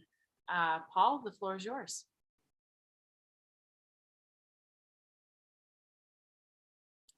And I see Paul. I don't know if he's able to unmute himself. Let's see. Yes, I'm actually just trying to start the video. Okay, there it is. Fantastic. Well, congratulations and good morning, Senator Daughtry, Representative Sylvester, distinguished members of the committee. My name is Paul Gaspar. I'm a resident of South Portland, and I'm speaking to you in my capacity as the Executive Director of the Maine Association of Police, or MAP, as it's often called. I'm also proud to be speaking on behalf of the Maine Law Enforcement Coalition, of which our organization is one of the founding members, along with the Maine State Law Enforcement Association, State Troopers Association, and Fraternal Order of Police. The coalition speaks collectively on behalf of our combined memberships of approximately 2,000 law enforcement officers and public safety dispatchers throughout the state of Maine. I'm here today in full support of LD 879. And there's a couple of things I want to commend Mr. Chris Coleman from earlier for his analogous use of sunsets and just where we can find inspiration. I could tell you, first responders throughout the state of Maine, we're a small community. We represent over 2,000 people, of which there probably are a total of about 2,900 law enforcement officers currently in the state of Maine. And you know, I'm going to leave a lot of my testimony for you because too many times we get bogged down in specific statistics and numbers. I prefer to speak from the heart, so to speak, and hopefully following Mr. Coleman in trying to address my horrible habit of over scheduling myself. I've been reading a book on time management, and something stuck out to me. Mr. Berkman, in his book, the average human lifespan is absurdly, insultingly brief. Assuming you live to be 80, you have just over 4,000 weeks. That's impactful to me. 4,000 weeks doesn't seem like a lot of time. And considering first responders have less of a life expectancy because of what they see over the course of their careers, usually by 10 or 20 years. The CDC in 2021 said the actual life expectancy in our country is about 77.5, which if you subtract 10 or 20 years, which first responders seem to be at, 4,000 weeks becomes quite precious. And in many of those cases, we miss a lot of those 4,000 weeks because of the job that we've all chosen to take and the oaths that we've taken. Those in law enforcement, as well as our fellow first responders and fire, EMS dispatchers, are on the precipice of an all-encompassing health emergency. And a lot of this goes to some of the history of where we are in Maine. And I also point to this reminding me of John Stewart, who said, we need to do better for the most important commodity for first responders, which is time. I will leave by saying my own experience last year in and amongst all of our pandemic, we lost 3 officers to suicide, 2 retired, 1 active. Because of our small community, I knew, worked, and was friends with all 3. I see their faces every morning when I get up, and I see them every night. LD 848 created the rebuttable presumption in 2017. Prior to that, a prior legislature tried to eliminate PTSD as a compensable injury. So we've come quite far since 2015. On behalf of myself and those who are no longer with us, I don't want their legacy to be that of loss or why we lost them. I want your help in making their legacy to spur us on to simply do better for our first responders. Thank you, and I'm happy to answer any questions that you may have. Thank you so much, Mr. Gasper, for your testimony and for your startling summation of how many weeks on average we all have. That is a very brutal and stark reminder. So thank you. Thank you. And I was unable to attach a second document, but I do have the report that is referenced in my testimony, which I'm happy to share if you'd like. If you could send that through our clerk, Yes. sure that it reaches all the members, and that'd be a great way to get that included in the file. Do I have any questions from the committee? Seeing none, thank you so much for your time and your testimony. Up next, I have Ronnie Green. Ronnie, the floor is yours. Yeah, good morning, Senator. Can you hear me okay? Okay, great. Senator Daughtry, Representative Sylvester, and members of the Labor and Housing Committee. My name is Ronnie Green, and I reside in the town of Plymouth. I'm a district vice president and a peer team member with the Professional Firefighters of Maine, and I'm here today to speak in support of LD 1879. You will hear a lot of testimony today regarding PTSD and how it has and continues to affect the lives of our first responders. You will also hear how early intervention is helping in getting people treated and back to work. While the stigma around PTSD and other mental health injuries is getting better, and more people are reaching out for help and reaching out earlier, not everyone is.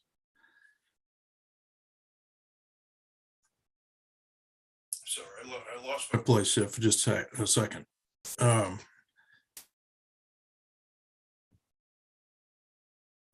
I'm sorry.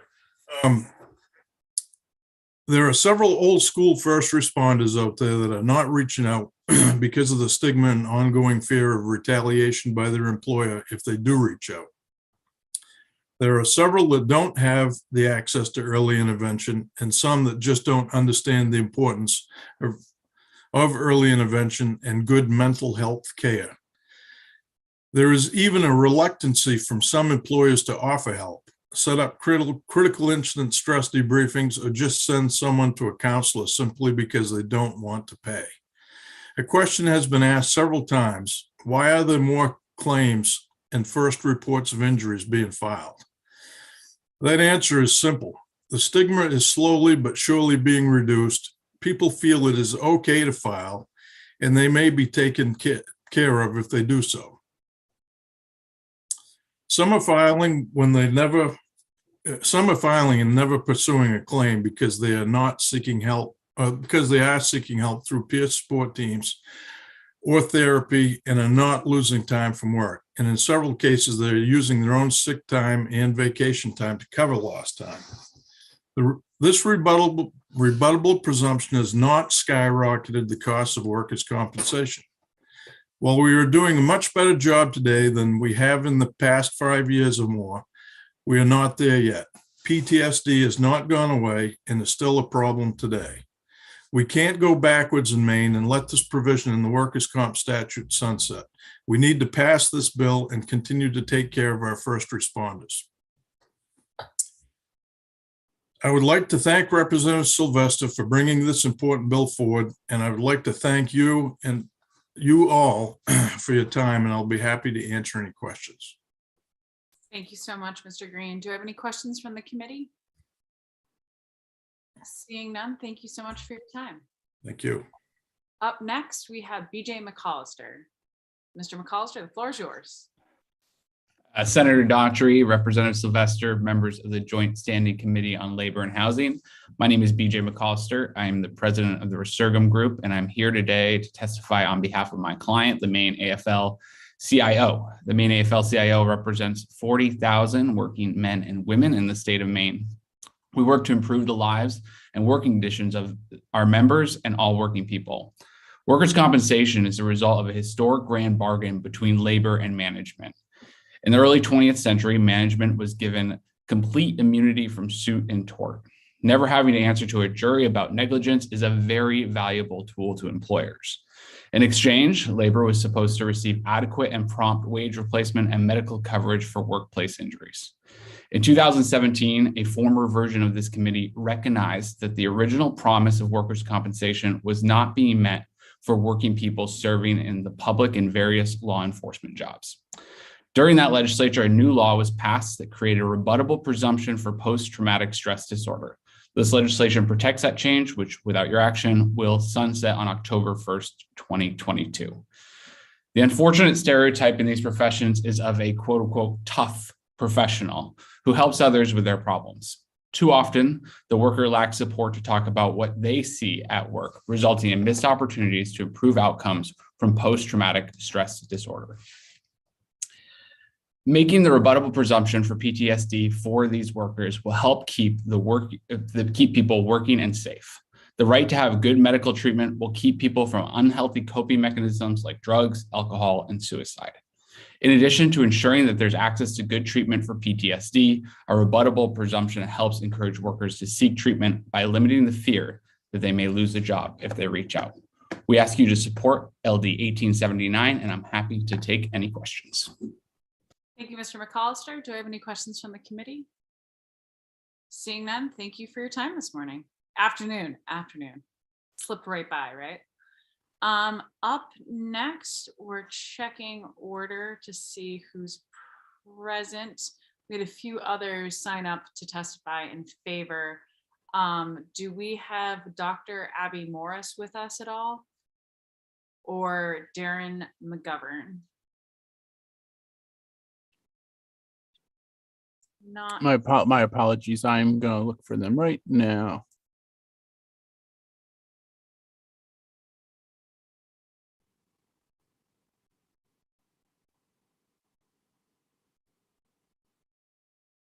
also looking at the attendee list. We do have 2 people registered as John York.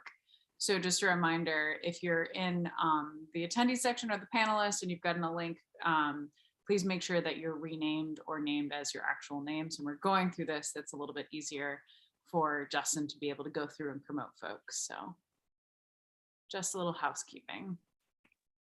I am not seeing McGovern or Morris. If I overlooked that, could you please raise your hand? Okay, looks like that's a no. So then I do believe we are on to John York. Would the real John York please raise your hand so that we can promote you to be a panelist? And Justin, looks like we have a raised hand going. And welcome, John. The floor is yours.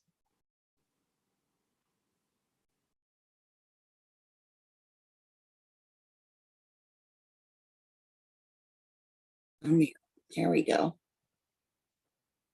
Okay. There you go. How you doing? We can see you. Welcome. Technology is not my friend. My wife's. At all.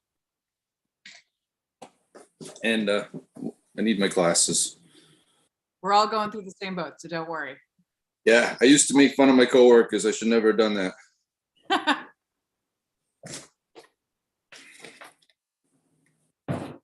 Senator, Madam Chair, to the members of the Labor and Housing Committee, my name is John York. I am now a retired firefighter for the city of Bangor. I'm running this testimony today to ask for your consideration to make LD 1879 a permanent bill. I've been involved in the fire service for over 30 years. I was a volunteer firefighter a few years, and then a career firefighter from February 6, 1995 until April 18, 2020. That's the day I had to retire due to an injury that I sustained in 2015 that resulted in PTSD. After I recovered from my incident in 2015, there were lots of calls, pomp and circumstance. I was asked to go to city council meetings. I was given an award for my bravery, along with letters from congressmen and senators, and being told how important I was and what a great job that you do. Then someday something breaks in your mind. Now, with this bill, there is hope that there will be help for other brothers and sisters. I was in Augusta in 2017 to support this bill, and I should have put in the crowd. And then after listening to people testify, I made a decision to be one of the ones to also testify, to help debunk the myth that everyone was really getting help and that the workers' comp system was really working. I was able to retire thanks to help from my brothers and sisters at Local 772 and the hours that they donated to me to get my retirement date. Not everyone has this opportunity. What if this is a new person on the job or has less than 5 or 10 years? They would have had their whole career ahead of them and they can't get the help they need. That could save their life or allow them to continue in their profession. In my opinion, this bill can help our brothers and sisters, and they need this and deserve it. What if it was your son or daughter that needed the help and all you got was pushback from the place of work? I filled out all the proper paperwork. I gave as much information as I could. I tried to get workers' comp or the city to help me, but there was no help. They sent me through 3 doctors' offices. After fighting for help, they told me the only way I could get help is if I retired, or in my case, quit my job. I hadn't put enough years in to retire yet. And what kind of answer is that? You have to quit something that you love to do, that you've done so well, that you've been told that you cut your career short because the city you work for doesn't believe you. After requesting help from the city and being denied, I started to see a psychologist out of my own pocket and continue to see him to this day. My psychologist uses the filing cabinet comparison. Your mind fills up with all the things you see, experience, but then one day you have no more space to put your files in. Something broke in my mind, and despite the help that I've been receiving, you can get physical help for all the physical wounds, but the ones in your brain and memory aren't. You don't realize because you're working the job day to day and day out, working overtime because of staffing issues, doing all the things you're supposed to do. And then one day your wife finally has the courage to say, you need to get the help. Things have changed. I went to work with my coworkers. I was fortunate. I was heavily involved in the union. The people were able to point me in the right direction and speak with some professionals to deals with firefighters and other first responders. I did not realize how bad things had gotten, but I knew that I didn't want to lose my wife. So I knew I needed to do something and needed to talk to somebody. Working for the city was a great career. I saw a lot of things through the years, some good and some horrible, things that I don't want to repeat, but I play over and over again in my head. The hardest part about being a paramedic firefighter is not having the support of the city that you work for in the state that you live in.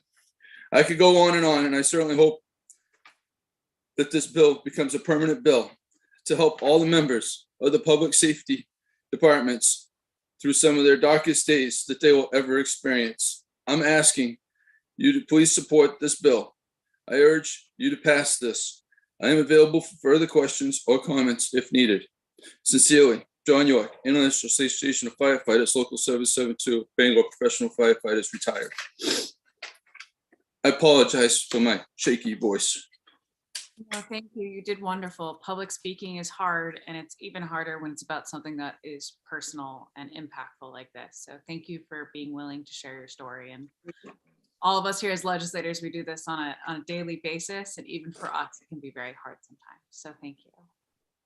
Do I have any questions from the committee at this time? Seeing none, thank you so much for sharing your story and for speaking out. Have a wonderful Thank you, and afternoon. thank you for your time. And I certainly hope you can pass this bill. Thank you. Up next, I do see in the chat that Dr. Abby Morris, I think, is trying to rejoin with us. Justin, is that correct? Yes, I sent another invite. Hopefully that will work. I'm not sure exactly what the situation is. So Dr. Morris will try to keep an eye out so that we can have you join. And then let's see whom else we have. Favor. Sorry, triple checking our list to make sure that we haven't forgotten anybody who hasn't spoken yet. It does appear that Dr. Morris is the last that I have in favor that hasn't gone yet. If you are in the attendees and you had planned on testifying in favor, could you please use the raise hand function so that we can get you into the panelist portion? Okay, not seeing anyone and not seeing, let's see, did Dr. Morris just join us? I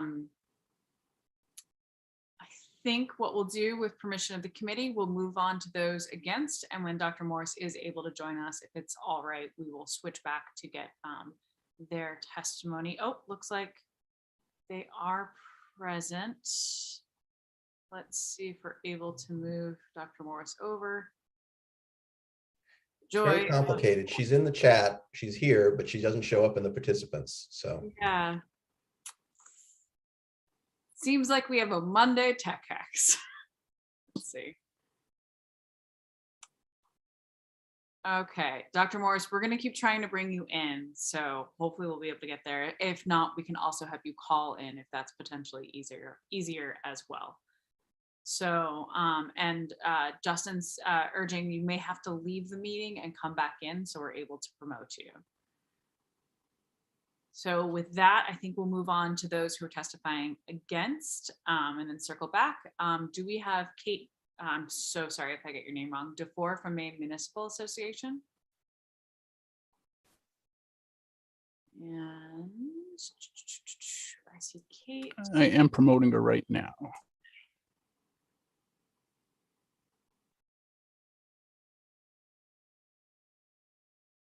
Perfect. Kate, welcome. The floor is yours. Thank you, Senator Daughtry, Representative Sylvester, and members of the Labor Committee. My name is Kate Dufour, and I'm here on behalf of the Maine Municipal Association to provide testimony in opposition to 1879. I just want to stress the fact that we don't disagree with much of what the proponents had to say. We understand that the nature of this work is difficult, that it causes stress, that there's stigma, and there's a need for access to treatment. So we're on the same page with respect to all of those points. But we do oppose the bill for two particular reasons. The first is we have a disagreement with the Workers' Compensation Board conclusion with respect to the cost of PTSD presumption.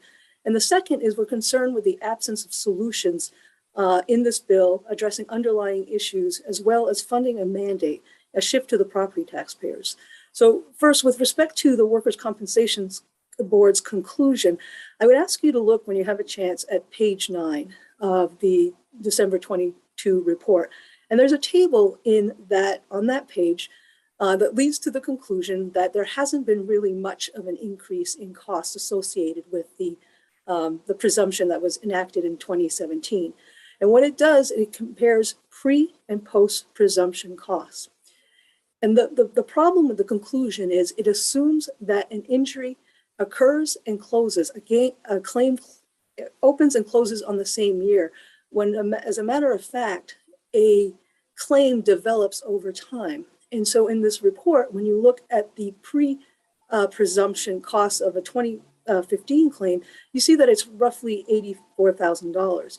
It's difficult to compare that to the post-presumption claim of 2020, which is $6,000 worth of expense to the insurance company or to the individual, because the 15 claim has had 7 years of development, where the 20 claim has had only 2. So in order to get a true picture as to what this actually costs, you would have to take the 2020 costs, project the accumulated cost to 27 and make that comparison between 2015 and 2027. At that point, it would be an apples to apples comparison because each of those claims would have 7 years worth of development. We would contend that the costs are going to be far more costly than what's reported in that report. So that's our first concern. We don't think you're looking at apples to apples data. The second is, as you heard, a presumption that was adopted in 2017 did not and cannot change the nature of the work, the shortcomings in the mental health system, the need for early intervention, or raise awareness or the impact the cultural changes that would be necessary. We believe, as you do, that access to treatment as early as possible is what keeps our people safe. And so we are asking for the state to partner with us on two fronts. Let's find the solutions to that underlying program. How do we ensure that our first responders have access to those who can diagnose and those who can treat related issues, not only in the more populated areas of the state, but throughout the state? You know, we're talking Dover, Foxcroft, Calais, everywhere. Everybody who serves as a first responder is deserving of that level of care. And we ask you to help us make sure that we get that care across the state. And the second is, this is an unfunded state mandate. You have an opportunity to share with us as property taxpayers the cost of keeping these vital public employees safe from harm. So we ask, as you move forward, that you help us find the solutions and that you help us pay for these costs. And I thank you for your time and consideration. Thank you so much. Do I have any questions from the committee? Representative Cuddy, followed by Representative Drinkwater. Thank you, Senator Daughtry, and thank you, Mr. Ford, for being here to testify on the bill and explain MMA's opposition to it. So from the report that was Mr. Rhodey presented to us earlier in January, it seems clear that more people are entering the system earlier, that in fact, we are seeing people get this early intervention, which the Workers' Comp Board said is bringing cost per case down. So we're seeing a relatively flat cost structure. And I understand you're saying that it's not apples to apples, and I can't tell you that I fully understand that, but the number of people applying is greater. So they're getting into treatment earlier, and the cost per case is going down. It seems like for a very small change, if there is a change in costs, we're seeing a real benefit to the people doing the work who are suffering from, as you've agreed, the stress of the job. So do you not see that, do you not see that more people are entering? Do you not agree that more people are entering earlier? You know, I don't have access to the statistics. I don't work for the insurance company, but I can tell you that we do believe, as municipal management, we do believe that earlier access to services is vital, and it can keep costs down. So we agree with that. But the issue at hand is, with respect to the statistics, we are making apples to oranges comparisons when we look at 2015 data and we compare it to 2020 data, because those claims in 15 have been paid out over a time period of 7 years, where the 2020 have only had 2 years worth of development. Now, we might be wrong, but what we're asking is for a fair comparison of what this program is costing. So you'd have to look at the 2020, you'd have to project those costs 7 years to 2017, and then you can make those adjustments. We don't think that the data before you is sufficient to make that claim. The disclaimer, the conclusion that there hasn't been much increase between the pre and the post presumption. We're just asking for a fair comparison. We believe it'll be far more expensive than what you're seeing in that report, but we would welcome to be wrong. We are just asking for a fair comparison of what this actually costs. And then again, the second part of my testimony is help us fund this and help us find the solutions that are needed. Because again, a presumption is not going to resolve the underlying issues associated with PTSD on our public safety employees. Thank you. I have Representative Drinkwater, followed by Representative Pebworth. Thank you, Madam Chair. Thank you, Mr. DeFore. Your perspective is always unique. I think it was the first session of the 130th. I'm pretty sure it was from the city manager of Sanford came and he gave testimony on how much his workman's comp premiums have gone up, and it was astronomical. We all agree that early treatment is the key, and we would agree that they should be able to get it. The question I think that is dividing us here is at what cost? And have you seen any statistics on other municipalities that are saying, hey, my workman's comp has gone up, 60, 80, 70%. Do you have any of those statistics at all? This is where I get in trouble, right? So I kind of know what I'm talking about, but I really don't, because this insurance world is kind of frightening. But our risk management services, which is provides workers' compensation insurance to municipalities. I think we have a fund, a workers' compensation fund, and I believe we provide services to roughly 400 communities. And the data that they're showing is since the presumption went into place, some employers, maybe not all, have experienced increases in claims, and I think I'm using the right term, to just $3.8 million. So there is an impact there. I could probably get you much better, more informed information, but we are, as an insurance company, I'll admit, experiencing, or our members are experiencing cost related to this particular presumption. And sorry. I can speak for myself. That data would be appreciative. Because you mentioned that this is an unfunded mandate, and that would show evidence of such. Thank you. Thank you, Representative. I have Representative Pebworth next. Thank you, Madam Chair. Thank you, Mr. Ford. Your testimony is always really helpful. In the report, I'm just going to read a couple of sentences. It is possible that increased awareness of and reduced stigma attached to PTSD is contributing to an increase in the number of first responders filing PTSD claims. It's also possible that efforts by employers, employer groups, and employee organizations to promote early intervention by way of employee assistance programs, peer-to-peer communications, and when necessary, medical treatment is reducing the severity of PTSD injuries. When I read that, I felt very hopeful that legislation such as this was making a change in the workplace for the better. Because as someone said earlier in their testimony, what we want are these first responder, these workers to come fully whole to their job. And we desperately need them at their job. You're asking us to look ahead in terms of the cost, but I might ask then if we were going to move the sunset date out so that we would have more data to inform this decision, could you give us a date by which you might be comfortable and seeing that the data was actually reflecting what was happening with this change? Well, I think it would be nice to just look, we can do projections, you can look a few years out, but again, just to point to making an apples to apples comparison with respect to what the actual expenses are associated with presumption. I don't think we know that. But again, I will agree with everybody all day long that earlier access to treatment, if it's available, is what we need.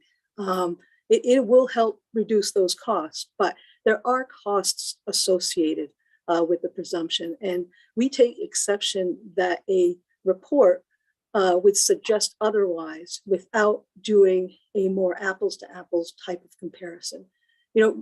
Again, maybe we're wrong. Maybe, the early intervention doesn't have a longer tail associated with that claim, that it becomes developed over, maybe it's 2 years worth of claims rather than 7 because of that early prevention. But we don't know the answers to that question based on the data that's presented in that particular report. So my suggestion is let's get more data. And that's fine. we're okay with that as well. If you want to extend the sunset date a few more years and have this group look at the data again, I guess that's one solution. In the meantime, I mean, we really should be working on addressing the underlying issues as well, and maybe helping communities, property taxpayers, fund these increases. Thank you. You're welcome. I have Representative Bradstreet next. Thank you, Madam Chair, and thank you, Ms. Dufour, for being here again. I think the subject was brought up when we discussed the data we were looking at, that the last year was at the initiation of COVID. And I wonder if Maine Municipal has, or anybody, if you can answer this, or maybe someone coming from behind you, could inform us as to whether or not the onset of COVID might have an effect on the breadth that this bill would entail or encompass. I certainly do not have the expertise to answer that question. Okay, good, thank you. I have Representative Cuddy. Thank you, Senator. So from the conversation you had with Representative Pebworth, and what I think I'm starting to develop is an understanding of your point. If you look at a year such as 2018, which is the first year this sort of fully, we're fully post presumption, the law taking effect, that is, that year, you could actually do an apples to apples comparison, at least for the 4 years that it's been in existence. If you had claims in 2018, then those claims were seen, you could see those claims in 2018, 19, 20, and 21.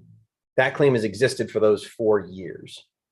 So for a 2020 claim, you wouldn't know. But for a 2018 claim, you got 4 years of data on them. That seems to me like we do have some data that we can use. Now, I don't know, I don't know how to break out that claim over how much of that claim is in the total paid section of the table on page 9 for 2018, 19, 20, and 21. That's something that maybe we can ask the Workers' Comp Board to do, but we do seem to have some of that data.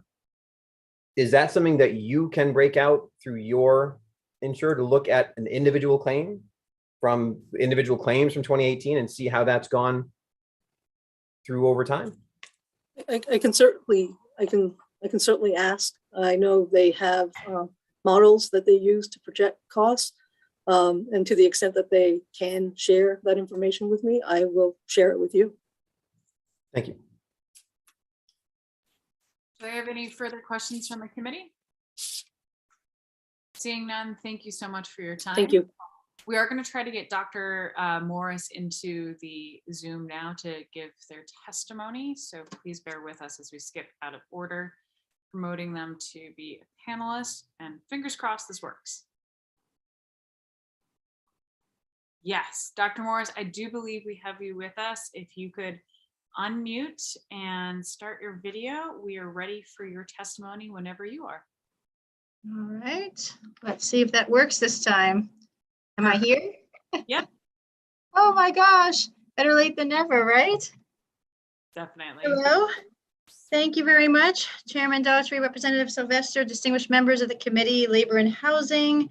Thank you so much. Truly an honor to be here with you. My name is Dr. Abby Morris. I'm a physician of almost 20 years, graduate of Georgetown School of Medicine, residency at Johns Hopkins, boarded in psychiatry, neurology, and addiction medicine. I've dedicated the last 5 years of my life to treating first responders as the medical director of the IAFF Center of Excellence of Behavioral Health Care and Recovery here in Maryland.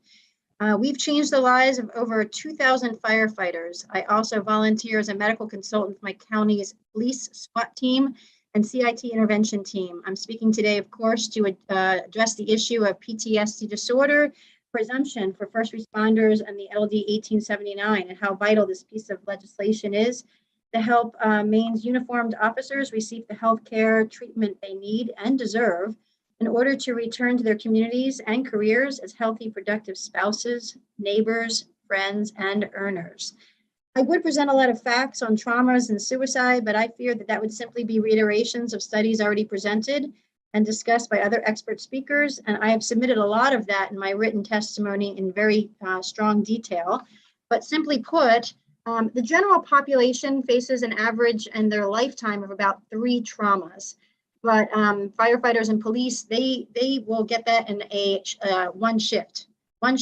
3 traumas, and they work an average of 20 years, often starting in their teens or 20s. If you add to that long shifts, interrupted circadian rhythms, terrible nutrition, jarring tones, siren exposures, exposure to extreme natural elements, and of course, the psychological distress from the bureaucratic and political environment they're now working in, you have the uniformed services say meaningfully increased PTSD.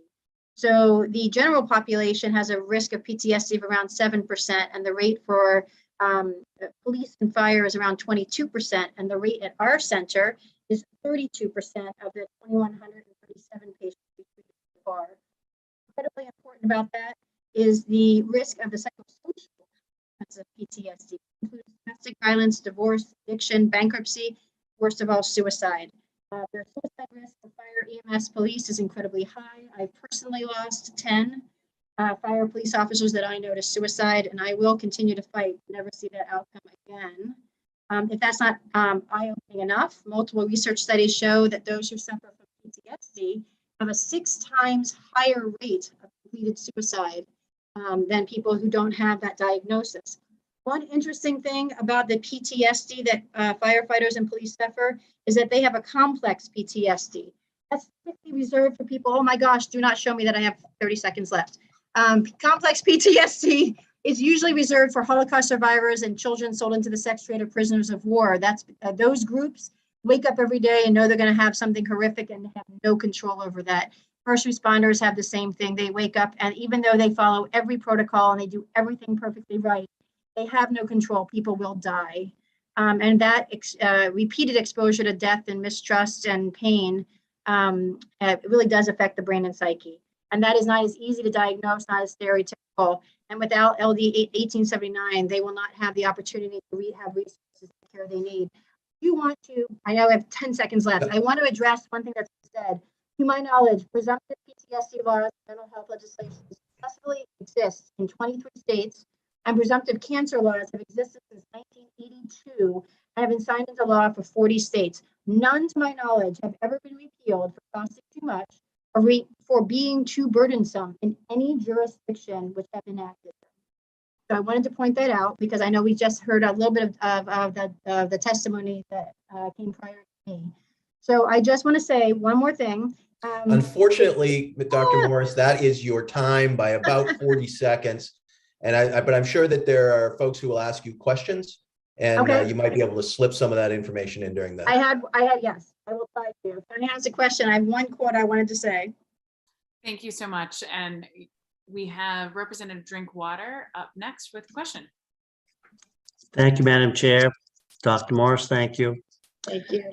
We all agree that early treatment for post-traumatic is extremely important. And what we're hearing today is we need this rebuttable presumption for first responders.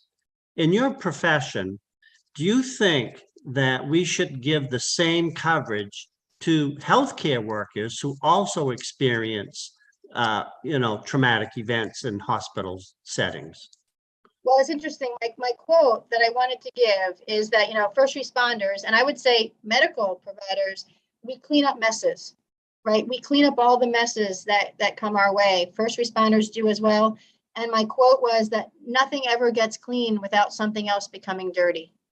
And I think that that the importance of a law like this is that if we don't start helping the people that are cleaning up the messes, we're going to end up in a big mess ourselves. I mean, we have to pay attention to the people who are becoming dirty from the messes that they're cleaning up.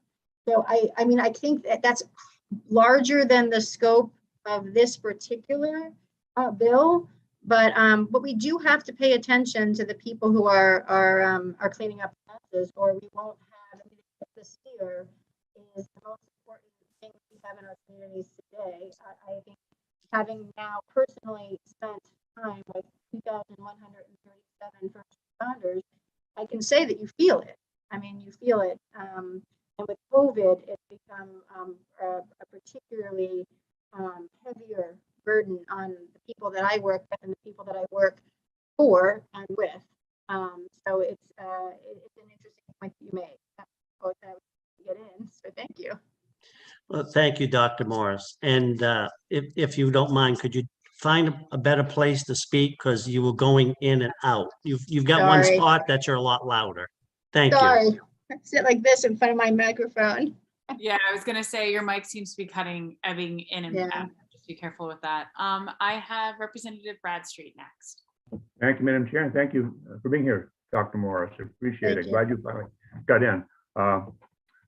We heard earlier about, I think somebody testified that treated PTSD people can go back to work and they can be treated. In your professional opinion, with the proper treatment of PTSD, can most people go back to work at the original jobs that they had?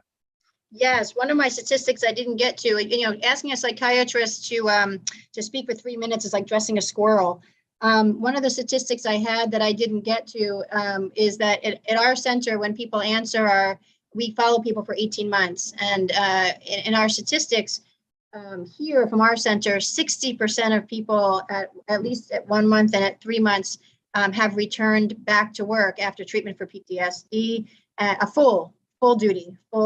And I think it's 11% more to at least partial duty. And I think it was 7% more had already come to us at retirement. So that's a good significant amount who have returned. So it is treatable. And one of the things, again, and it was in my talk that I didn't get to, is majority, if not all, of our patients, they don't want to leave their job. They love their jobs. It's more than a job. It's more than a career to them. It's their identity. It's a purpose. These are incredibly purposeful human beings. It's everything that they want. It's everything in their lives. It's their social world. It's their brotherhood. They spend more time at their stations oftentimes, unfortunately, than they do at their homes. And so it's not that they're trying to find excuses to leave their jobs. It's what they come here to do, is to go back to work. So what they want is they want us to fix them so they can go back and get broken again. Do I have any further questions from the committee? Seeing none, thank you so much for your time. I'm glad we were able to get you in, Dr. Morris. Sorry about all the complications. No worries. It's part of the curse of virtual legislature, but also the blessing that we can have people, safely and from all over the state and country. With that, we're going to skip back to those testifying against. I have Elizabeth Brogan with us. The floor is yours. Senator Daughtry, Representative Sylvester, and members of the Joint Committee on Labor and Housing. My name is Elizabeth Brogan. I'm the Executive Director of the Workers' Compensation Coordinating Council and Maine Council of Self-Insurers. Director Rohde has submitted a report showing an increase in claims, but no increase in claim costs. The report does show, however, a significant jump in costs to the state and municipalities, described as the equivalent of insurance premiums. As noted in the last paragraph of the report before the conclusion section, Maine Municipal Association reports that member contributions to its self-insurance trust fund increased by about 1.8 million for the most recent 3-year period. These increases were borne mostly by entities that have been paying PTSD-related claims. The gap between claims costs and member contributions exists because premiums, or self-insurance member contributions, that is, towns and cities funded by their taxpayers, are based on the projected full cost of a claim, not a snapshot of early costs. Many mental injuries are gradual in nature, but the report does not look at the ultimate settlement value of these cases, which may be years down the road. The discrepancy between claim costs and projected costs suggests the period of study was not long enough, as previously pointed out, and the data insufficient. As acknowledged by Director Rohde in his presentation of the report to this committee, some of the cases looked at may still be in litigation, and that process was likely slowed by the pandemic.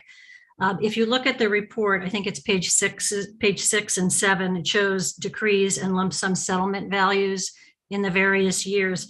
There was just one of each in 2020. There were none in 2021. So I would suggest that, yes, that is an impact of the pandemic. And those numbers will change. Also, there were 2 new categories, as noted, of employees, the 911 dispatchers and correctional officers, which were added just this past October, and therefore are not included at all. For this reason, and because of the data and the timing issues that we've been discussing, the sunset should not be repealed, but rather extended out for all groups of employees for a period of time sufficient to provide a more complete picture of the impact. For these reasons, I urge the committee to vote ought not to pass on LD 1879. Thank you for listening, and I'm happy to answer any questions I can. Thank you so much. Do I have any questions from the committee at this time? Yes, Representative Cuddy.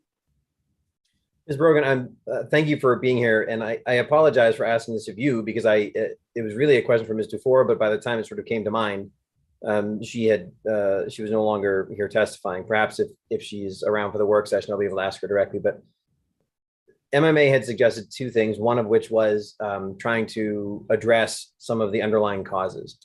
And the underlying causes, to me, seem to be the work itself that the people are doing. So I am unclear on how we could change the nature of what first responders do that would be helpful to that. Is this something that your organization has any take on? You know, I'm not sure what she was referring to by underlying causes, except that I have heard that it is an issue getting a sufficient number of providers, of mental health providers. So that may be one of the underlying problems referred to, getting that prompt treatment. Follow-up, or actually not a follow-up, but a separate question. Right ahead. Thank you, Senator. Thank you for that. And so regarding the idea of pushing the sunset back as opposed, you stated that there's a difference between premiums and payouts, and that was where your that at one point, I think it was a $1.8 million figure. I took that from the report. Yes. Okay. And that was, as I understand it from the report, that was over a 3-year period. That wasn't a single year, or was it a single year? That's why I put it in quotes in my testimony. That's taken right from the report. I don't think it's as clear possibly as it could be. I think it's probably over a 3-year period, but again, in my written testimony, I have that in quotes. I'm assuming it's over 3 years. And you stated in your testimony that this came from districts that were primarily paying out the PTSD, but I mean, you may have a coexistence of these 2 things, but they are not necessarily correlated. Yeah, and again, that's a direct quote from the report. I think the report raises some questions. I can't answer those. I wasn't part of the group looking at the data. Hopefully you have John Rhodey here to testify further. I had nothing to do with writing the report. So again, I put that as a direct quote, that it was coincidental, not necessarily causative. I can't say that, but it was coincidental that it was the very same towns paying these very expensive claims that had the higher premiums. Okay, thank you very much.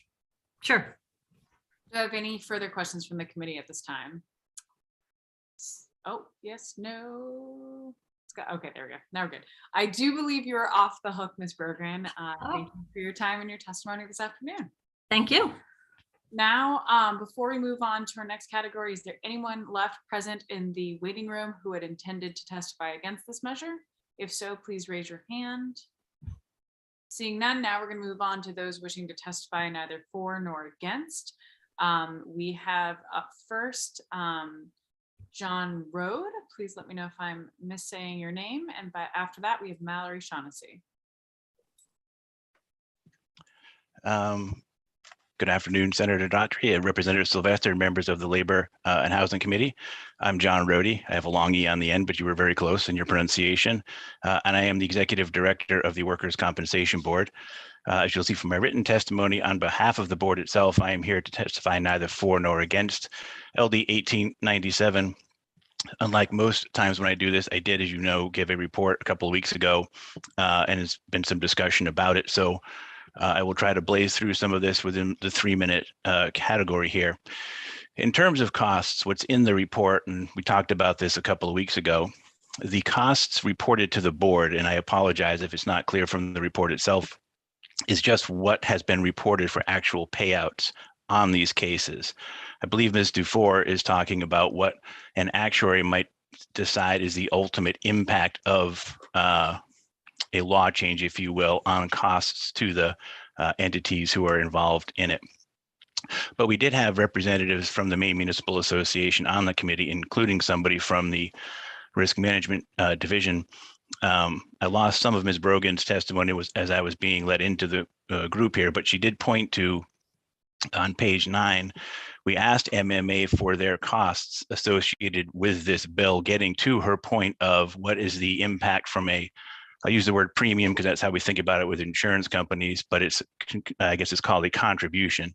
And again, I apologize if it's not clear, and obviously it's not because people are questioning it, but that 1.8 is attributable to the PTSD bill. That's what we were told when it was enacted. These were the costs that they had seen from a premium perspective. The board doesn't gather that information, so we couldn't tell you what it is. All we can tell you is what's reported as payouts to the employee or perhaps medical providers and the like. We also don't do actuarial analyses in terms of saying, well, here's what you have, we will develop it to ultimate, if you will. We did also meet, well, I know Senator Guerin had asked a similar type question about the length of time, and Ms. Brogan referred to this as well. There are 9 cases still pending before the board at formal hearing, 7 of those, and 2 at mediation. Most of them are from 20 and 21. I think 1 is from 2018. And it does take time for a case to go from beginning to end. It has taken longer because of the pandemic. Representative Gear had wondered about the experiences of people sort of on the ground. So last week, some folks here at the board and I met with Mr. Kraus, Mr. Gaspar, a representative from MMA, Ms. Davenport-Dakin was there, a representative from DAFS was there on behalf of the state. And there's certainly an effort on both sides to address the early intervention. You can't prevent one of these injuries necessarily from occurring, to your point, Representative Cuddy, because they're responding to something somebody else has done, if that's the cause of the trauma. But the early intervention strategies are there. Municipalities are doing some, the professional associations are doing some, and the hope there is that even though you may have more claims, but ultimately what you're hoping is that the cost of each claim isn't as large. And I believe I'm down to about 15 seconds. So with that, I'll conclude by saying if you have any questions, happy to address them today if I can, or later if need be. Thank you, Mr. Rohde, and thanks for the correction on your name. Representative Cuddy.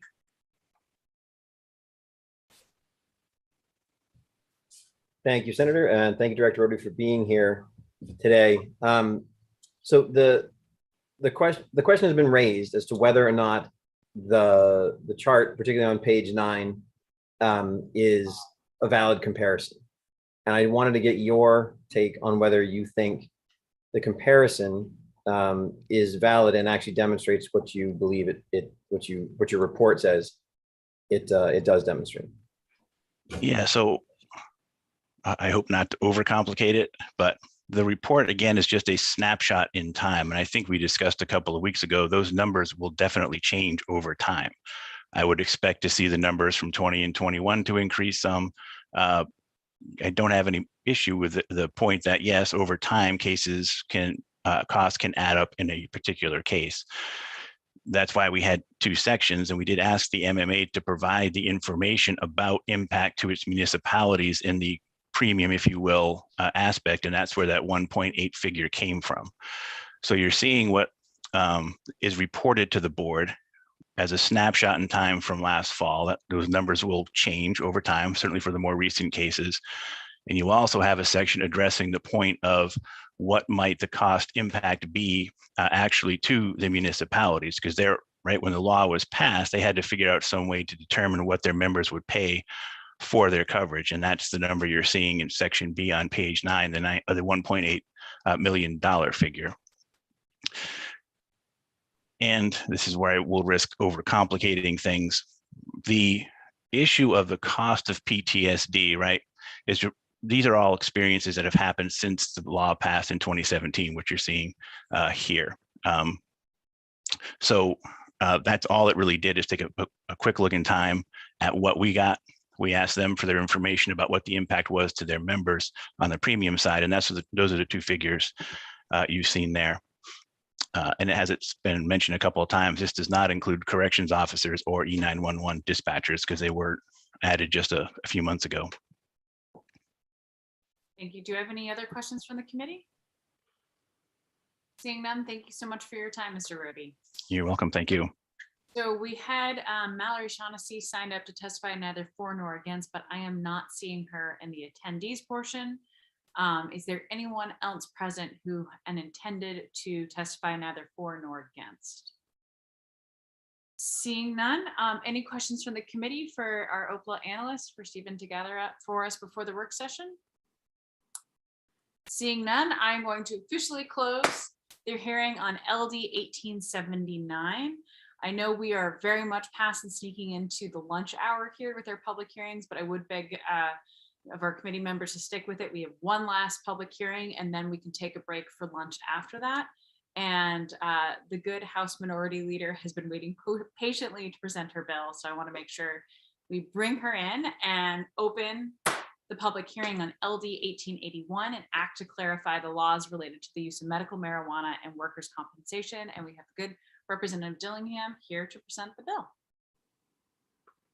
Let's make sure that we get her ported over. Should be coming through. There we go. And I see Representative Dillingham has been able to join us.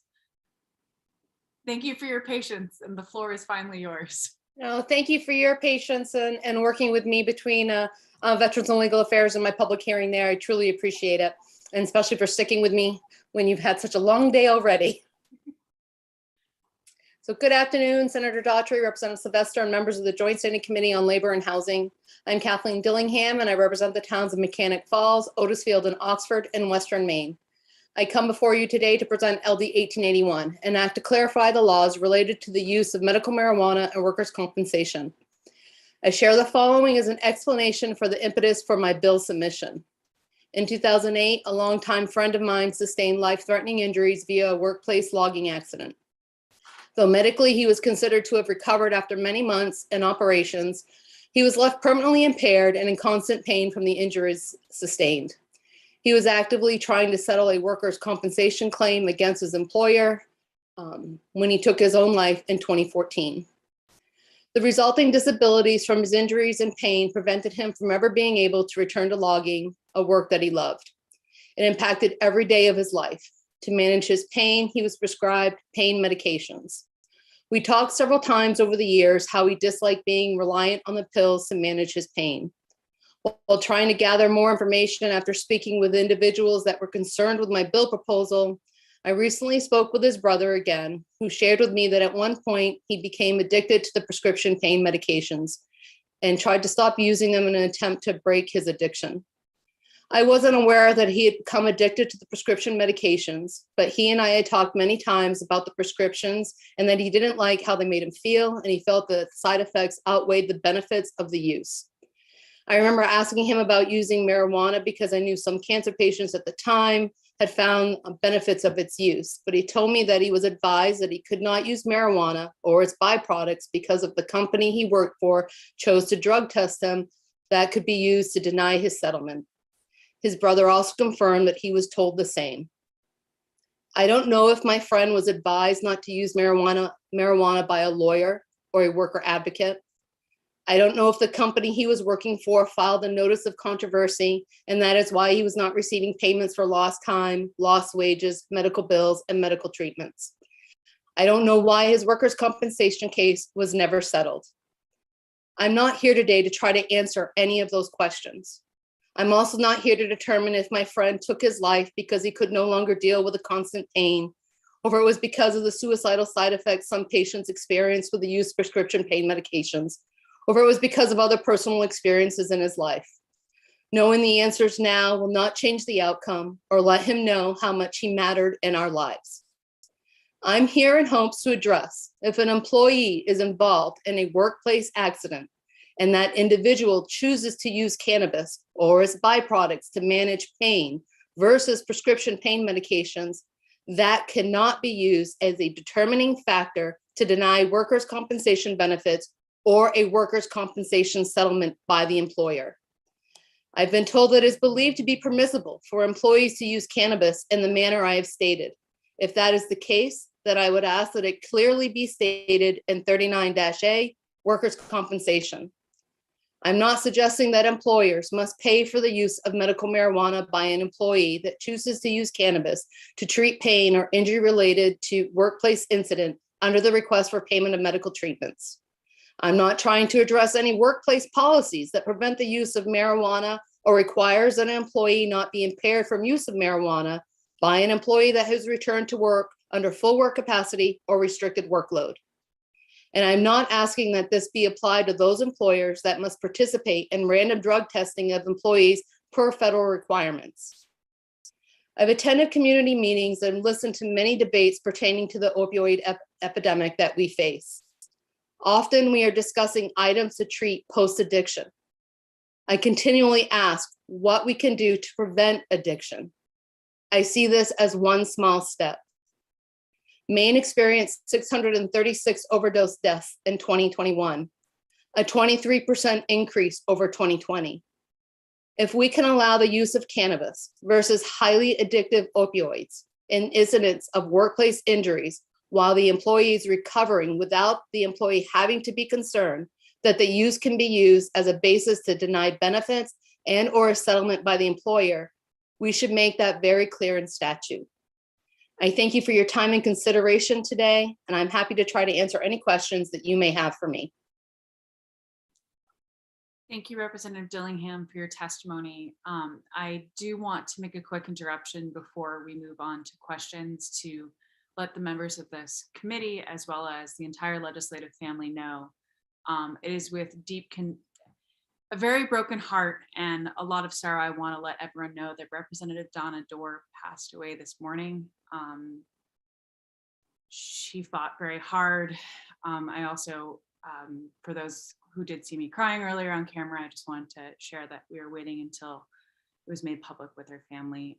The Speaker's office has sent out more information, but I'd be remiss without saying that the legislature lost a very wonderful, wonderful woman, and our family grieves. And I would ask for all of us if we could just take a moment of silence in her memory, and same for Representative Tuttle, whom we also lost this week. So just a brief moment of silence.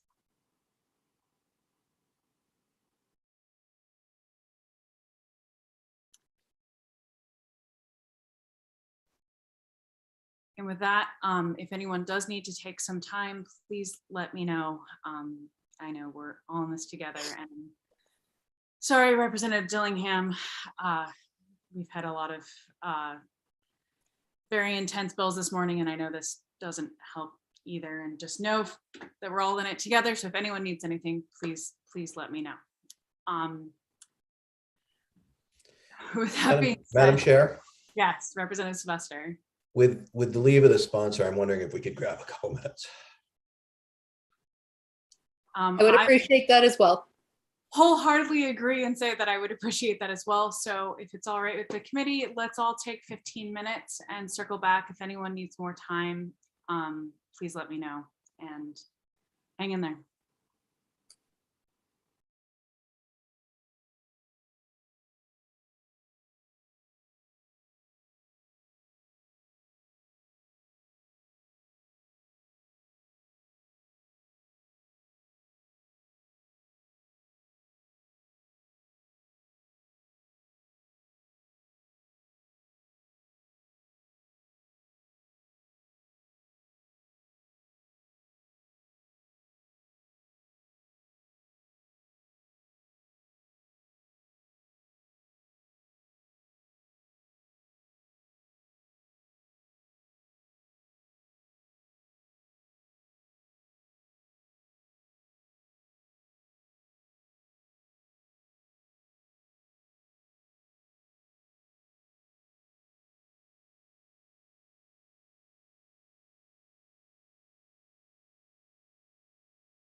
I know that we're waiting for everyone to come back, but I do want to say that this is one of those times where not being in the cross building in the committee room, this is one of those times where I'm really, really hating that.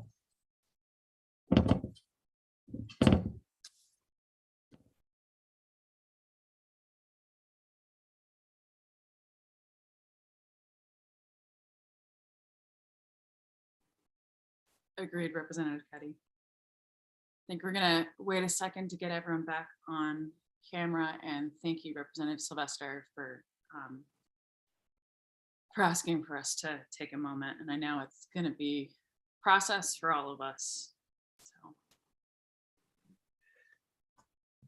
Dona'd be telling me, get back to work, Mike. yep, There's stuff to do. exactly what I was just thinking. So in her honor, let's jump right back in. I do believe Representative Dillingham, we just finished with your testimony. I think Representative Sylvester, you had a question, if I remember correctly. That is correct, Madam Chair. Thank you for bringing forward this bill, Representative Dillingham. I just wanted to clear up what I thought might be some of the confusion that might come later on in testimony by asking a couple of simple questions. This is clarifying that after you are injured, you are allowed to use medical marijuana without it posing a challenge to your claim. Correct? Correct. Correct. It doesn't say that any employer has to allow you to use medical marijuana at work if it is against their policies or if it would put anybody in danger. Correct. Correct. Correct. And just to clarify, it doesn't come under medication that would be covered under workman's comp's costs. It just allows for the period between the time when somebody is injured and the time when their case is settled, that in their own home they can use wherever they can use medical marijuana. Correct? Correct. And I should have had you present my testimony for me. This is my role, Representative Dillingham. I try to cut to the chase. So I appreciate you putting in the bill, and hopefully that'll save us a lot of round the barn questions today. Thank you. Thank you, Representative Sylvester. Representative Warren. Thank you very much. And thank you very much for your testimony and for bringing this bill forward, Representative Dillingham. I'm sorry, I hope this is appropriate. I just wanted to say that I'm so sorry for your loss. And thank you very much for sharing this story. And I hope that good comes from your doing so. I'm just very moved by that story. And, yeah, thank you very much. Thank you, Representative Warren. I do appreciate that. As you can see, there's been a gap of time since it's happened. It's taken me a long time, 8 years serving in the legislature, to get to the point to approach the family and have the discussion, and even seeing it in black and white, having to allude to the reason why I brought the bill forward is still difficult at times. And I'd like to say that I could be a professional at all times and focus clearly just on policy in black and white, but that always isn't the case. And this happens to be probably the hardest bill I have ever had to present. So I appreciate, and certainly made more difficult by the very sad news about Representative Dorr. So thank you very much for your comments. Thank you, Representative Warren. Do we have any other questions from the committee at this time? Seeing none, thank you, Representative Dillingham. Echo a lot of what Representative Warren said as well. And we will now, I don't think we have any other legislators present. Madam Chair? Yes. Yeah, I'm sorry. It took me a minute to get back. I appreciate the opportunity to just say a word to Representative Dillingham, because I was moved by her testimony and then had to take a break for the other news. And I just want to say, Representative, I really appreciate you going through this process. It is always difficult to lose a friend, but certainly to suicide. We don't talk about that very much at all. And I have certainly lost a share for that reason. And so I appreciate you bringing this to us at this time. And it is, I should also say that Representative Donna Dorr, workers' compensation issues around this issue were at the top of her concerns in the legislature. So as odd as it sounds, it seems serendipitous and appropriate that we would get the news about her passing in the presentation of the bill. So thank you for bringing it forward. And thank you, Senator Hickman, for your comments as well. I mean, I do appreciate it, and I always enjoy working with you. Thank you, Senator Hickman. Trying to get back on track because you're totally right, Representative Sylvester. Donna would tell us to do exactly that with a smile. I do believe we're going to switch now to trying to pull up all the right people. Do we have anyone present speaking for the bill? Justin, please let me know if I've skipped over anybody. We have Paul McCarrier joining us. Let me make sure I can switch him over. Promoting you to panelist. Sorry, I just did Chair Daughtry, just so you know. No I thought I did it earlier, but I guess I didn't. My apologies. We're all working together. We'll get there. Okay, Paul, the floor is yours. Good afternoon. My name is Paul T. McCarrier. I own a cannabis business, a small farm, and a property management business, all located in Waldo County. I employ a total of 9 people, and I'm here today to speak in favor of the bill to allow workers' compensation people to be able to use medical cannabis. I've known Donna for 11 years, so pardon me for my testimony being a little convoluted. First and foremost, I think it's most important that when we talk about this is that cannabis is legal in the state of Maine, both for medical and adult use, and this is about patient choice. If a patient believes that cannabis will help them with their injury that they've received in the workplace and they have a medical professional that agrees with them, I think the legislature should take an affirmative stance and support that.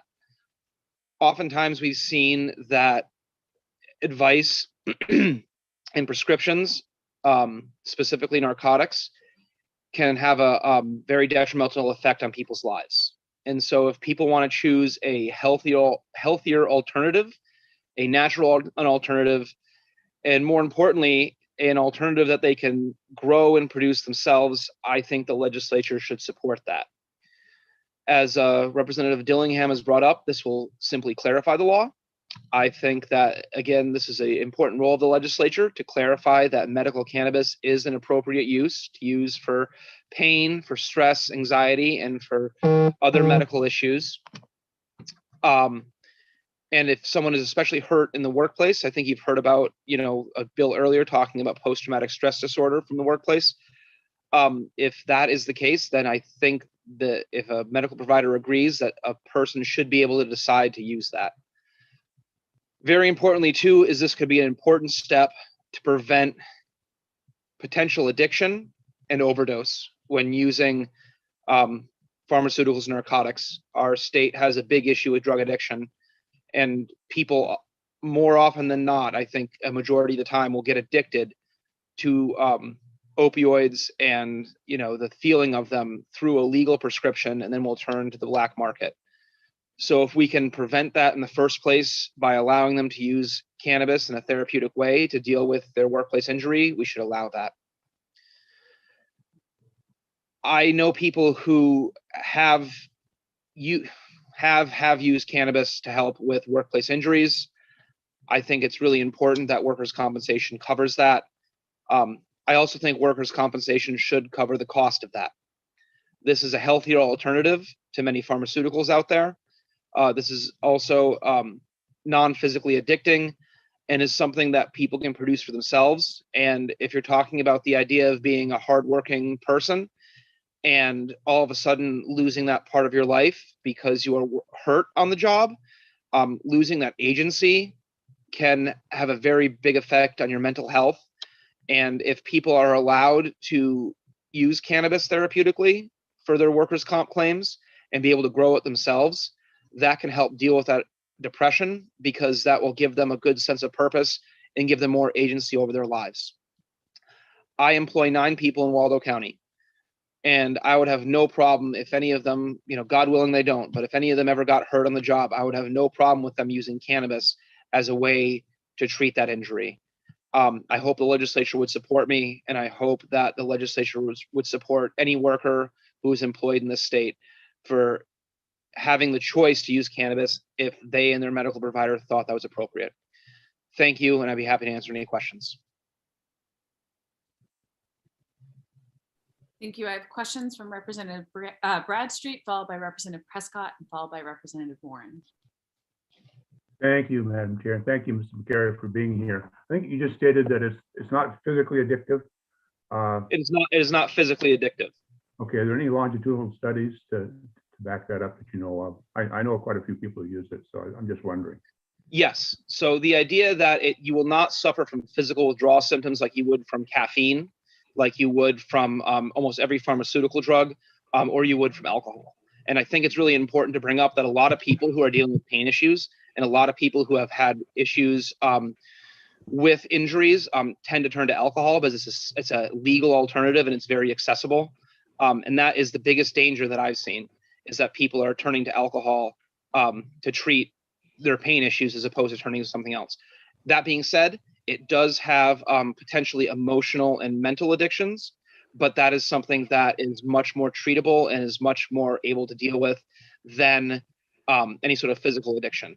And if we're talking about the idea of people having to deal with those, them being able to produce the cannabis themselves will, and also enable them to be able to have more control over how much they're consuming. Thank you. I have a question from Representative Prescott, followed by Representative Warren. All right, thank you. How will this reflect with federal law? I'm not an attorney, so I believe workers' compensation has been allowed to the states, just like our elections and such. So that is, as far as my understanding, is that I don't know if that would affect any sort of federal law. If it comes down to like commercial driver's licenses and other things that are in the federal sphere, I think that's a question that maybe could be dealt with in the work session. All right, thanks. We'll get some info from our analysts, if you would, please. Thank you. Thank you. Representative Warren. Thank you very much. And thank you very much for being here today, sir. I hope you'll forgive me. I'm not going to ask you too much about, I guess, the medical components of this, because with all due respect, I think you're here in your capacity as a small business owner, and I really appreciate that. And so what I want to ask you about is the, for one, your industry. Can you speak at all to, my understanding is it's a growing industry, and it seems like one that could be very important for a variety of reasons to the more rural parts of our state, which are the majority of our state, and perhaps where we should in part be focusing. So if I could have you speak to that, and then maybe as well, if you have any personal experience with any clients, or you mentioned your position on supporting your workers if they wanted to use this or that substance in I guess assisting them. If you could speak at all to the stigma that's kind of part of, unfortunately, in my view, part of where we're at with marijuana. So could see that maybe this piece of legislation could be part of breaking down that stigma, and as well maybe creating good economic opportunity for more of our rural agricultural industries. Well, you definitely hit on the right point with rural agricultural industries. I think that's something that could definitely help. But when we're talking about breaking down the stigma, is that people need to be able to talk openly about how they're dealing with pain, how they're dealing with mental, physical, emotional issues, and cannabis needs to be a part of that conversation. And I think speaking to what Representative Bradstreet was talking about earlier with addiction, is that if someone is using cannabis too much, if they can't openly talk about it, then they're not going to be able to have it be able to be addressed by their church, their family, their community, their workplace. I think that from my standpoint, as a store operator from dealing with thousands of patients over the past few years is that we see a lot of people who are using this as a way to deal with, whatever workplace injury they have. Recently, there was somebody who was diagnosed with cancer, and they worked in a field where there is a high level of cancer because you're dealing with fuels and solvents and exhaust and such. Thankfully, because of immunotherapy and pharmaceuticals, and I think they're moving on to chemotherapy radiation right now, they've had a tumor that has been significantly reduced, but it was their use of cannabis that helped continue to let them keep their quality of life. It is the cannabis that has also allowed them to return to their job. So this is an example of somebody who did not use workers' compensation as a lifetime crutch, but as somebody who needed it as a bridge for when they're receiving treatments and as they're continuing to receive treatments, but they wanted to return to work. And that is the thing that I see most commonly with people who are using cannabis to treat workplace injuries, is that they want to return to work. They are not using this as a way to not work. They receive fulfillment out of working, and they want to continue doing that. My phone was ringing a couple times, so I apologize. I missed the first question. So if you could just repeat that for me, I'll do my best to answer. No, I think you actually, I think, responded to many of my points. I share your feeling that there's a tremendous amount of dignity in work and wanting to just make sure that people have the opportunity to do what they need to do to return to that good, worthy work. So thank you. And I think at the same time that, as you brought up with the dignity of work, is that cannabis will empower people. It empowers people to return to work. And that is something that I have not seen with pharmaceuticals. I've seen with especially narcotics and opioids, they tend to drag you down and make you more complacent. Well, with cannabis, it tends to stimulate your mind more. It tends to make it where you're going to want to return to work. You're going to want to be there. And that's my personal experience. I grew up here in Belfast. I've lived in Waldo County most of my life, and people want to work. They want to be able to go out there and do that. And I feel like this bill, if passed, could help more people return to work, because cannabis will only be a bridge for them to return to work, as opposed to being a lifetime therapeutic use. Thank you. Thank you. Do I have any further questions from the committee? Seeing none, thank you so much for your testimony this afternoon. And do we have anyone else who's here to testify in favor of this bill? I don't have anyone else on my list. Justin, do you have anyone else? No, we do not. So if you're in the waiting room and you want to testify in favor, please raise your hand, but seeing none, let's move to those testifying against. Up first, I have Elizabeth Brogan, followed by Bruce Garrity, followed by Bruce. You're on here twice, so I guess we just have two folks. We have Elizabeth Brogan, followed by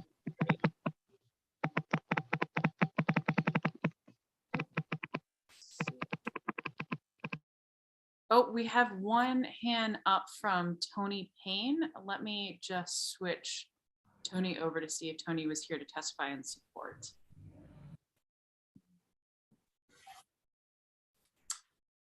Tony, were you here to testify in support of this bill?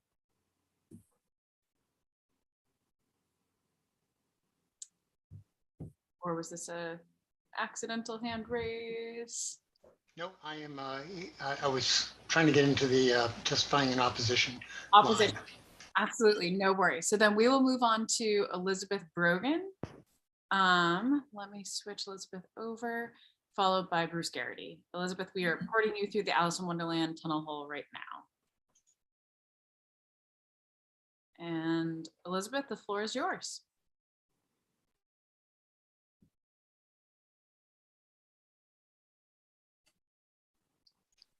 Let's see if we get this to work. There you go. Now we can see you, Elizabeth. We just can't hear you. You're still on mute.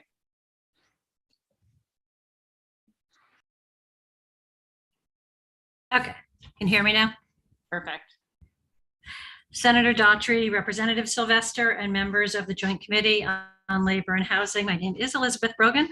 I'm the Executive Director of the Workers' Compensation Coordinating Council and Maine Council of Self-Insurers. The Maine Medical Use of Marijuana Act strikes a balance between protecting an authorized user of medical marijuana, stating they may not be denied any right or privilege, while imposing reasonable limits on the right to use medical marijuana in the workplace or in other circumstances which would pose a threat to public safety.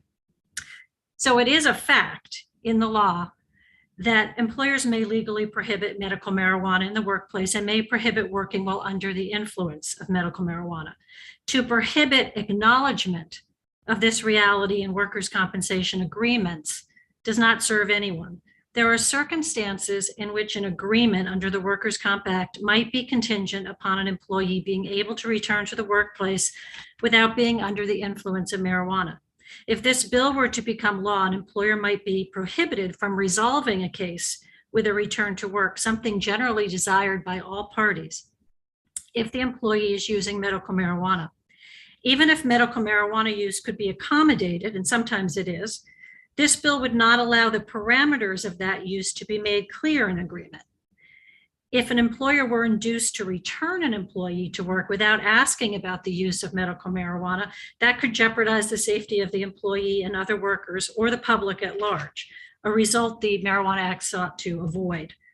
If a workers' compensation case is not resolved by agreement, but rather through litigation, this bill would prohibit a judge from seeing any evidence of medical marijuana use, regardless of its relevance to a range of issues, which could include work capacity, causation, the reasonableness of other medications, which might be contraindicated with marijuana use, or return to work issues. This could result in decisions that are unfair to either or both parties. It should also be noted that workers' compensation board judges are uniquely qualified to sift through evidence in a workers' comp case. They know what's relevant and have the authority to exclude that which is not. To deny these judges the ability to consider all relevant evidence, including medical evidence, because we're considering medical marijuana here, does not serve the best interests of anyone in the workers' compensation system. For these reasons, I urge the committee to vote ought not to pass on LD 1881, and I'm happy to take any questions. Thank you. Thank you. Do you have any questions from the committee? Seeing, oh yes, Representative Sylvester. Sorry, I couldn't find my button. Welcome again, Ms. Brogan. So were you here when Representative Dillingham and I were chatting? Because I asked her directly whether or not this would in any way limit an employer about on work up to set rules regarding work time, or were we just talking about the period in which a worker was unable to report to work? And she said that this did not in any way limit an employer's rights to set rules about the use of marijuana at work, or to to set that it was during that period between injury and return to work. And so I just wanted to see if you heard that. I did hear that. I mean, I agree heard that the her language say, might not quite say that, but yeah. I heard that, and I understand that she's not looking to change that statement in the law, that that the law can't be construed to force employers to allow medical marijuana use. However, I think the bill would limit the rights of employers to do just that thing in the case of a workers' comp injury or alleged injury. I mean, I don't see any way around that. I mean, I know she says that's not what she's doing, but I think the result would be that employers would be in a position where they couldn't say offer a return to work contingent on, being able to pass a drug test. They're allowed to have those drug tests. So what would they do? Would they have to say, well, let's just let it slide in this one case because there's a workers' comp injury involved? I mean, do you see what I mean? I see what you mean, but I think I'm going to try to cram two questions into my follow-up here so that I don't have to ask for a third. So in the situation where any pharmaceutical was being used that reduced capacity, employers are able to say that you cannot use this while at work if it diminishes your capacity. Yep. Right. And so if that medicine is required in order for them to be able to return to work, then we end up in one of those situations where either an employer would have to find some lighter duty, or the employee would have to reject the return to work if they were unable to work without the use of the pharmaceuticals. And so by putting it in the terms of pharmaceuticals, I think it makes a lot more sense what we're talking about here, because if someone can't return to work without the use of medical marijuana, then the employer has the right to say that they are not able to perform the function of their job. It's not suitable work. Yes. Right. That's right. And the employee would be able to say, I can't return to work without the use of these pharmaceuticals. And then that becomes a whole different situation in terms of their refusal of return to work. And I think the employee could do that in the case of medical marijuana as well. Absolutely. And there isn't a what they do, but whether they take that pharmaceutical or medical marijuana after hours in their own home is their own business. And that's what this law, I think, is trying to say. And I think that's the case now. But there are some circumstances. I mean, it sounds as though in the case that she was referring to, perhaps there was drug testing, weekly drug testing, or something like that. I mean, there are circumstances in which, probably an employer doesn't care what you do on your own time. But there are, jobs where you're handling heavy machinery, say, and so you can't have any drugs in your system. Absolutely. We agree on that. And so I won't ask a third question, but I'll let my colleagues go. Thank you, Representative Sylvester. I have Senator Hickman, followed by Representative Warren. Thank you, Madam Chair. Ms. Brogan, my question is simple. Do you think that it is fair for a person to exercise their right to use medical marijuana being denied workers' compensation for that reason and that reason alone? Well, I guess I'm going to take exception to the premise because I'm not sure that happened. It has happened, and I'm asking you the question because I know that it has happened. It's happened more than once, and I have evidence of that. So I'm just going to ask the question straightforward. Do you think that's okay? It doesn't sound okay, but I would want to see, an incident in which that happened and the benefits were denied because of the use of medical marijuana. Because, again, I would like to see that, but I can't think of a circumstance in which it would happen. Thank you. I have Representative Warren next. Thank you very much. And thank you very much for your testimony. We were talking a bit earlier about the role of stigma, and I'm wondering if you could speak at all in your perspective to maybe to why, or in what understanding you have that marijuana should be treated differently than these other prescription medications. It sounds to me like I'm hearing both from you that this is already legal, and so this bill is unnecessary, but also that maybe marijuana should be treated in a discriminatory manner some way.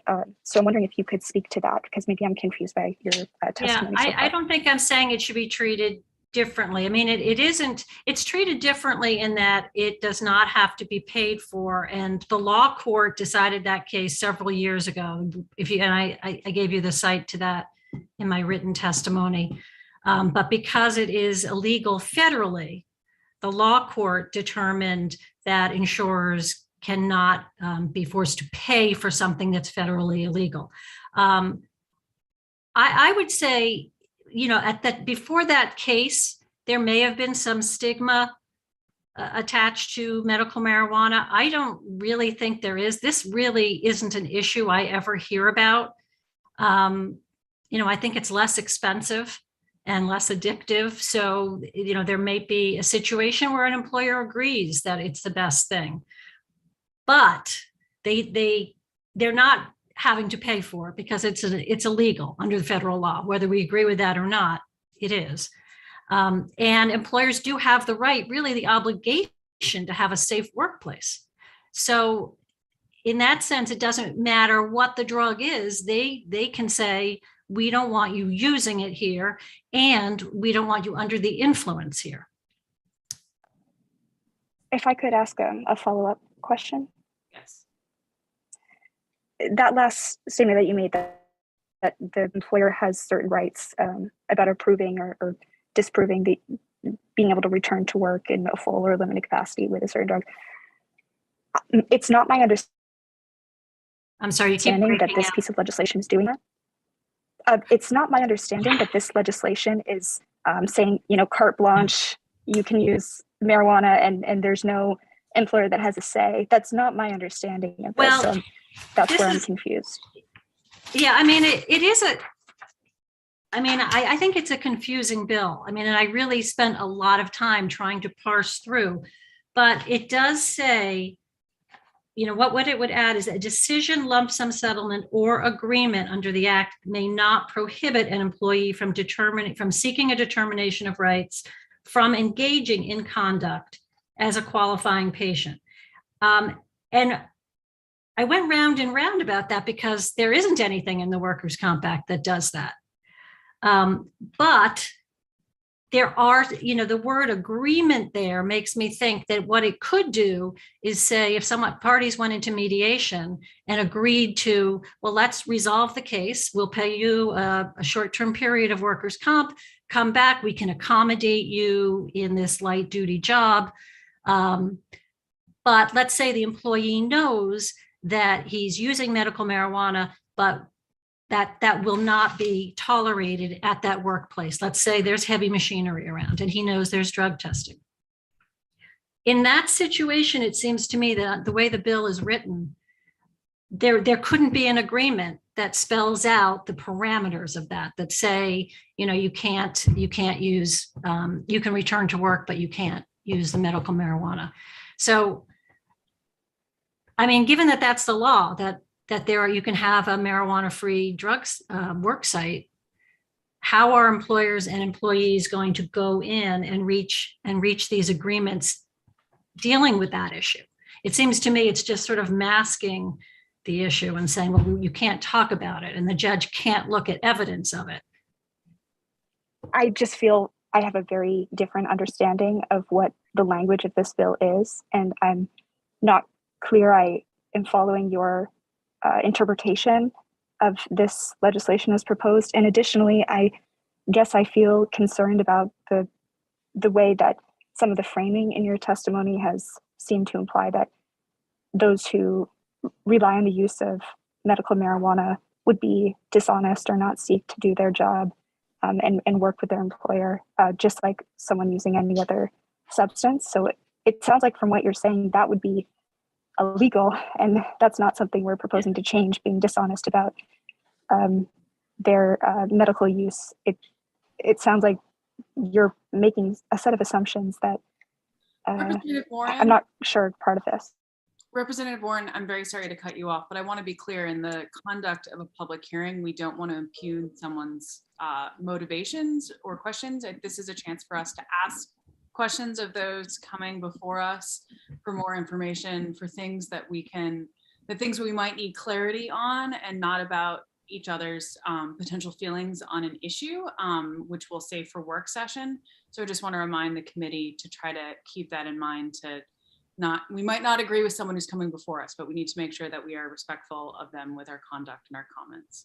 But with that, if you wanted to rephrase the question, it does seem that there is a lot of work for our good analysts in trying to figure out where this all fits. But I just I know this can be an emotional subject for folks anytime we're dealing with workman's comp, and just wanted to be clear about that. But with that, do you have another question, Representative Warren or Ms. Brogan? I don't know if you wanted to respond to anything, but keeping it in a conduct of public hearing.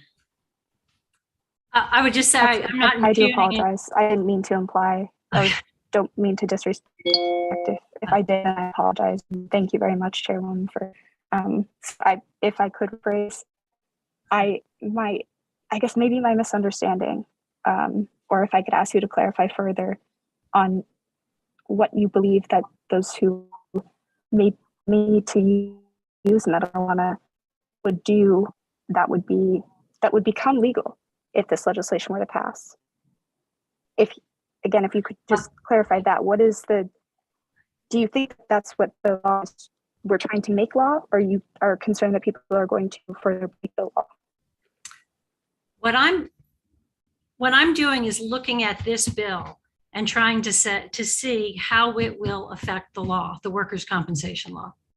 And so I'm looking at the words decision, lump sum settlement, or agreement, and limitations on them. I'm looking at the words shall exclude evidence, and just telling you what I think the problems will be with that.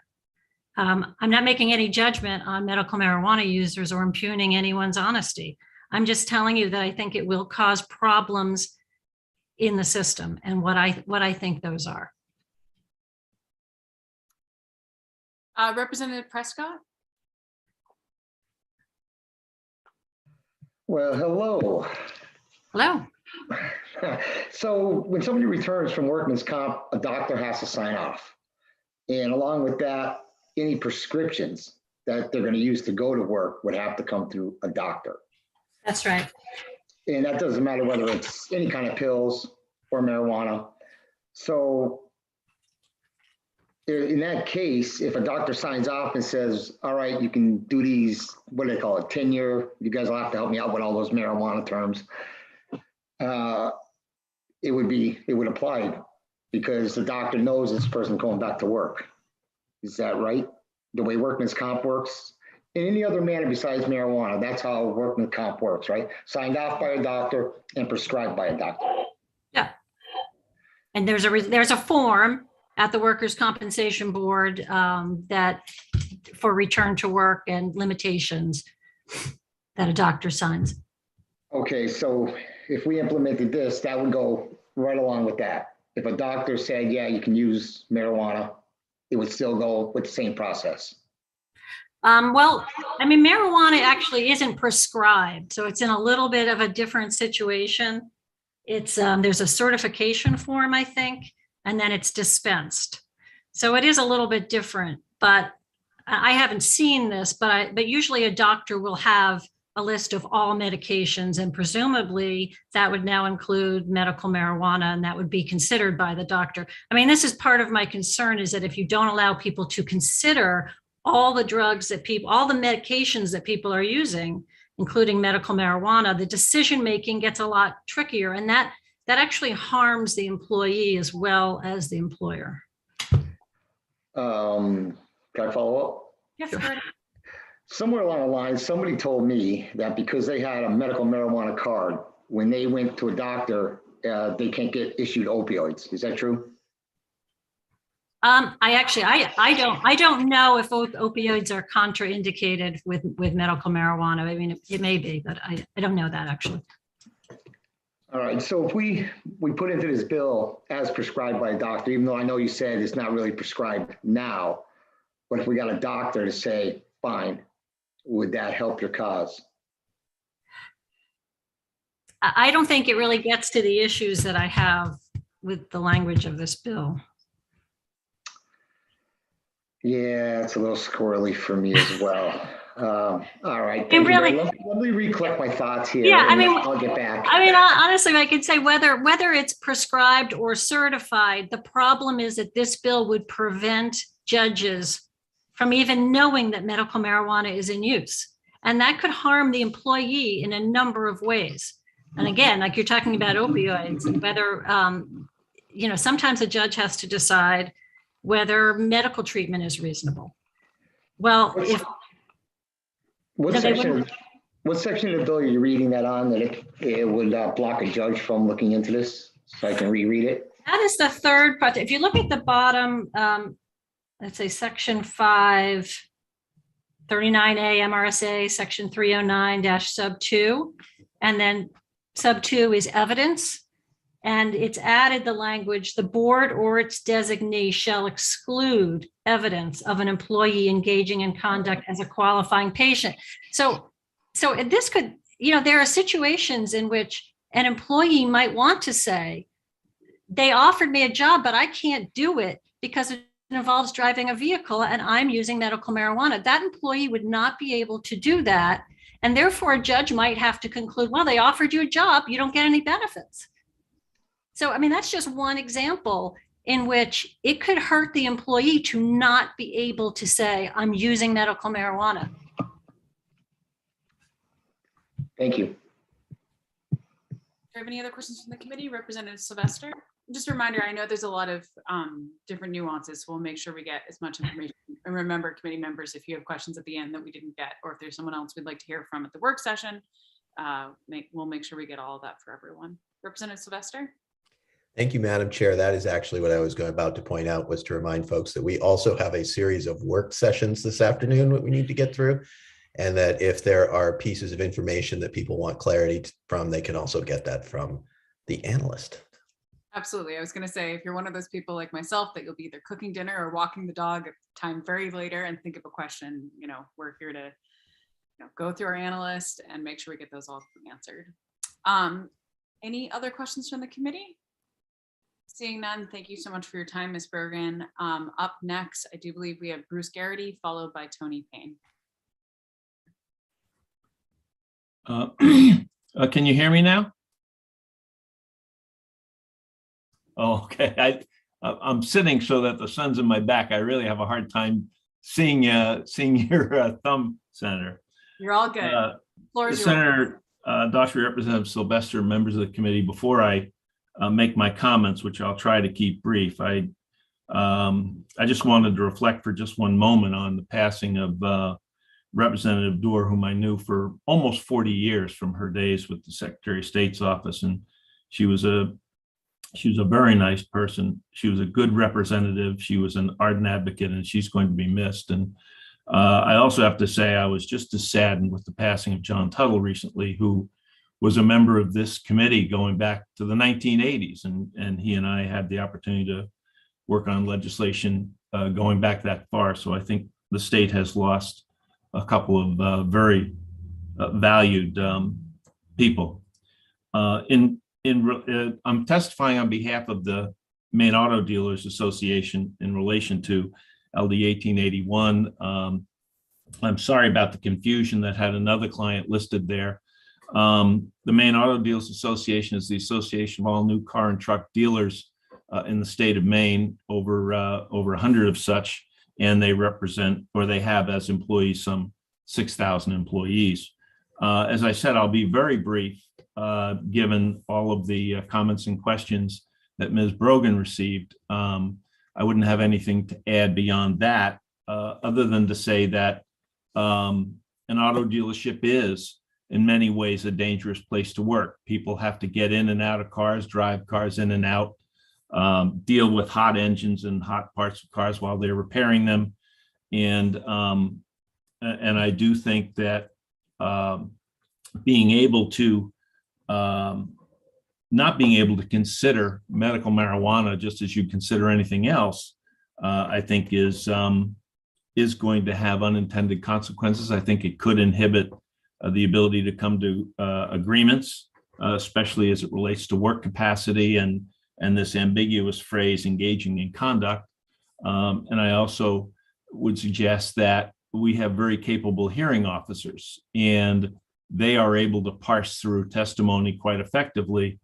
And it certainly could become relevant, and we would respectfully suggest that it shouldn't be prohibited from being considered. And with that, Senator, I'd be happy to try and answer any questions the committee might have, especially being mindful of the late hour. Thank you so much. Do you have any questions from the committee at this time? Seeing none, I think you're getting spared by the old phrase of don't be the one standing between lunch. Thank you very much. Tony Payne, you're up next. Thank you very much. I'm going to have to switch screens here so I can get to my testimony. But before doing that, I'd just like to offer a reset for the committee on what this bill is about. And I think Elizabeth Brogan captured it, but I just want to make sure that we're all in agreement. The crux of the bill is to remove from consideration understanding that an injured worker is using medical marijuana. It's not about the legality of marijuana. It's not about the appropriateness of it. It's simply that it's removing that from consideration in adjudication of conflicts or outcomes. So with that, let me move to my formal testimony, and then I'll be ready for questions. So, Senator Daughtry, Representative Sylvester, and members of the committee. My name is Tony Payne. I'm the Senior Vice President of External Affairs at MEMIC, Maine's largest workers' compensation insurance company. We provide insurance for approximately 18,000 Maine employers in across 16 counties, with coverage for their estimated 200,000 employees. First, we are pleased with the provision in this bill of not compelling insurers to reimburse injured workers for medical marijuana, given the conflict it poses with federal law. However, we cannot support Section 3 of the bill. This provision essentially removes from the adjudication of claims relevant information in the settlement of disputes. And here are the 4 reasons to oppose LD 1881. If medical marijuana use is suppressed information, parties to a workers' comp dispute will lack relevant facts when addressing important issues such as work capacity or ability to work. This also would impact an employer's ability to investigate workplace accidents. It would be akin to not knowing a person's reliance on insulin for diabetes if an adverse reaction caused them to black out on the job and cause their injury or injuries to others. 2, since there are no other laws that provide special protection or masking of drug use in the workers' compensation system, it seems unnecessary, if not counterproductive, to exempt medical marijuana. Furthermore, it prevents employers the ability to provide a safe place of work. Third is the law currently allows an employer to take action if an employee is impaired and presents a danger to themselves or to those with whom they work. Not knowing if medical marijuana contributed to a person's impairment when an injury occurs is contrary to the foundation of creating a safe workplace. It also impacts an employer's ability to assure their employees and the public are not at risk by drug-induced impairment, such as driving a school bus or operating municipal water facilities. And fourth, it also seems this proposal is being offered to address a situation that is seldom, if ever, an issue that comes before the Workers' Compensation Board. Our interest is to prevent workforce injuries, and if they do occur, to help injured workers regain their health and safety and safely return to work. Having all relevant information available when issues come before the Workers' Compensation Board helps preserve fair treatment for everyone who relies on this system. That's why we asked the committee to vote in opposition to LD 1881. I also add that Mr. McCarrier's comments I thought were in fact supportive of opposition, because as he said, let's bring medical marijuana out of the shadows. Let's not mask it. Let's make it part of the conversation because it has bearing on the conversation. The other point that Representative Sylvester Mr. Payne, raised, that is yes, that is the end of your time. If you could, it is. if you could wrap it up, that'd be okay. fantastic. Thank you. Thank you. I'm just going to move to a comment you were kind enough to make. This isn't about use of medical marijuana at home. It can be in the car before you go to work. It can be at any time. This is not relegated to nights and weekends. Thank you. Happy to answer any questions. Thank you, Mr. Payne. Do you have any questions from the committee at this time? Representative Warren. Thank you for your comments. I do think that there's some points you raised that are absolutely decent, and I want to thank you for kind of referencing other testimony and responding to it. And maybe as part of that, I'll follow in that trend to say, do you feel there is a stigma that is in part, has been institutionalized? Do you think there is a legitimate case here that there's a history of, ways that the stigma around marijuana has yeah, I guess, do you feel there's a fair point on the other side there at all? I think we're all making strides forward. The stigma, I believe, has been dropped substantially since marijuana was legalized. I was a medical marijuana user. I want to tell you though, it was trying to treat pain that nothing else seemed to be able to touch, and neither did the marijuana. What was also interesting though, and I gotta say is, growing up in the 60s and 70s, it's not my dad's marijuana. It is a different beast altogether, whether it be medical or now recreational. And I ended up throwing out everything that I had purchased through the dispensary, simply because it was something that was not dosed and it was not appropriate for trying to solve what I needed to be solved. But it is a different beast, and I really wanted that to be clear. To the stigma, I have no problem talking about it even, and I think that everybody else should feel free because it is a legal substance. Do you have any other questions from the committee? Seeing none, thank you for your time, Mr. Payne. Thank you. I appreciate it. Of course. Do I have anyone else here to testify in opposition? Seeing no hands going flying up in the waiting room, we're going to transition to those testifying neither for nor against on this measure. First up, we have Peter Gore, followed by John Rohde. Let's bring Peter Gore in. They should be coming in, Senator Daughtry. Perfect. Mr. Gore, welcome, and the floor is yours. Thank you. Before Senator Daughtry and Representative Sylvester, before you start the 3-minute clock, Representative Sylvester, I just did want to say, pass on my condolences and my deepest sympathies to this committee for the loss of both Representative Tuttle and Representative Dorr. I appeared before the committee when Representative Tuttle was both the chair and a member of this committee, and when Representative Dorr was a member of this committee as well. They were fine people and fine legislators. I especially appreciated their respectfulness. They're willing to listen and work with all parties, and it is a loss to the legislature in the state. So my condolences. With that, my name is Peter Gore. I'm the Executive Vice President of the Maine State Chamber of Commerce, and I'm here to speak regarding LD 1881. There's a lot going on with this bill. I think it's probably obvious to the committee members.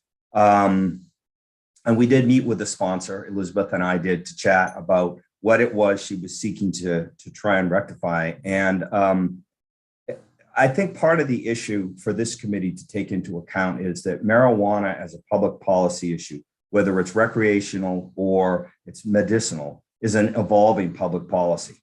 And one of the aspects that we tried to work with, particularly the Marijuana Implementation Committee, is to make sure that the workplace remained a safe workplace and employers did not have to worry about employees being impaired in the workplace, whether it was through the use of recreational or medicinal marijuana.